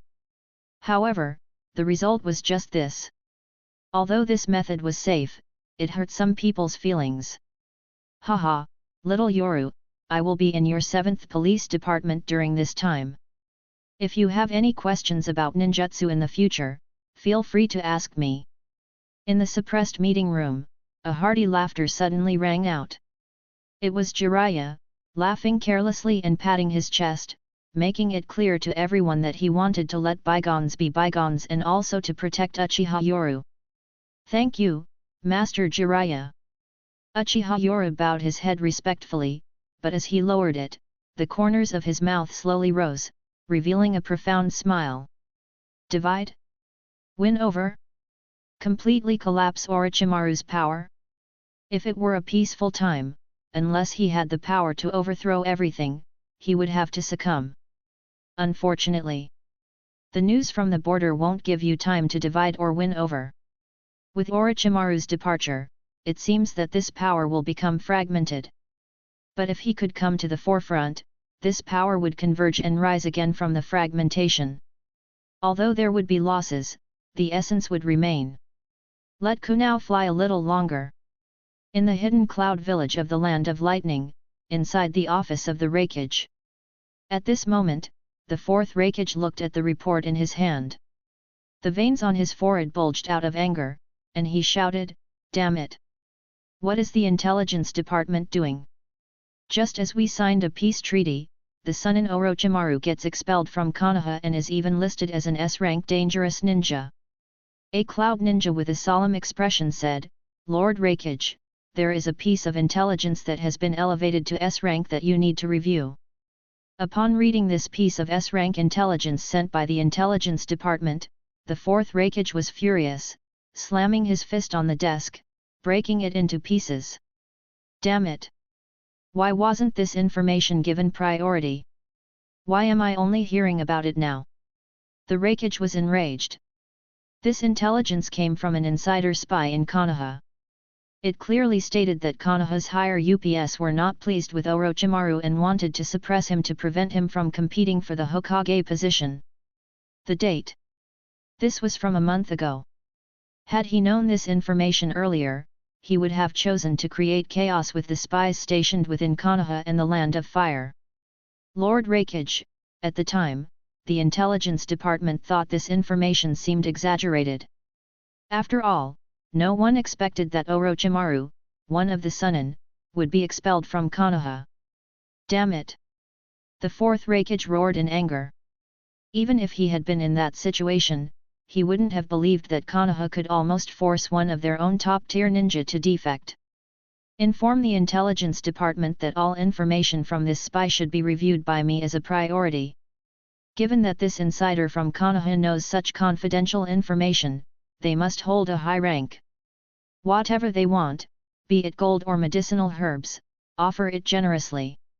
Even if it's jutsu below A rank, as long as the information's value is appropriate, the intelligence department has the authority to decide. Yes, sir. In the world of ninja, intelligence is of utmost importance.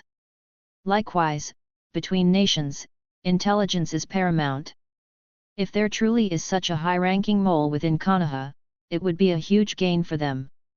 It would mean that they would have access to the internal information of Konoha right under their noses. Land of Water, Mist Village Office. The petite fourth Mizukage coldly looked at the information in his hand and said in a stern voice, "Have this lead watched by the Watermelon Mountain Pufferfish Ghost, excuse me who, and take this opportunity to initiate the plan to occupy the former site of the Whirlpool Country." Yes. The Mist Village had long been plotting to occupy the Whirlpool Country. After all, the Land of Water is an island nation, far from the mainland. Similarly, the Whirlpool Country is an island nation, but it's located right next to the Land of Fire. Even though the Whirlpool Country had been destroyed and remained unclaimed for a long time, it has always been a buffer zone between the wars of the Land of Fire and the Land of Water, staying as a no-man's land over the years. During the Third War, they established a foothold on this island, Whirlpool Country, and directly led their ninja corps into the territory of the Land of Fire. Having tasted success, they naturally wanted to fully occupy the old site of the Whirlpool Country during the instability in Konoha. Land of Earth, Iwagakure's office. Noki looked at the intelligence in his hand, unable to hide his astonishment. Looks like Sarutobi and Dens were still careless. The White Fang incident from 9 years ago didn't teach them a lesson. I thought they could control it this time, but who knows about human nature, haha. After experiencing 3 battle defeats, a rarely seen broad smile appeared on Noki's face. He looked at the intel in his hand with a big grin, nodding, "Have the intelligence department keep a close watch. Even though we are 80% sure of an internal traitor, it might just be a bait." Yes. Hehe, with Orochimaru, one of the legendary Sunin, being expelled from the Land of Fire, who is left in Konoha to bear the burden. Noki squinted his eyes and revealed a cunning smile, spread the news of Orochimaru's expulsion from the Land of Fire throughout the shinobi world at the fastest speed. At the same time, secretly instructed our spies in all the small village countries to create chaos, saying that there was a civil war between Orochimaru of Konoha and both the old and new factions led by Sarutobi Hiruzen and Dens. In the end, Orochimaru fled disgracefully from the Land of Fire, and Konoha suffered heavy casualties. The third Tsuchikage, Noki's methods were in no way inferior to the third Hokage. Both were crafty figures. He decided to maximize benefits and create chaos, regardless of whether the news about Konoha was true or not. He would not miss any opportunity. At the same time, dispatch 3 elite teams to the borders of the Land of Fire to cause trouble posing as shinobi from Takigakure, Kyuzagakure, and Omegakure. Also, undercover teams disguise themselves as Konoha shinobi to cause chaos in various countries. We might not be able to start a great ninja war, but I want to plunge the borders of the Land of Fire into perpetual warfare and gloom. Tsuchikage Noki smirked, relishing the chance to stir up friction between the smaller nations and the Land of Fire. Someone, send orders to the ninja army at the borders of the Land of Earth, make them create an illusion that they are ready to wage war on the Land of Fire at any moment. In a word, make the front lines of the Land of Fire tense, and let the smoke of battle rise. Yes. With Nokia's successive orders, the massive war machine of Iwagakure started to move, signaling the initiation of warfare. Under the setting sun, Noki revealed a cold, resentful smile. Hiruzen Sarutobi, we have fought in the Land of Fire for 3 wars. I won't give you any more time to recuperate. The foundation of the Land of Fire was too strong. So strong that the other 4 countries couldn't compete on their own. After so many years and 3 wars, just when hope seemed near, it ended in defeat. Even though Konoha also suffered losses, a defeat was still a defeat. Unexpectedly, fate seemed to favor them. The Nine Tails rampage killed the 4th Hokage of Konoha and several elite ninjas. Just when things seemed to stabilize, news of a potential Hokage being expelled surfaced. If he didn't seize this opportunity, it would be foolish. Country of Wind, Hidden Sand Village. The 4th Kazekage, Raza, looked at the intelligence report, unable to suppress a frown. After pondering for a long time, considering the deep scars of the Third War, he let out a sigh of resignation. Let our people try to incite a conflict between the small nations and the Land of Fire. Even if an overt war can't break out, we must still instigate covert assassination missions. Yes. The Land of Fire, Konoha, is in turmoil. Similarly, his country of Wind is also greatly diminished. The Hidden Sand Village suffered the most grievous losses in the Third War, which is why they now don't even dare to show their strength openly. Speed up the peace talks with the Hidden Mist Village. The ninja world is becoming unstable, and we don't have the energy to engage with the Mist Ninjas. Yes. While this happens, the entire ninja world spread the news that Orochimaru from the Hidden Leaf Village was expelled. Thanks to countless pushers, the spread of this news was so fast that it caught the Hidden Leaf Village off guard. Numerous ambitious small countries showed their bloodthirsty fangs. It wasn't that they foolishly thought they could take advantage of the Hidden Leaf at this time, but they saw hope.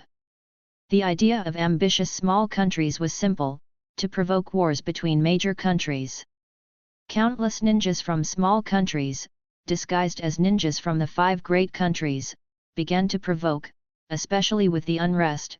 Various escort missions within the Land of Fire were often attacked by unknown ninjas, instantly dropping the recently recovered peaceful atmosphere to freezing point. Some puppet small countries supported by major countries directly bragged about the damages the Third Great Ninja War did to them. They started causing troubles at the borders. Some played the victim first, accusing the Hidden Leaf of causing troubles. Less than 5 years after the end of the Third War, the once peaceful atmosphere of the ninja world became turbulent again.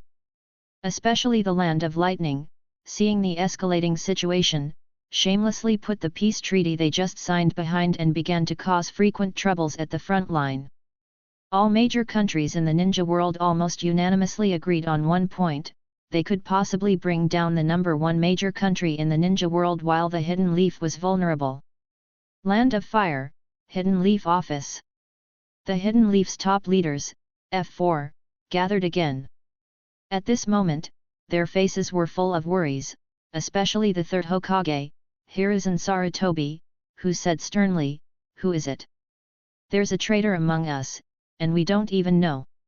Our defenses at the borders aren't ready, yet the entire ninja world knows." They knew they couldn't hide the matter about Orochimaru, so they reacted immediately. But this incident exceeded everyone's expectations.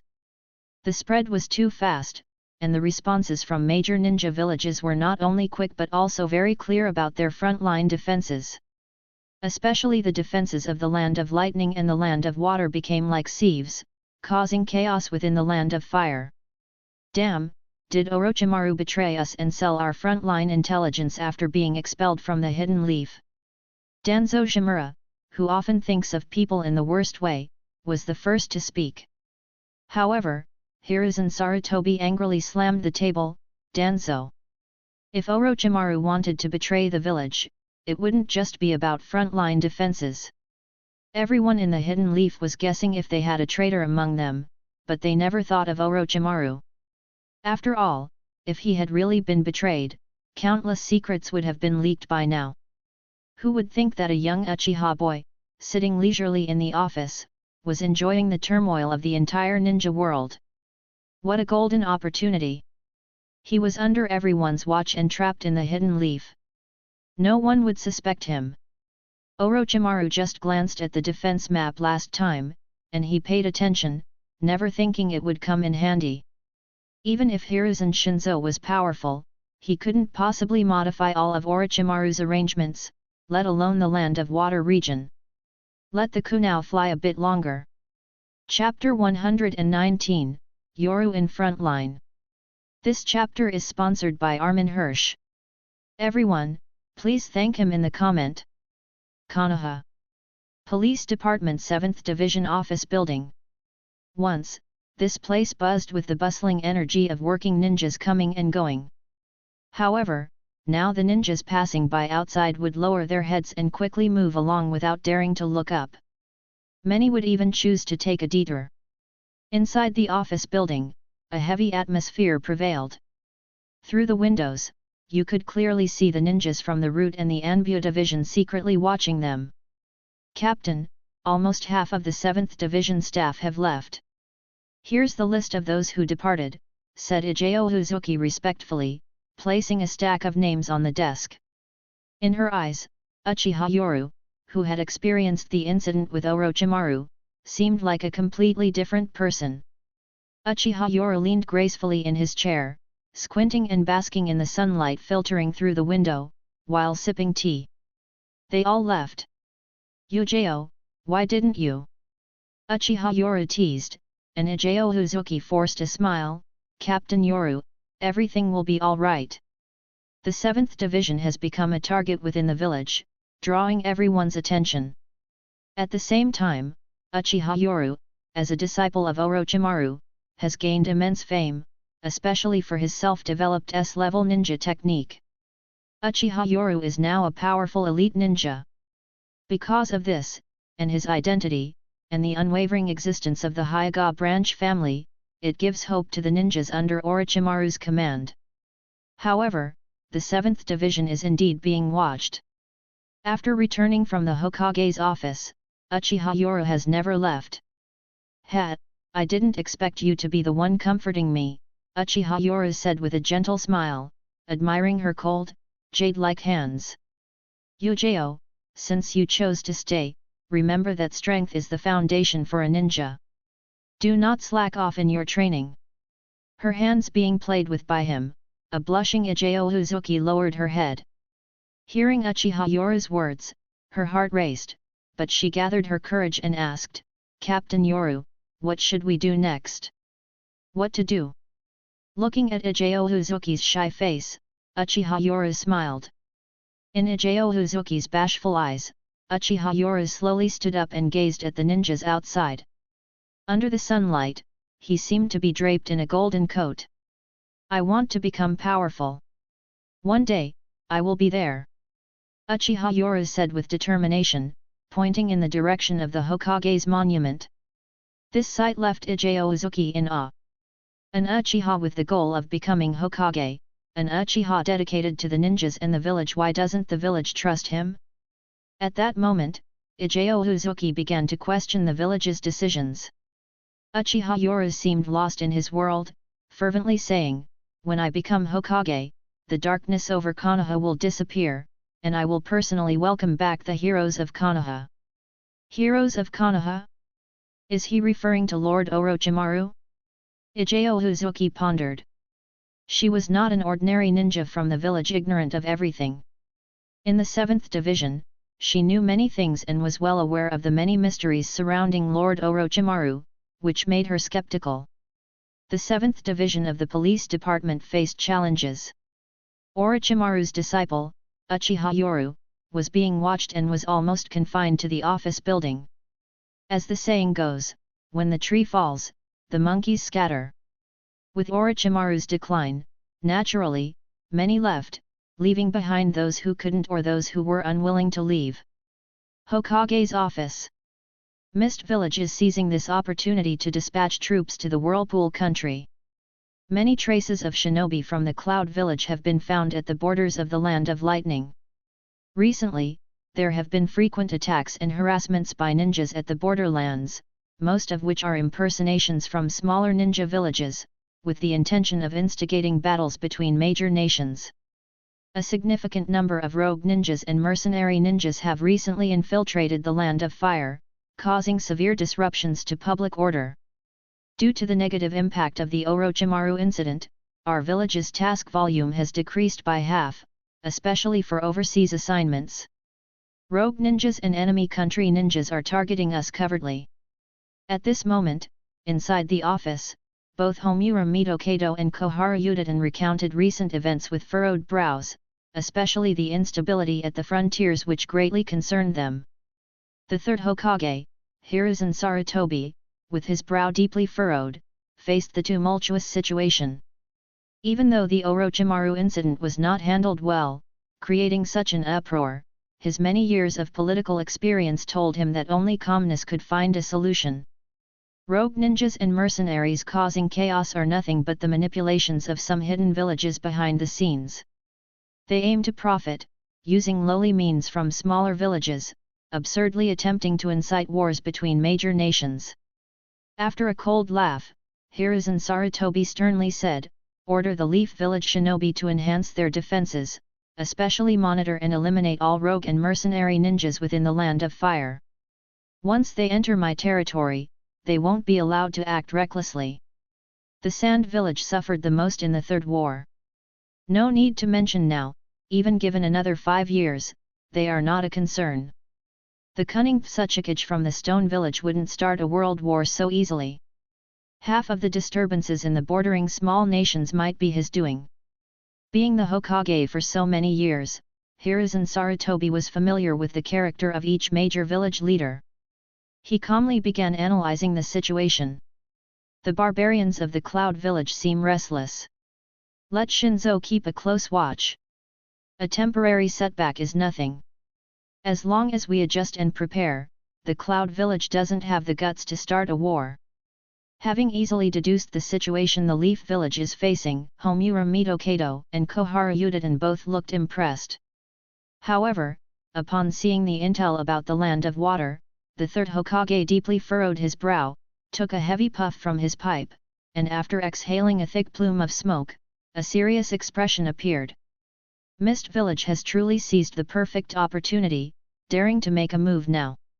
Whirlpool Country is practically non-existent, but if it falls into the hands of the Mist Village, they can use it as a stepping stone to invade the Land of Fire anytime. Speaking of this, Hiruzen Sarutobi showed grave concern. Whoever holds the Whirlpool Country holds the initiative. After the Third War, to maintain the delicate balance of the ninja world, both Leaf and Mist villages tacitly treated Whirlpool Country as a buffer zone. Although neither occupied it, both wouldn't abandon placing their own personnel as informants and spies. Hiruzen, given the current situation in the village and the unrest in various regions, even though war hasn't broken out, we still need the deterrence of the ninja army. Mist Village is a tough nut to crack. Homura Mitokado voiced his worries with a grave tone. Hiruzen Sarutobi, as if already having a solution in mind, replied, "I intend to send Uchiha Yoru to the front lines to deal with the minor skirmishes with the Mist Village." Hearing this, Koharu Yudatan smiled with satisfaction, sending Uchiha Yoru to the front lines will indeed stabilize morale. However, Homura Mitokado frowned and said, "Orochimaru has great prestige on the front lines. As Orochimaru's disciple, Uchiha Yoru can indeed stabilize the people. But this move might also allow the disintegrating forces under Orochimaru to regroup. With the recent incident, Orochimaru's influence has been fragmenting. If they do nothing, they'll retain little.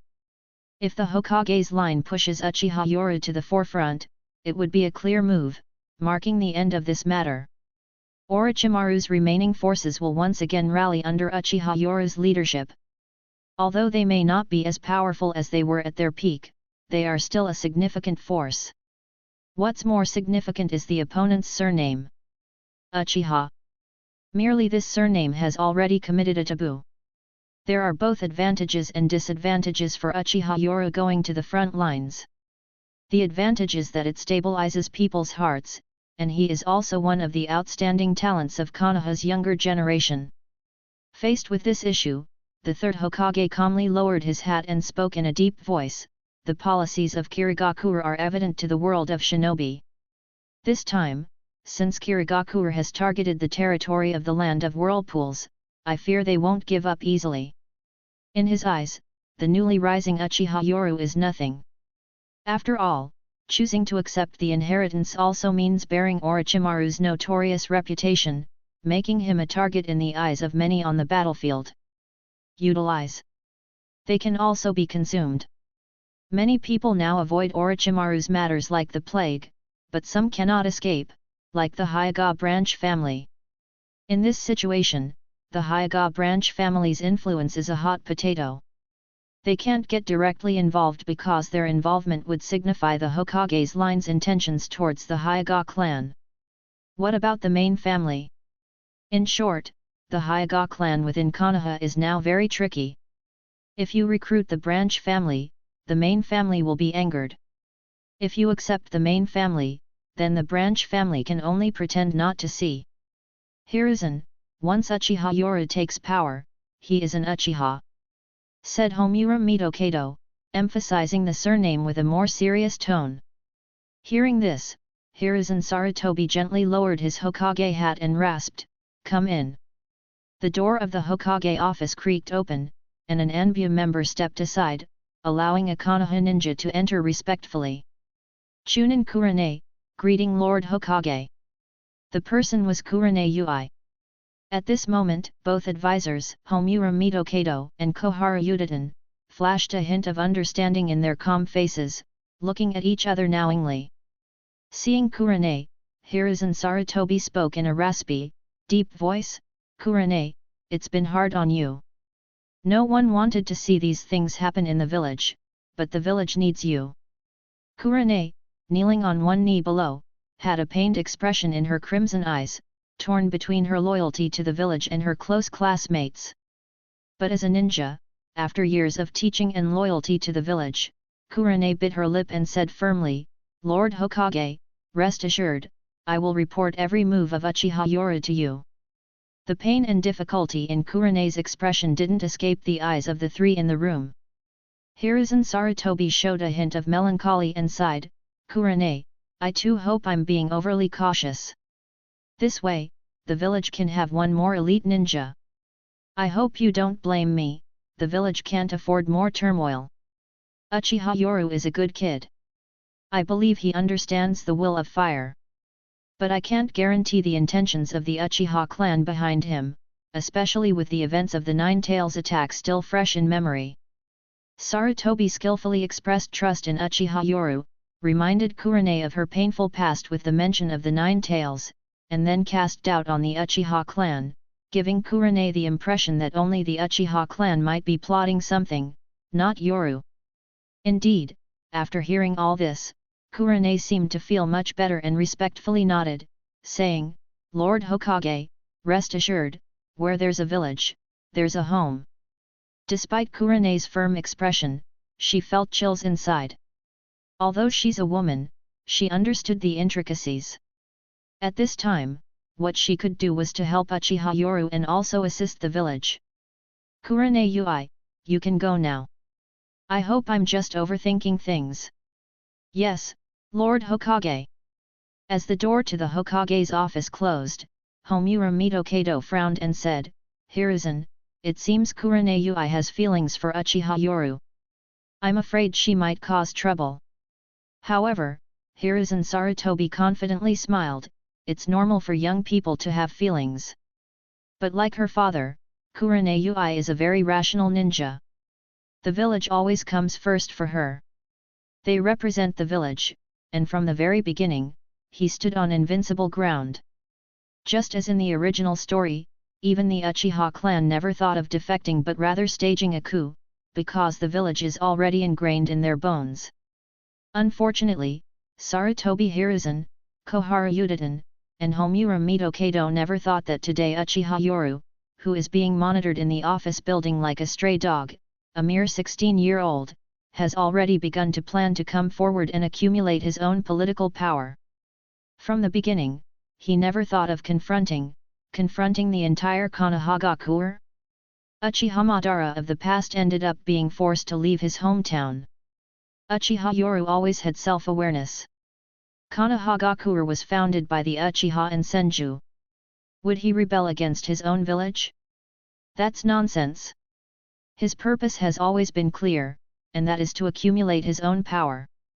After the incident with his teacher Orochimaru, he will inherit what his teacher left behind, and no one else will stop him. Instead, they will personally deliver these legacies into his hands. The incident with Orochimaru was terrible. Fortunately, this time he was not declared a rogue ninja, but even so, it has already shaken the ninja world. One of the 3 Sunin candidates for Hokage of Konohagakure, Orochimaru, was expelled. This is no less than an earthquake. The borders of Konohagakure have already begun to tense up. If not handled well, there will be constant minor frictions. Other major countries intensify their rest and recuperation, and at the same time, instigate friction between small countries and Konohagakure. Therefore, what Konohagakure needs most this time is stability. When Orochimaru's disciple appeared on the front line, especially as a leading figure, he could play a role in appeasing internally and deter externally. Chapter 120, She's My Lover. This chapter is sponsored by Armin Hirsch. Everyone, please thank him in the comment. The Hokage's office building. The afterglow of the setting sun spills into the office. At this moment, the third Hokage, with a pipe in his mouth, exhales a ring of smoke and sighs deeply. Uchiha, you've worked hard. The head of the Anbu has been dismissed by me. No one will force you anymore. You can come out now. I promise to give you a new identity to start over. The dismissal of the Anbu head was shocking, especially considering the tactics the third Hokage used against his own daughter-in-law. He also silently agreed with some arrangements, especially the spy planted within the Uchiha clan, which was truly unexpected. The person in question is Uchiha Uzuki. She now kneels with one knee on the ground, wearing a mask, listening to the kind voice of the Hokage. However, fear fills her heart. She's no longer the simple Anbu ninja she once was. After experiencing so much, especially the incident with Orochimaru, she's seen too much darkness. Nervously, she swallows and speaks in a low voice. For the village, Uchiha is willing to continue the mission. With her head down, Uchiha Uzuki continues.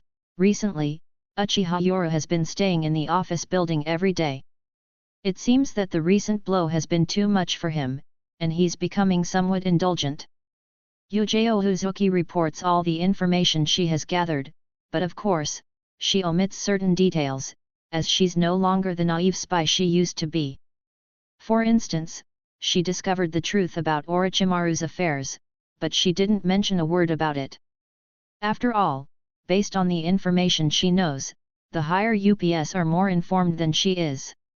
As for leaving now and adopting a new identity to reappear under the sunshine of Konoha, Uchiha Uzuki can't help but laugh at the thought. After hearing the report, the third Hokage nods appreciatively. It's evident that Uchiha Uzuki has chosen to continue her mission, and he's pleased with her choice. After all, a spy already embedded is extremely valuable, especially one as close as she now is. It would be a waste to let her go. After the Third War, the Nine Tails attack, and recent events, Konoha has been through a lot and now faces new challenges. The third Hokage now seems like a melancholy old man, as if the entire burden of Konoha rests on his shoulders. Under this atmosphere, if Uchiha Uzuki hadn't known some secrets, she might have been completely deceived. With her head lowered, Uchiha Uzuki is gradually growing into an exceptional spy, learning to disguise her emotions in front of various individuals. Office of the 7th Division of the Police Department. Captain Hisashi, you should know that the branch family is a hot potato.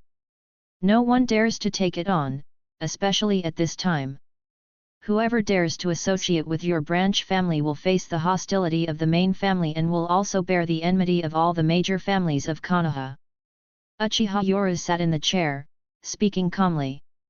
Upon hearing this, Hyuga Hisashi's face turned even grimmer. Who could have expected Orochimaru to run into trouble? Even if he did, the branch family only had the option of rebelling against the family to break free from their fate.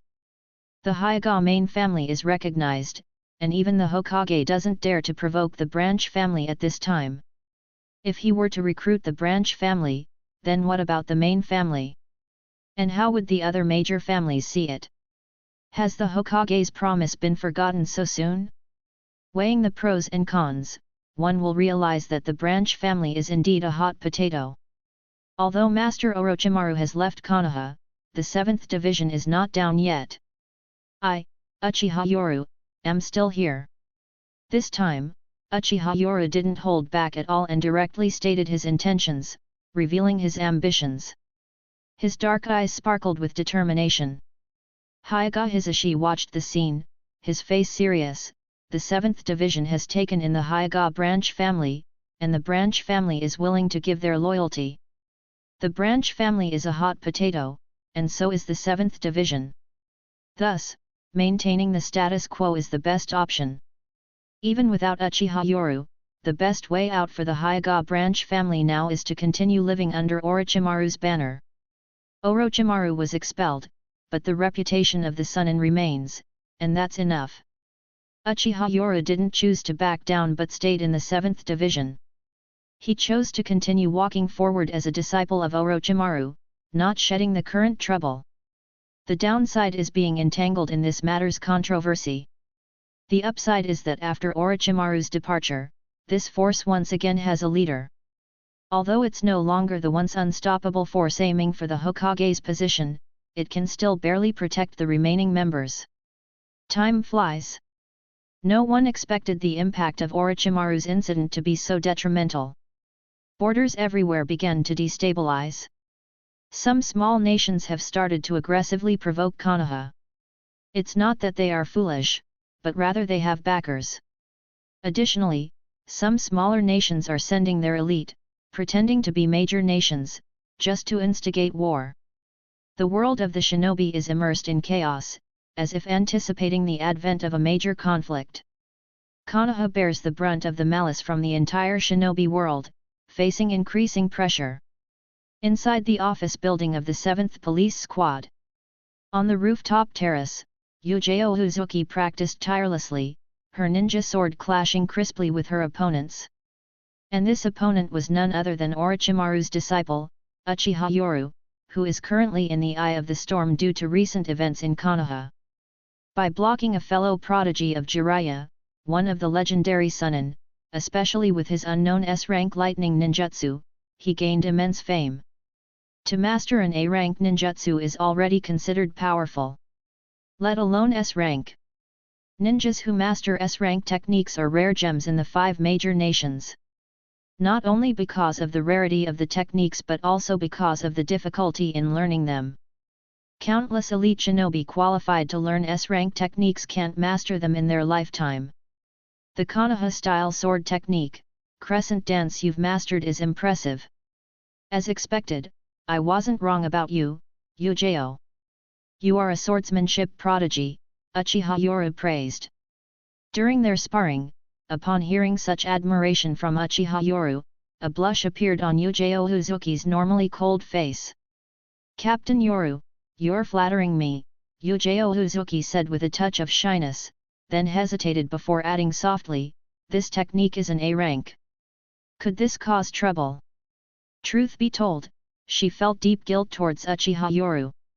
From the start, she approached him under false pretenses, using all means to get close.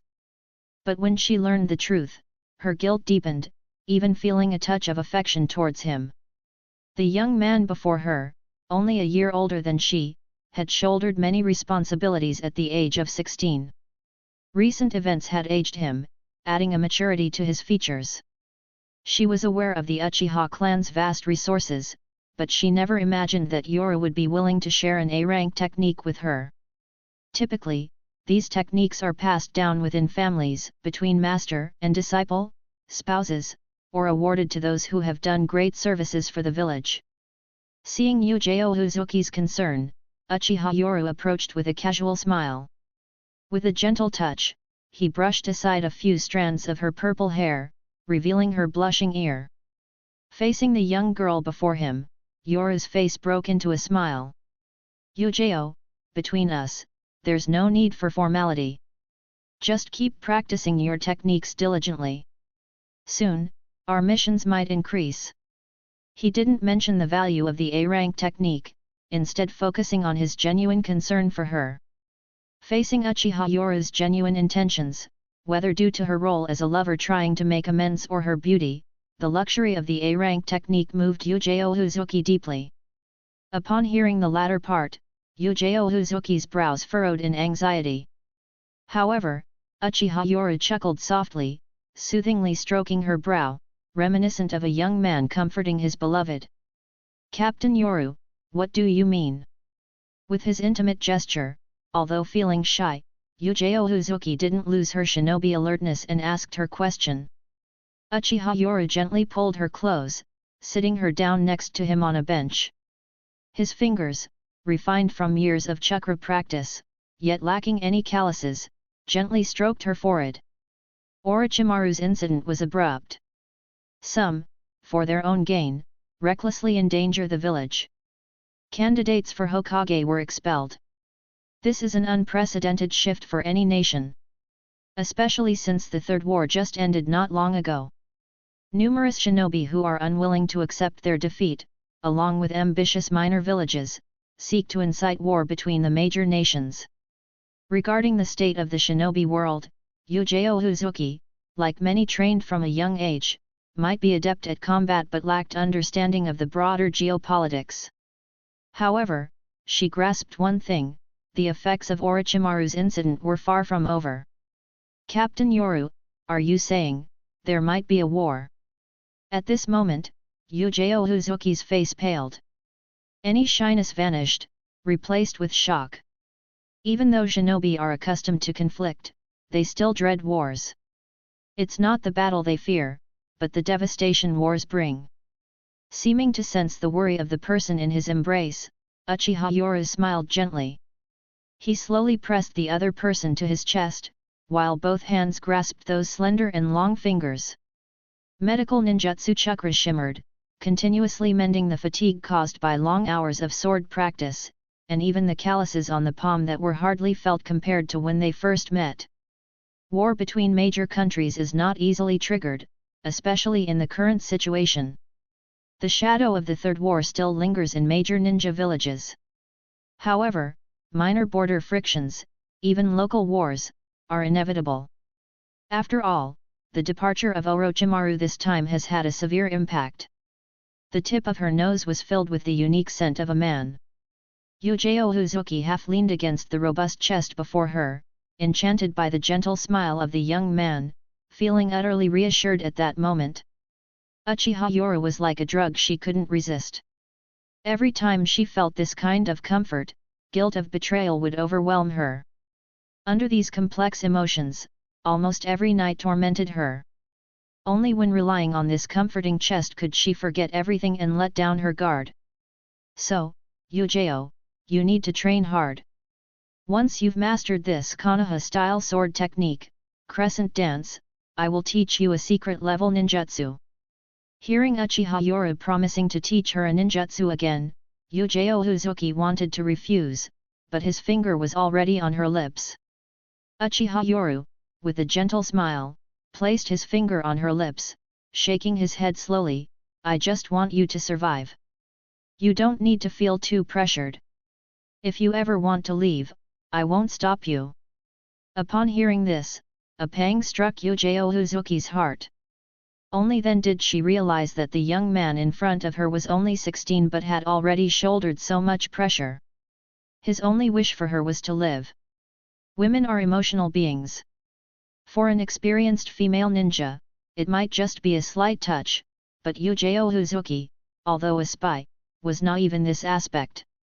Her heart began to flutter. Just then, Uchiha Yoru lightly patted her hip, making Yujao Uzuki startle and stand up, distancing herself from the embrace she was somewhat lost in. Sitting on the bench, Uchiha Yoru, with half-closed eyes looking at the empty balcony, calmly said, "Jiraiya-sama, peeping is not a good habit." Suddenly, a hearty laugh echoed from the balcony, revealing Jiraiya, wearing wooden clogs, laughing in front of the two. "Haha, little Uchiha, the way you woo young girls wasn't taught to you by Orochimaru, was it?" Without any embarrassment, Jiraiya stepped onto the balcony, laughing heartily at the scene. However, underneath that cheerful smile, his heart sank upon seeing Yujiro Uzuki's figure. A spy? He remembered seeing a masked spy the last time he was in the Hokage's office. His senses wouldn't be mistaken. "Yujiro, you go ahead. Leave the recent political affairs to others and practice your ninjutsu more." Following Uchiha Yoru's caring instruction, Yujiro Uzuki bowed with embarrassment, "I will take my leave." Watching the departing girl, a suppressed anger brewed inside Jiraiya. How could they plant a spy in their own village? Observing is one thing, but planting spies is a tactic against enemies. Turning his head, Jiraiya saw Uchiha Yoru, who obviously cared deeply for the girl. Jiraiya laughed heartily, teasing, "Kid, you're doing quite well, having such a beautiful girlfriend. She's my lover." Uchiha Yoru's calm voice echoed in Jiraiya's ears. Jiraiya choked and coughed, staring wide-eyed at the young man who openly admitted this. "Damn! How young are you? Instead of having a girlfriend, you're already with a lover? Then what about someone of his age?" Chapter 121, Anko is in danger. This chapter is sponsored by Armin Hirsch. Everyone, please thank him in the comment. Lover. On the balcony under the bright sunlight, Uchiha Yoru calmly stated a fact, a scene that even Jiraiya, who has witnessed countless storms, couldn't help but widen his eyes in surprise. After a long pause, he gave a thumbs up. "Brat. I don't know if I should call you honest or a scoundrel for this," Jiraiya teased. In response to Jiraiya's jest, Uchiha Yoru casually glanced at the shadows watching them from all around, and with a self-deprecating smile said, "I'm always in danger myself."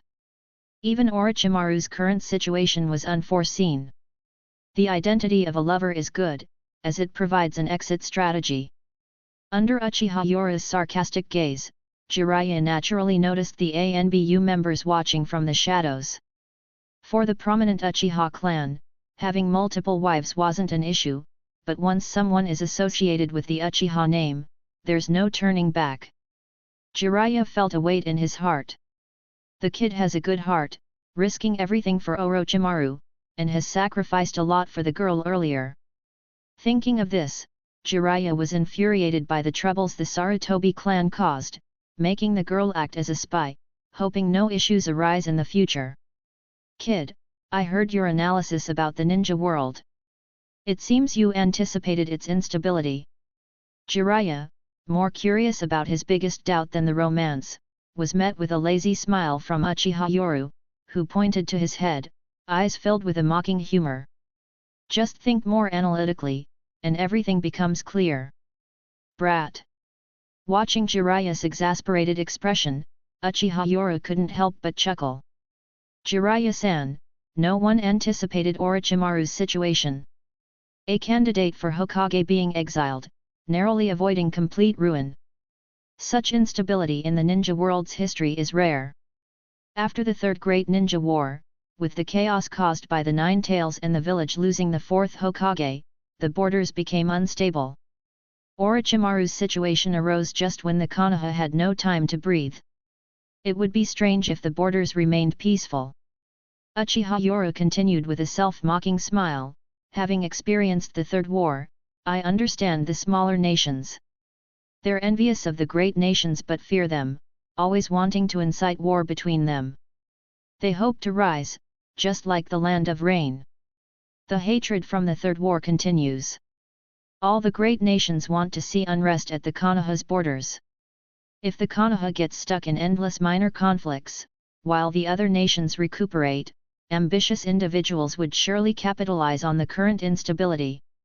Listening to the analysis of the 16-year-old Uchiha Yoru, Jiraiya was secretly amazed. No wonder Orochimaru values you. Your intelligence is comparable to Minato from his younger days.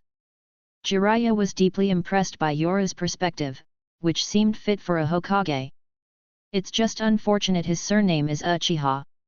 Is this all your own analysis? Jiraiya, although having witnessed it, still found it astonishing.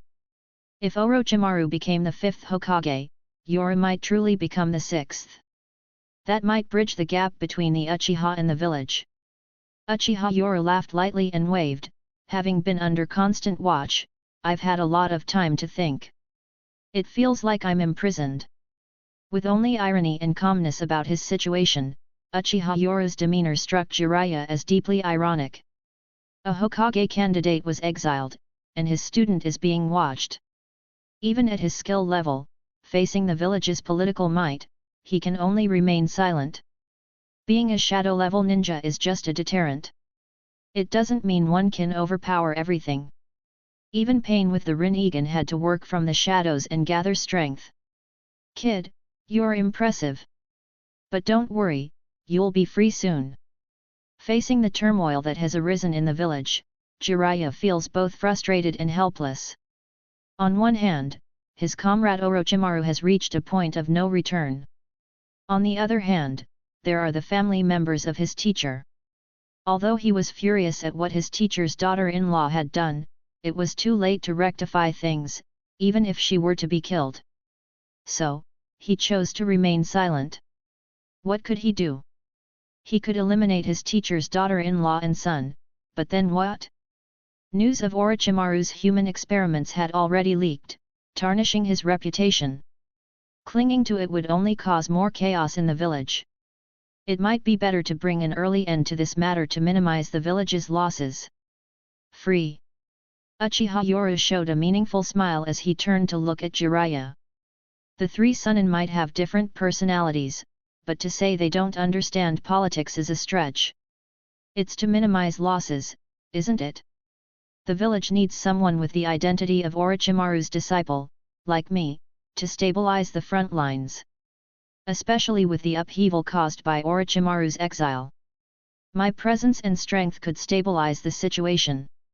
Jiraiya, taken aback by the candid words, scratched his head and laughed, you really don't give elders any face. You know that Orochimaru is on the front lines and many shinobi have benefited from him. They naturally need to see you. After all, it's also a good thing for you. Like becoming the hero of the Konoha, Jiraiya teased with a playful look, you wouldn't want the shinobi who once followed your teacher to be ostracized, right? Orochimaru is only temporarily gone. He'll return someday. Shouldn't you, as his disciple, protect the connections he left behind? Perhaps, when you aspire to become the Hokage, these people will support you. In the face of Jiraiya's temptations, Uchiha Yoru's face also broke into a smile. Jiraiya's last statement was clearly a joke. But Yoru's smile was intriguing. Jiraiya-sama, you're right. If my teacher chose to leave, then as his student, it's my duty to protect what he left behind. With a sincere smile, Uchiha Yoru looked at the bright sunlight and murmured, when I become Hokage, I want the sky to be as clear as this, with no clouds blocking the sunday. Jiraiya, hearing this, was taken aback, and seeing the confident smile on the boy's face, he too couldn't help but smile. However, beneath the sunny smile, Uchiha Yoru was actually sneering inside. With Orochimaru gone, he was waiting for his opportunity unless the Konoha decided to eliminate everyone associated with Orochimaru, ignoring the massive casualties on the front lines. He knew the village wouldn't do that. Doing so would make Orochimaru a full-fledged rogue ninja. The village couldn't afford such turmoil. The third Hokage isn't a fool. Clearly, it's best to let things rest. So, Yoru waited for his chance to take over the power left by his teacher openly with the village's backing. The village wasn't foolish either. With Orochimaru gone, the big ship had sunk, turning into many small boats. With the border in chaos, they had no time to rescue and comfort all the small boats and could only send him. When he stabilizes these aimless boats and brings them back safely, only time will tell if these boats will return to that big ship. However, just how large Uchiha Yoru's ship will be depends on how much prestige he can gain on the front lines. Yoru. At this moment, a call came. Jiraiya, seeing the situation, widened his eyes. "Kid, how many lovers have you found?" Under Jiraiya's envious gaze, a woman dressed in a white bandage dress with curly black hair and deep red eyes, Kurane, quickly approached. "Jiraiya-sama." A shadow flashed, and Kurane appeared on the balcony, bowing respectfully to Jiraiya. Jiraiya nodded slightly and then hurriedly said to Uchiha Yoru, "Yoru, it's bad. Anko has been taken to the interrogation room."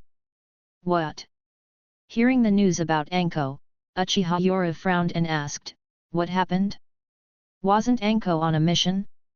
Why was she taken to the interrogation room?" "I'm not sure, but I heard that Anko participated in Orochimaru-sama's human experiments and was discovered by the Anbu at the border of the Land of Water. She was brought back and taken into custody because of this." Hearing Kurane's words, Uchiha Yoru showed anger. "Let's go. Orochimaru-sensei just left, and now some people want to show off their power. Why don't they interrogate the root department?" Jiraiya tried to calm him down, but Uchiha Yoru was furious, and his anger rallied those loyal to Orochimaru in the building. Jiraiya sighed at the impulsive young man but admired his passion for his comrades. Meanwhile, Yoru's anger was partly real and partly a front. This situation provided him with an opportunity. He and Anko were both Orochimaru's disciples. He had to protect her, otherwise, anyone could bully them in the future. The scenes around swiftly flew past his sight. Uchiha Yoru leaped across the rooftops of Konoha, and as he swiftly moved without anyone monitoring, he asked the following Kurane in a deep voice, "Ui, what exactly happened to Anko?" A serious look was evident on Kurane's face. "I don't know the specifics, but I know that Anko was taken into the interrogation room. That's why I informed you. Also, don't act rashly." At this moment, you're already out front. Even though Kurane was a spy sent by the third Hokage, she genuinely cared for Uchiha Yoru. In Kurane's eyes, while she had feelings for Uchiha Yoru, it was also an opportunity to investigate the reasons behind the Nine Tails, especially since it was linked to her father's death. Therefore, without conflict, Kurane calmly weighed the pros and cons, finally saying, "Yoru, I'm sorry I couldn't help with Orochimaru's matter. But right now, your and Anko's identities are extremely sensitive. Don't worry, Jiraiya has already said that he hopes I appear on the front lines as Orochimaru's disciple. This proves that the matter is over. So, don't fret. This is likely someone trying to undermine the last of our teacher's prestige. If Yuzue Anko is truly controlled, it signifies Orochimaru's reputation is completely tarnished in Konoha. If anyone can control it, then it isn't a concern. Reputation is built over time, but destroying it can be achieved with a single minor act.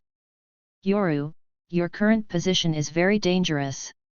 Seeing Kurane's concerned expression, Uchiha Yoru's face revealed a determined look, but this position also wields power. Turning to face each other, Uchiha Yoru didn't hide his ambition for power, stating emphatically, "Only with enough power can one go further. Higher. Only then can we uncover the perpetrator behind that Knight of the Nine Tails. It's not just a vendetta for your father, but a grudge held by the whole of Konoha." Upon hearing this, Kurane went silent. A man with power is alluring.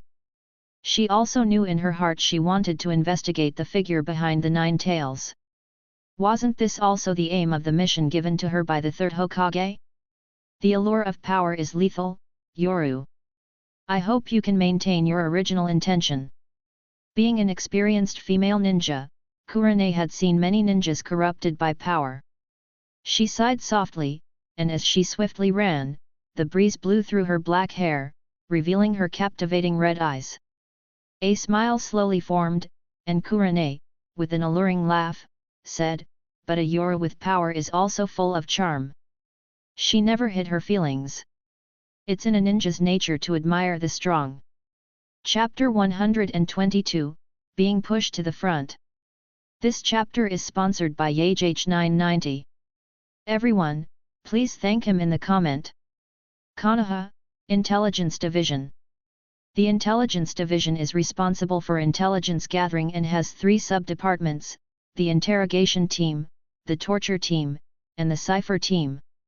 The current head of the Intelligence Division is Yamanaka Inoichi.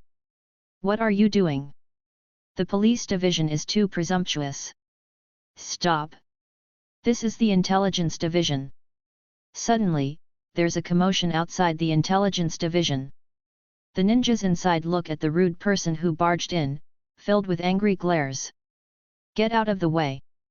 Uchiha Yoru, who stormed into the Intelligence Division, has red eyes with 3 spinning tomo, staring at everyone without hesitation and marching straight in. Uchiha Yoru! You're out of line! At this moment, a steady voice rings out. All the ninjas in the Intelligence Division look at the source of the voice with respectful expressions. Director! Director, you're finally here! Yamanaka Inoichi, with his golden ponytail and stern face, strides in. He is visibly angry when he looks at Uchiha Yoru, who broke into the Intelligence Division. Uchiha Yoru, this isn't the Police Division. Inoichi is not just an experienced ninja but also the current head of the important Intelligence Division and enjoys the trust of the 3rd Hokage.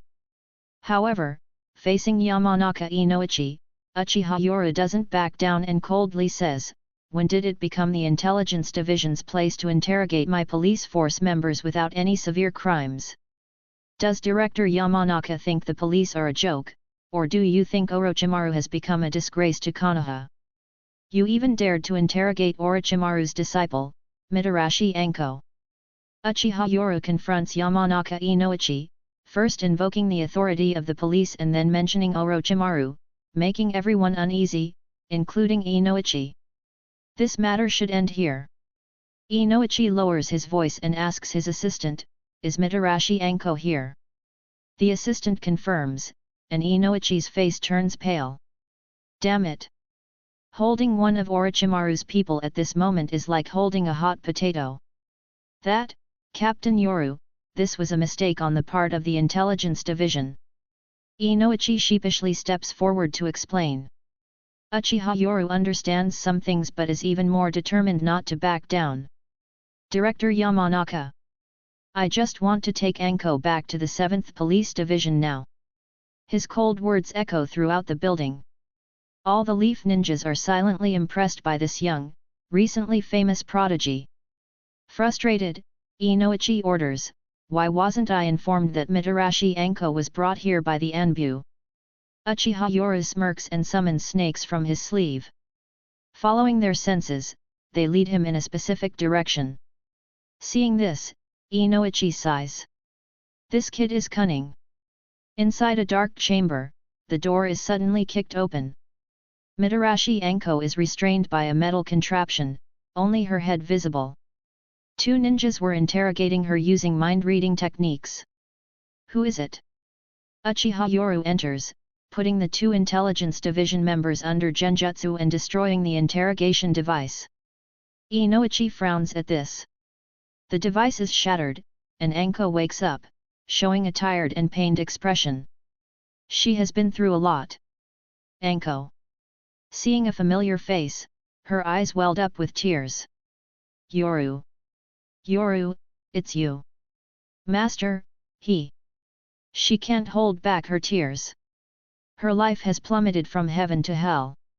Her admired master chose to leave the village and coldly cursed her. Despite choosing the village over her master, she's interrogated and tortured by her own people. Uchiha Yoru's arrival feels like a ray of light in her dark life. It's okay, it's over. Let's go home. I've never seen such despair in Anko's eyes before, as a sense of twilight emanates from them. Uchiha Yoru softly but firmly comforts her. Anko's future is worth his investment.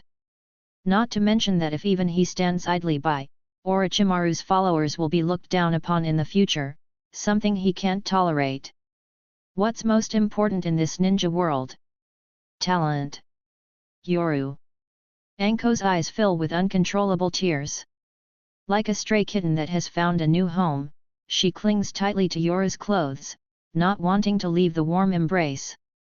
Inside the interrogation room, Uchiha Yoru holds Anko, who is going through the darkest moment of her life, and coldly glances at Yamanaka Inoichi and another individual in the room. So it's you, Sarutobi Kawa, you waste. All you can do is resort to these low tactics. But be clear, just because Orochimaru temporarily left the Leaf doesn't mean anyone can bully the 7th Police Squad. Excruciating pain hits as Sarutobi Kawa, one of the interrogators, lies on the cold floor with his face being stepped on, the immense pressure making the bones creak unsettlingly. Yamanaka Inoichi looks extremely uncomfortable. This disciple of Orochimaru, Anko, is a hot potato that nobody except the Hokage can touch, given what's at stake with Orochimaru. Captain Uchiha Yoru, this might be a misunderstanding. Yamanaka Inoichi calmly looks at Yoru, who's no longer just a young boy. Both understand the implications of this situation. It's a signal from the higher UPS of the Leaf. Anko may be a mere pawn, but she's important enough to send messages and establish Uchiha Yoru's authority. If Yoru saves Anko, it sends the message that the 7th Police Squad hasn't fallen. Orochimaru may have been exiled, but Yoru remains. Fine, let's consider it a misunderstanding. Uchiha Yoru slowly lifts his foot off Sarutobi Kawa's face, giving Yamanaka Inoichi a cold stare before vanishing into the shadows. Director. Uchiha Yoru is too presumptuous. As Yoru wreaks havoc in the intelligence department, the ninjas are furious. Yamanaka Inoichi, however, just gives a bitter smile and says, "Let it be." Indifferent, Yamanaka Inoichi realizes he's taken a loss, glancing towards the Hokage's office, contemplating whether this is a warning.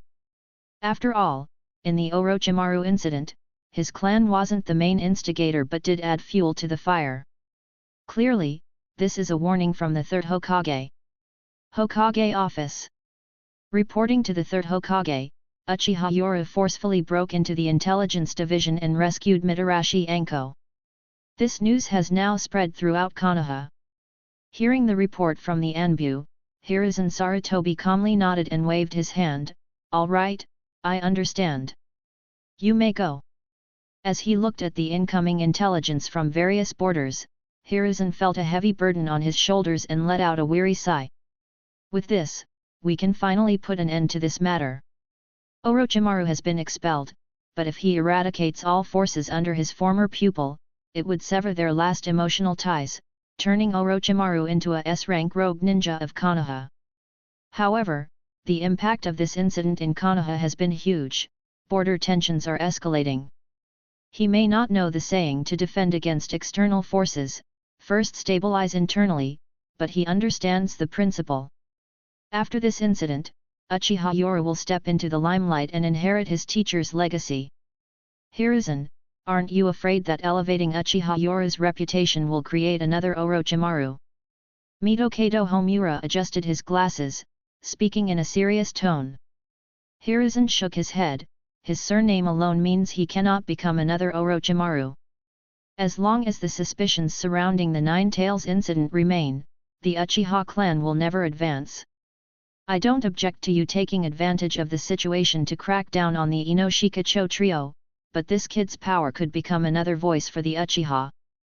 Hiruzen displayed rare confidence, handed over a few files. Homura was astonished after reading them. "You're this confident? Then all right, didn't expect you to have such a plan." The files were about Uchiha Yoru, clearly collected from various sources. It indicates that Hiruzen has multiple informants close to Yoru. The incident with the Hyuga clan served as a wake-up call for Konoha, and it also gave us another direction. Hiruzen spoke in a hushed, raspy voice. The Uchiha clan is a house more powerful than the Hyuga. A single-voiced Uchiha is terrifying. If a situation similar to the Hyuga occurs, a divided Uchiha would be less threatening. The intel on Uchiha Yoru shows that he has understood the will of fire, loves the village, and has been secretly investigating the culprit of the Nine Tails incident. Hiruzen felt a mixture of regret and relief. According to information from Kakashi, Yujiro Uzuki, and others, it proved that his cheap pupil has been quietly investigating the culprit behind the Nine Tails incident. And in the Orochimaru incident, it's clear that Uchiha Yoru loves the village. Uchiha Fugaku is dominant in the Uchiha clan, and Yoru, as a rising star, can't avoid conflict if he investigates further.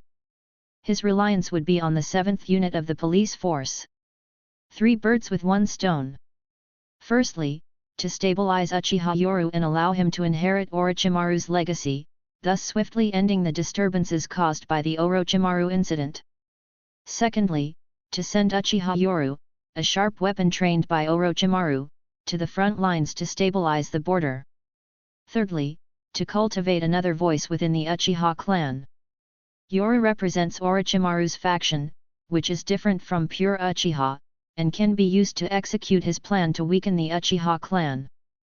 Homura naturally understands this, and it's why he finally relaxed and nodded. Exactly, the Uchiha clan needs to be checked. Uchiha Yoru's identity and current strength show he has the potential to become another voice for the Uchiha. The story of Orochimaru's defection is nearly over, the protagonist has grown stronger, and next is preparing to go to the front lines to contribute in the Mist Ninja battlefield. Chapter 123, Perfect Curse Seal. This chapter is sponsored by YageH990. Everyone, please thank him in the comment. The 7th Division of the Police Department dispatches elites to support the Land of Water border. Uchiha Yoru is appointed as the frontline commander. After forcefully breaking into the intelligence department, Uchiha Yoru not only avoided punishment but was also issued a sort of promotion order that the higher UPS in the Konoha chose to ignore. The Hokage personally issued the order. Although not the overall commander at the frontline border, at his age, being responsible for commanding a regional area is already considered a new height. The overall commander, a position once held by all 3 Sunin, is generally responsible for directing the battlefield in one direction and can command over 1,000 ninjas, even deploying them at the border. This is almost equivalent to the existence of a general. A commander is responsible for local border command, and can lead an army of about 200 to 800 ninjas, depending on the current situation. Uchiha Yoru has suddenly become a rising star in Konoha, also marking an end to the Orochimaru incident. Many people are quietly contemplating that it seems the 3rd Hokage doesn't want to push too hard. After all, Orochimaru is his own disciple. The moment this order was issued, countless people in the Konoha began to speculate. However, one thing is certain, this matter has come to an end, and Uchiha Yoru has stepped into the limelight. The hearts of Orochimaru's followers, which were hanging in the balance, have almost completely relaxed. At the very least, it proves that the village will not pursue the matter further. The unrest among the people almost instantly began to stabilize upon hearing this news. Police Department 7th Division Office. Big Brother Yoru, the watchers outside have withdrawn. Uchiha Shisui lowered his head and spoke in a deep voice, while Uchiha Yoru responded with a self-mocking smile, yes, after all, he's the Hokage. A single order has stabilized people's hearts and also won them over. This matter is over now. At this moment, Uchiha Yoru was even more secretly amazed by the cunning tactics of the 3rd Hokage. Had Orochimaru's incident not been so unpredictable, the 3rd would never have been so passive. Is it over? Uchiha Shisui, lowering his head, showed a sarcastic smile in his eyes. What about Lord Orochimaru, Big Brother Yoru? Looking at Shisui, whose expression was clearly abnormal and obsessive, Uchiha Yoru spoke sternly, Shisui. Haven't you calmed down after all these days? The Lord Orochimaru, who carried everything in Shisui's heart, had been abandoned. The so-called will of fire now seemed like a joke to him.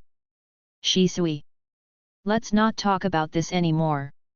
Facing Shisui, Uchiha Yoru changed the subject. Shisui, you should be well aware of Hokage's orders. Inform the 7th Division about the people going to the front line, and 2 days from now, I will head to the border. Yes. Uchiha Shisui took a deep breath and replied. Seeing Shisui suppressing his emotions, Uchiha Yoru rubbed his eyebrows and shook his head. Shisui, go. The matter is over, and now there is a war starting at the village border. As Shisui left, Uchiha Yoru, who was lazily leaning back in his chair, revealed a thoughtful expression as he looked at the 2 invisible, pale gold coins in his hand. Chi-Luck coins. Gold inherently contained a strand of Chi-Luck in the shinobi world, it was just too little, hence the need for a large number of gold coins. His system's need for in-app purchases was really about the Chi-Luck on the gold coins. After the 3rd Hokage's orders were issued, he officially stepped onto the stage and naturally gathered a large amount of Chi-Luck. Chi-Luck is something everyone has, but most people cannot utilize it. This ethereal existence can only be said to become more solid during its peak period, and dissipates into the world when it ends. But he could see his and his people's Chi-Luck. When Chi-Luck reaches a certain level, it can be solidified for personal use to strengthen oneself. Just like the 3rd Hokage, who had a lot of Chi-Luck but couldn't use it. So that's how it is. Now I also have a high position and am endowed with Chi-Luck. Uchiha Yoru squinted his eyes, playing with the Chi-Luck coin in his palm, revealing an ambitious smile. Those in high positions will continuously generate Chi-Luck, unlike some ninjas whose Chi-Luck is almost fixed. This further solidified his ambitious heart. What would be the amount of Chi-Luck he'd get if he could bring the entire shinobi world under his control? By then, the likes of the 6 Paths and the Otsutsuki clan would all become his prey. Chi-Luck or luck? The oppressive atmosphere in the 7th office building of the police department seemed to come alive once again. For the first time since the Orochimaru incident, Uchiha Yoru stepped out of this building, which was ostensibly an office but actually a prison, dragging his lonely figure in the twilight. In the Uchiha clan territory, within a dimly lit room, greenish healing chakra emerged from both hands, slowly placed on the forehead of the girl lying on the bed. The warmth of the healing chakra relaxed her, and she gradually opened her eyes. Upon seeing the familiar figure, the usually strong Mitarashi Anko couldn't help but tear up. Yoru, you're back, sob. First, her revered teacher Orochimaru left Konoha, then the village's distrust broke her psychological defenses. Anko began to cry loudly at this moment.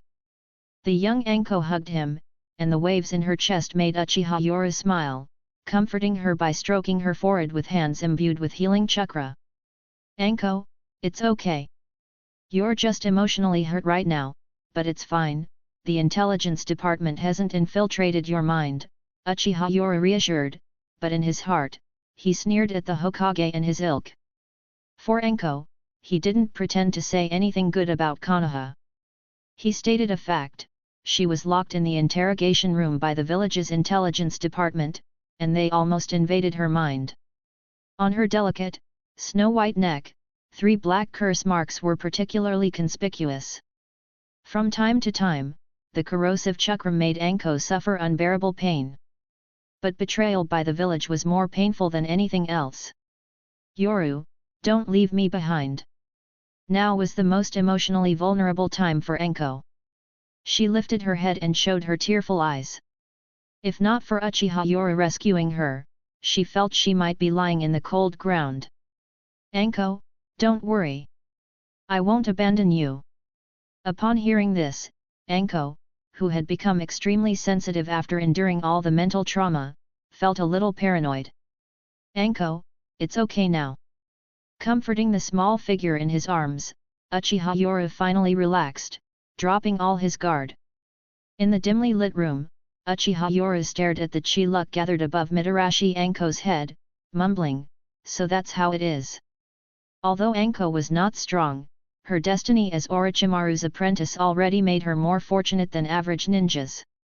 Now being with him, it was a destiny bonus for him as well. Sob. Suddenly, a painful sound echoed in the dim room. Anko grabbed her neck, the curse mark causing her unbearable pain. Holding Anko, Uchiha Yoru naturally felt it, especially as the curse mark began to affect her body temperature. Anko, bear with it. I can solve your curse mark by replacing it with mine. In the dim room, Anko clenched her teeth through the pain, looking up at the only person she could rely on now. In this distorted world, shinobi, who have been trained as tools since childhood, began to have emotional deformities. Seeing Anko close her trembling eyes and slowly let go of her hand from her neck, showing the hot curse mark, he knew her choice. Her trembling eyelashes seemed to be responding. In the dim room, Uchiha Yoru's three-tomo Sharingan spun as he gently bit onto Anko's neck. Sharp fangs easily pierced the skin, and with an inexplicable force sweeping over, Anko, nestled in Uchiha Yoru's arms, moaned painfully. Yoru! Don't abandon me! Under Anko's painful moans, the new curse mark began to devour the previous one. Black smoke swirled around, symbolizing the dispersing Orochimaru's curse mark. Perfect version of the cursed seal. Uchiha Yoru now commands the perfect version of the cursed seal, which minimizes damage to the body and is relatively mild. If Mitarashi Anko could withstand the original cursed seal, it proves that her body doesn't reject the seal. In the original story, it's clear that not every ninja survives the cursed seal, many can't handle it. His perfect version of the cursed seal also has this limitation. As his unique seal is branded, the mild power of the cursed seal eased the pain Mitarashi Anko was in, and for the first time in many days, her pained expression turned peaceful before she fell into a deep sleep. During this period, Mitarashi Anko had experienced the darkest moments of her life. The attack from the cursed seal had already exhausted her mentally and physically, and now she finally got some peaceful sleep. Just then, footsteps could be heard. Uchiha Yoru's expression changed, he gently placed Anko on the bed, covered her with a blanket, and left the room. In the moonlight, Uchiha Yoru's luxurious residence welcomed two visitors, one big and one small. Mother, this is Master Yoru's residence. Uchiha Itachi respectfully looked at the house and lightly knocked on the door after receiving his mother's nod. Inside the bright living room, Uchiha Yoru, Uchiha Mikoto, and Uchiha Itachi sat across from each other. Mistress. Uchiha Mikoto also exhibited the etiquette of a noble family, holding her tea and softly saying, Yoru, I hope you won't take offense to our silence recently, our clan has been under significant pressure. Lately, Uchiha Yoru had been virtually confined to his office-like building. The Uchiha clan chose silence, unable to oppose Orochimaru's power. All they could do was keep their own people safe. But now things were different. With the support from high-ranking officials and Jiraiya of the three great ninja, Uchiha Yoru had now gained real power within his own forces and even inherited Orochimaru's legacy. Mistress, I understand the pressures on our family. Neither the clan head nor the elders came this late at night. It was both to avoid suspicion and to test Yoru's choices. Lord Yoru, Itachi has activated the Sharingan. The border is unstable, and we need to send reinforcements. We're counting on you to take care of Itachi. At this point, Uchiha Mikoto revealed a pleading expression for the first time, and Itachi respectfully nodded, Master Yoru, please. Sending Itachi to the battlefield is a test. Uchiha Yoru nodded without much thought, Itachi is my student, I will naturally take good care of him. This mission will not only stabilize people's hearts but also give the Uchiha clan a chance to prove itself. The Uchiha clan had been wrongly blamed for the Nine Tails incident and was now eagerly sending their elites to regain trust. Thank you, Lord Yoru. Thank you, Master. Itachi seemed to have matured a lot. Even his mother didn't know what he was thinking now. Sensing the tense atmosphere, Itachi respectfully said, Master, Mother, I will go to the courtyard to practice my sword skills. Both Uchiha Yoru and Uchiha Mikoto smiled, Itachi, you're working hard. Focus on projectile weapons and illusions for now. Train in ninjutsu once you've grown. Yes, Master. Itaki respectfully left the room, leaving Uchiha Yoru and Uchiha Mikoto alone. No one knows what they discussed that night, but both appeared content after a couple of hours. Mikoto left with Itaki, smiling and nodding her head. Chapter 124, Set Out. This chapter is sponsored by Miguel Razzo. Everyone, please thank him in the comment. Under the bright sunlight, a powerful ninja corps appeared outside the gate of Konoha, numbering more than 200 members. Captain, all 113 ninjas from the 7th Division of the police force heading to the front lines have arrived. Ever since the members of the Genma team pledged their allegiance, there was no turning back for them. They were fully committed to the possibility of dying on the battlefield rather than returning for an investigation by the Foundation. Unaware of Genma's loyalty, he respectfully reported the details of the corps, while the other two also carried out their respective duties. Looking back at the three members of the Genma team, Uchiha Yoru displayed a determined smile. From today on, your Genma team will serve as my guards. I entrust my safety to you three. Hearing this, the three were clearly stunned for a moment. Then their eyes began to redden, even the usually composed Genma felt a twinge in his nose. They were geniuses, but they had also experienced ups and downs. Now, the feeling of being valued and trusted again filled them with emotion. So, do you lack the confidence? Uchiha Yoru joked, and Genma suppressed his emotions, showing a determined expression. The Genma team will definitely protect Captain Uchiha Yoru. Their current reputation was not the best, but still, they were chosen as guards, a clear sign of trust and encouragement. Yoru, let's head to the battlefield. I'm ready, came the excited and hearty laugh from Mitarashi Anko. She looked radiant in her battle attire. By her side, Kurane touched her forehead in a troubled manner. Anko, please be less surprising. Anko wore a naive smile. This time we'll be fighting side by side, it's rare. But deep within Kurane's eyes was a sense of trepidation. Though Anko seemed to be back to her old self, Kurane knew that her cheerful demeanor was merely a front. Kakashi, let's settle the score on the battlefield, exclaimed Might Guy with enthusiasm. Kakashi stood by his side looking grim, the only visible eye fixated on the Hokage rock, reflecting nothing but shadows. The mission the third Hokage gave him was still to gain the enemy's trust, find out the truth behind the Nine Tails chaos, and have more influence in the 7th Division. Kakashi glanced at Uchiha Yoru. Seeing his old classmate's determined smile made him momentarily silent. Big brother Yoru, the elite team of 15 from the Uchiha clan has assembled. At that moment, a squad with stern faces appeared. However, upon seeing Uchiha Yoru, they all showed respect, shouting in unison, Uchiha team salutes Lord Yoru. Though young, Yoru's recent battle with Jiraiya had already proven his strength.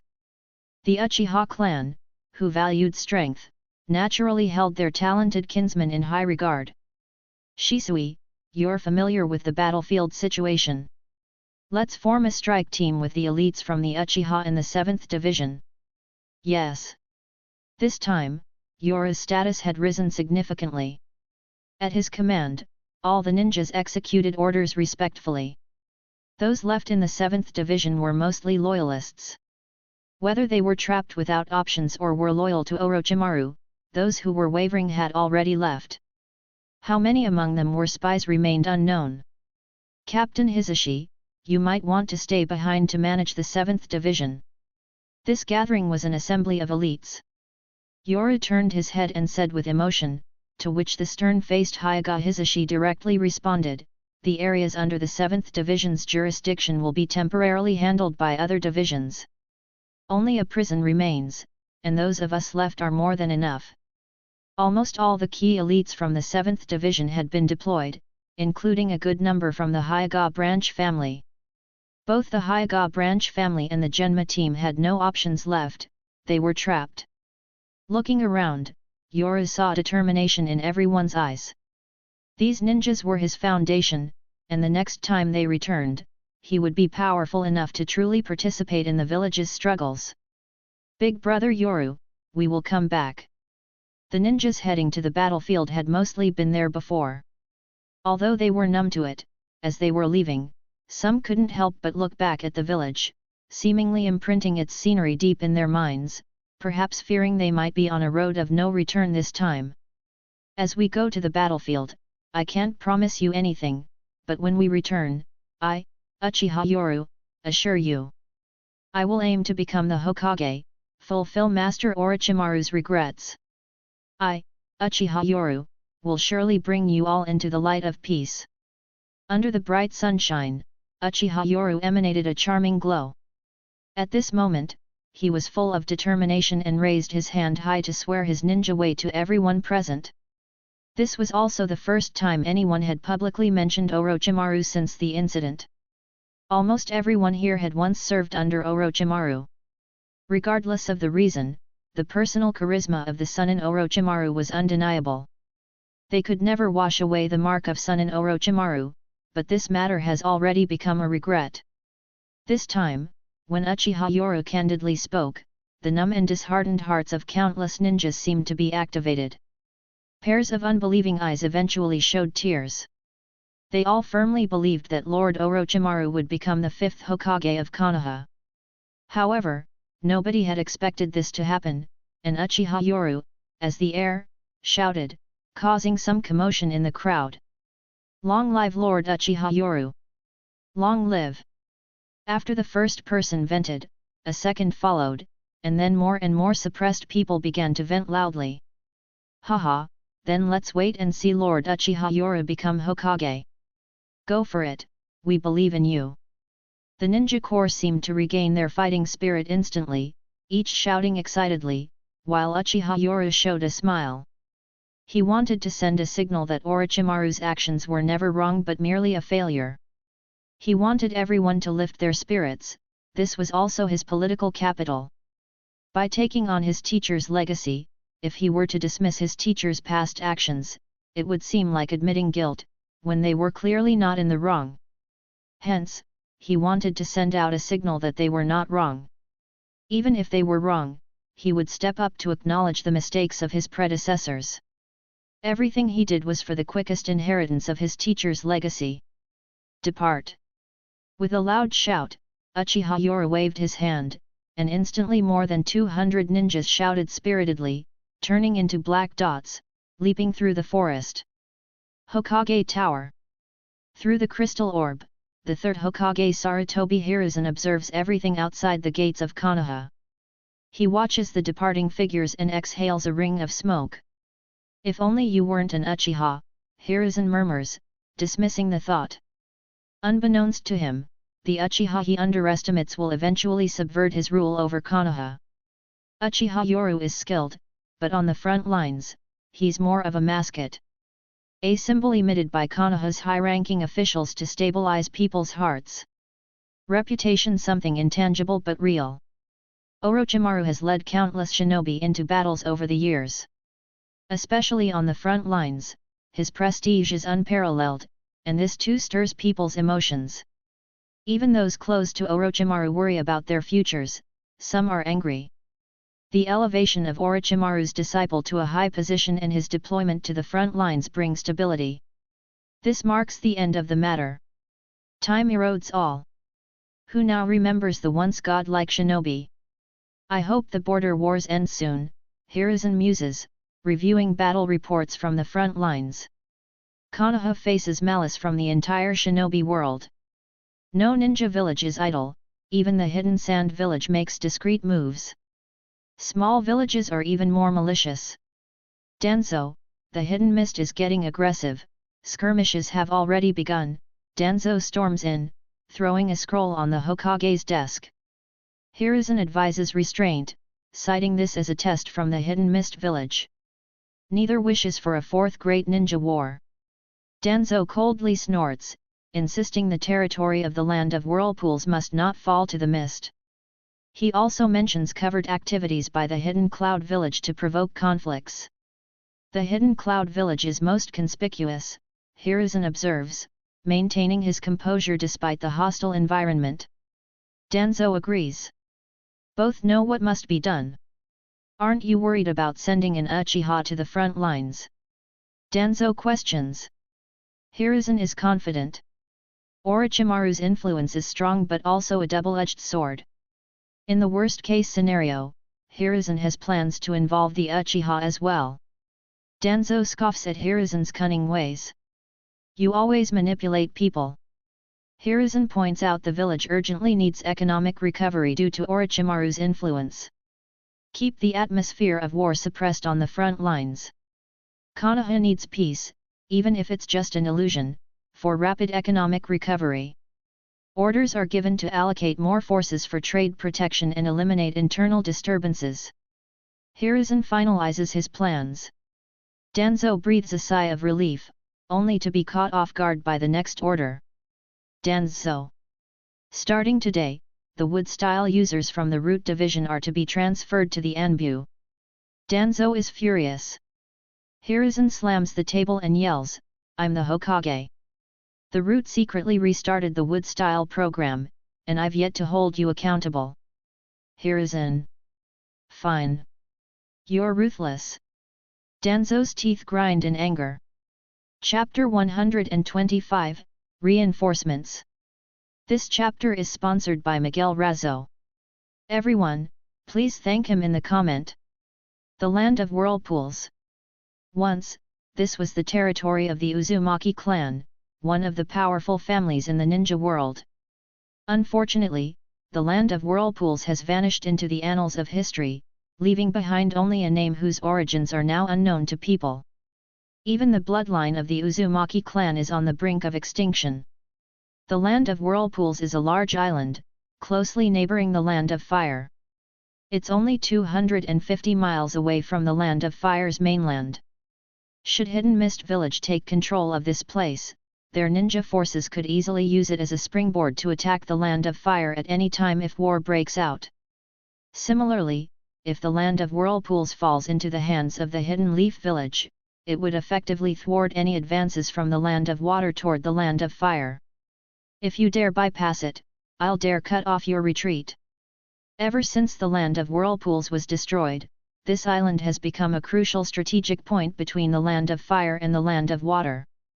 The disappearance of the Land of Whirlpools left the Hidden Leaf Village without this natural barrier against the Land of Water. Later battles between the two countries were waged on this island. Strategically, this island is a must-contend area and serves as a buffer zone for both sides. On the tumultuous sea, as waves surged, over 100 silhouettes appeared, swiftly skimming the waves.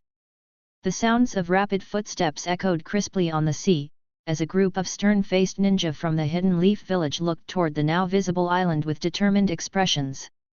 "Lord Yoru, the Land of Whirlpools Island is up ahead. Our stationed forces there have been frequently attacked by ninjas from the Hidden Mist Village." They had hurriedly crossed the border, and setting foot on the Land of Whirlpools, an area no one governs, meant that they had entered a war zone. The Hyuga clan ninjas, be on high alert and prepare to land on the island. Yes. Waves lapped against the shore as the sounds of battle rang out on the island. Hundreds of mist ninjas engaged in frenzied killing, while the leaf ninjas, battered and bruised, were pushed back to the shoreline. "Where's the reinforcement? We can't hold on much longer without it. Damn it, these mist crazies launched a suicidal attack specifically against us. Despicable. Exploding tags. Quick. Fire style." In the Land of Whirlpools, the Leaf forces had 3 bases. Nobody expected that Mist would focus most of their forces on a single base, catching them off guard and pushing them back. The beach was a cacophony of ninjutsu explosions. Kunaus and shurikens flew everywhere, splattering blood. The Mist ninjas, shrouded in mist, were merciless war machines. Under their relentless assault, Leaf suffered heavy casualties. It's Zabuza. Given the island's natural geography, the Mist ninjas had the advantage. Their water style was unleashed without restraint, effectively countering Leaf's predominantly fire style. Suddenly, someone yelled, pointing out to the sea, "Reinforcements! It's our reinforcements!" The mist ninjas also noticed the leaf reinforcements emerging from the sea. Their commander, a towering figure named Sukawashin Hitabugui, showed his sharp, shark-like teeth and laughed menacingly. Leaf's little bugs are quite timely. Perfect to feed to the sharks. Standing atop a summoning, a giant snake, was Uchiha Yoru with his Sharingan eyes spinning madly. Great snake, all the mist ninjas are your offerings. Eat as many as you can. The snake roared and began to swim rapidly towards the beach. The mist forces, shocked by the appearance of this colossal beast, started to panic. After all, the snake's summoner was Orochimaru, one of the legendary 3 ninjas. Angry and prepared for battle, Sukawashin Hitabugui cursed the intelligence department for not knowing Orochimaru would be here. Uchiha Yoru, standing on top of the giant snake, looked confidently at the battlefield. He needed to build his reputation while consolidating Orochimaru's remaining forces. As the snake reached the battlefield, he began to form hand seals. Fire style, Great Fire Annihilation. Taking a deep breath, Uchiha Yoru gathered chakra at the back of his throat and spat out a wave of flames that resembled a sea.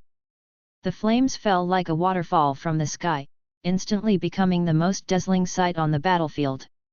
Seeing this ninjutsu, Watermelon Mountain Pufferfish Ghost was taken aback. The elite ninjas from the Hidden Mist Village quickly responded, forming hand signs. Water style, Water formation wall. One after another, the Hidden Mist ninjas spit out large amounts of water, colliding with the incoming flames. A loud hissing sound emanated as water vapor filled the air, enveloping a large part of the battlefield. The sea breeze conveniently blew towards the Hidden Mist Village, shrouding many of their ninjas in mist. Observing the mist, Watermelon Mountain Pufferfish Ghost sneered, "Kid, the battlefield isn't just about powerful ninjutsu. Ghost exchange, show the leaf ninjas our silent killing technique." In the mist, many hidden mist ninjas were calm, showing malicious smiles. The mist was their natural battleground. All leaf ninjas, prepare to counterattack. At this moment, standing atop Orochimaru's giant snake, Uchiha Yoru gave the opposite order, opting for an attack instead of defense. Before the leaf ninjas could react, Uchiha Yoru coldly said to the snake below him, "Orochimaru, eat as many offerings as you can. Youngster! Don't forget what you promised me." Some undisclosed agreement had been reached between them, and the unruly snake obeyed Uchiha Yoru's command, burrowing underground. "Lord Yoru, we're up against elite hidden mist ninjas skilled in silent killing technique." A concerned leaf ninja hurriedly relayed this information. Yet after Orochimaru went underground, Uchiha Yoru smirked, "Silent killing technique. This is also my battlefield. Water style, hidden mist technique." As the hidden mist ninjas performed their techniques in the mist, a thick fog started to rise, advancing towards the leaf ninjas. Leaf ninjas started panicking, quickly evading the thick fog as if it were poisonous. "Quick, prepare wind style to disperse the mist." An experienced leaf ninja was about to instruct when Uchiha Yoru stopped him. "Snakes can sense warm-blooded beings in the mist," Yoru said, revealing a confident smile. A large snake emerged from his sleeve, connected to a surge of chakra. The snake opened its mouth and a nauseating sound filled the air. Suddenly, countless venomous snakes poured out, creating a sea of snakes that would terrify anyone with a phobia. 10,000 snakes net formation. "This is a technique I worked hard to develop," Yoru chuckled. The snakes opened their mouths, spitting out sword-like fangs, and dived into the mist. Screams filled the air. If it were Orochimaru, he wouldn't mind using this technique. But I've modified it slightly. "Yoru, this technique." Uchiha Yoru's companion was enthralled, unafraid of the snakes. "The chakra cost is high, I'll teach you later," Yoru said, patting her head affectionately. "Snakes! Poisonous snakes!" Screams echoed in the mist. Snakes, capable of sensing heat, thrived in this foggy environment, leaving many hidden mist ninjas dead or injured. Just then, Orochimaru erupted from the ground, launching a furious attack. The resilient snake, coupled with the 10,000 snakes net formation, achieved great success on the battlefield. Reinforcements have arrived, cheers erupted among the beleaguered leaf ninjas as shadows appeared on the shoreline. Meanwhile, the mist started to clear, revealing snake corpses everywhere. The hidden mist ninjas abandoned their mist technique, revealing a fearful look as they saw the dead snakes, as if reminded of the horror Orochimaru once brought to the battlefield. Thanks for listening.